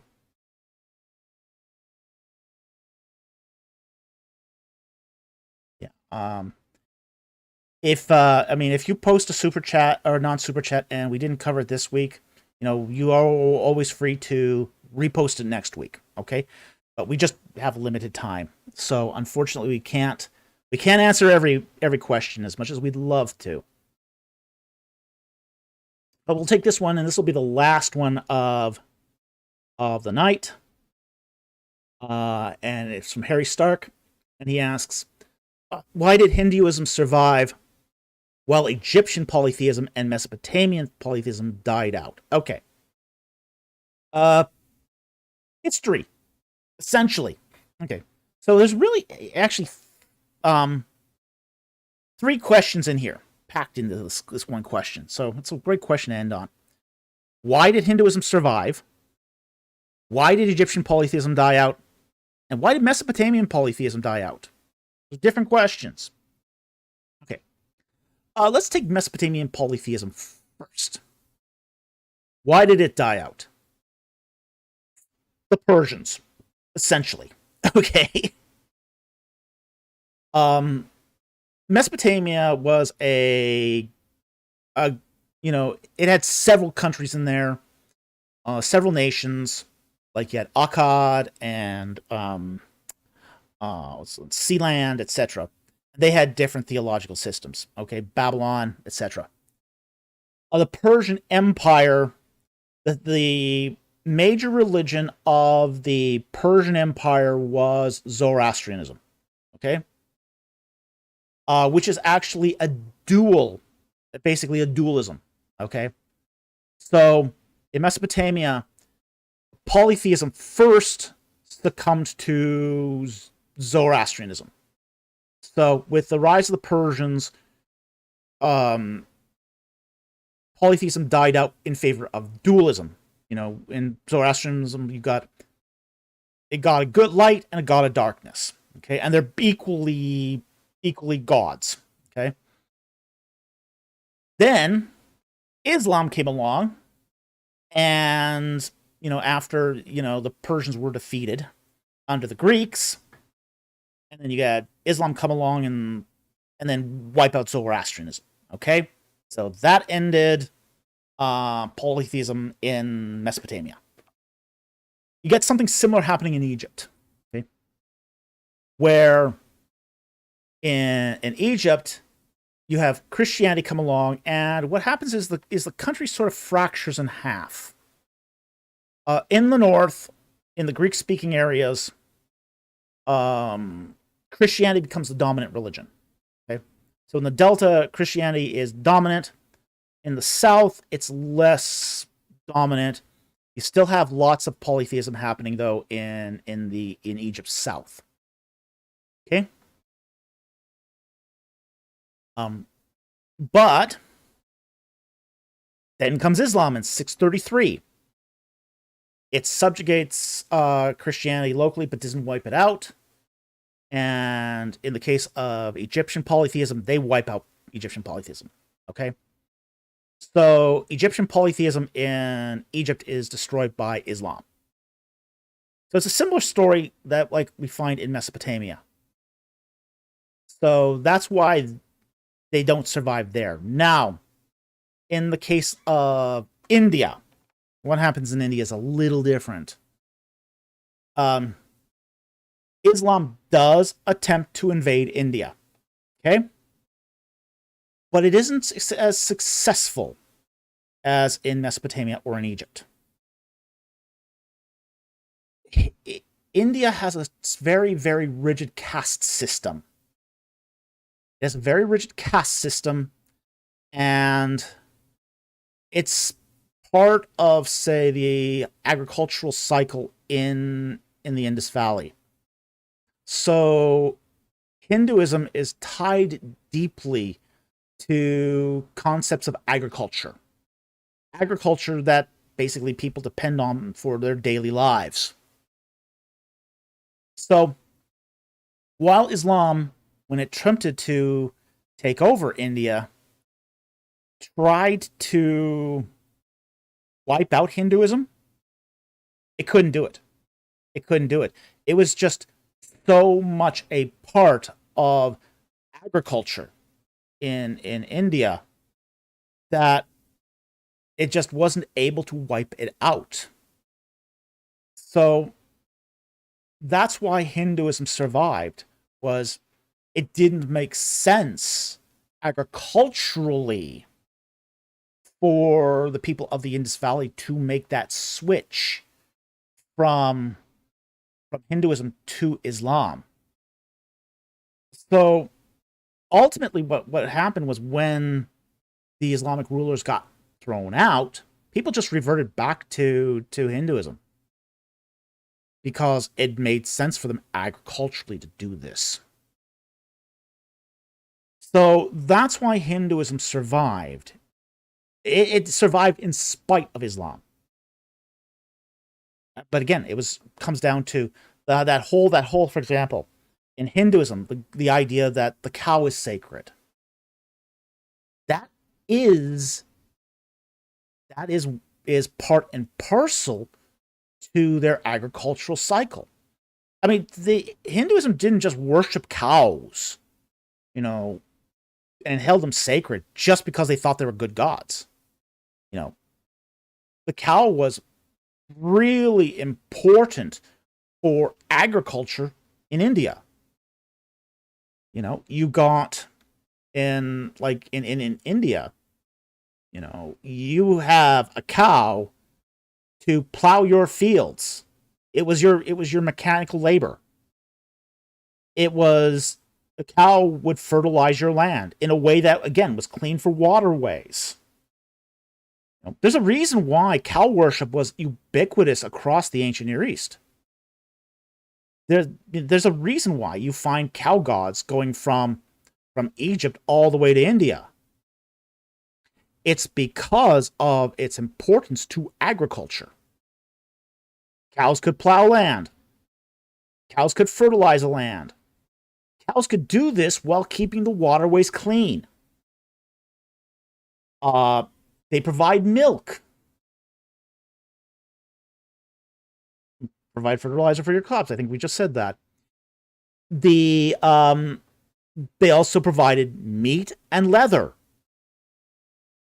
So, the Camel Leopard says you even get a primordial cow in Norse myths. Yeah. Cows were the most important animal to ancient farming societies. Bar none. This is why you find cow worship everywhere. It's ubiquitous. And it was really, really important in the life of the Indus Valley. More so than even in, say, Mesopotamia or in Egypt. In fact, the fact that, say, for example, much of Egypt's, by the time you get to, say, the Christian era, is becoming less dependent upon cattle rearing, even though it's still being done. Israel, by the time Israel sort of gets going, I mean, it's almost entirely a caprid rearing society at that point. So that's what's going on there, and then that's why Hinduism survived, because of the cow, essentially. Islam could not break the Indus Valley of its sort of attachments to cow worship and the agricultural cycle. So anyway, that's the history of the region. I hope that helped and it made sense. So we're going to call it a night here. I want to thank everyone for joining us tonight. I want to thank our super chatters who basically keep food on our table and the lights on, because we can't do this without your support. We so appreciate it. Thank you so very much for your support of the channel.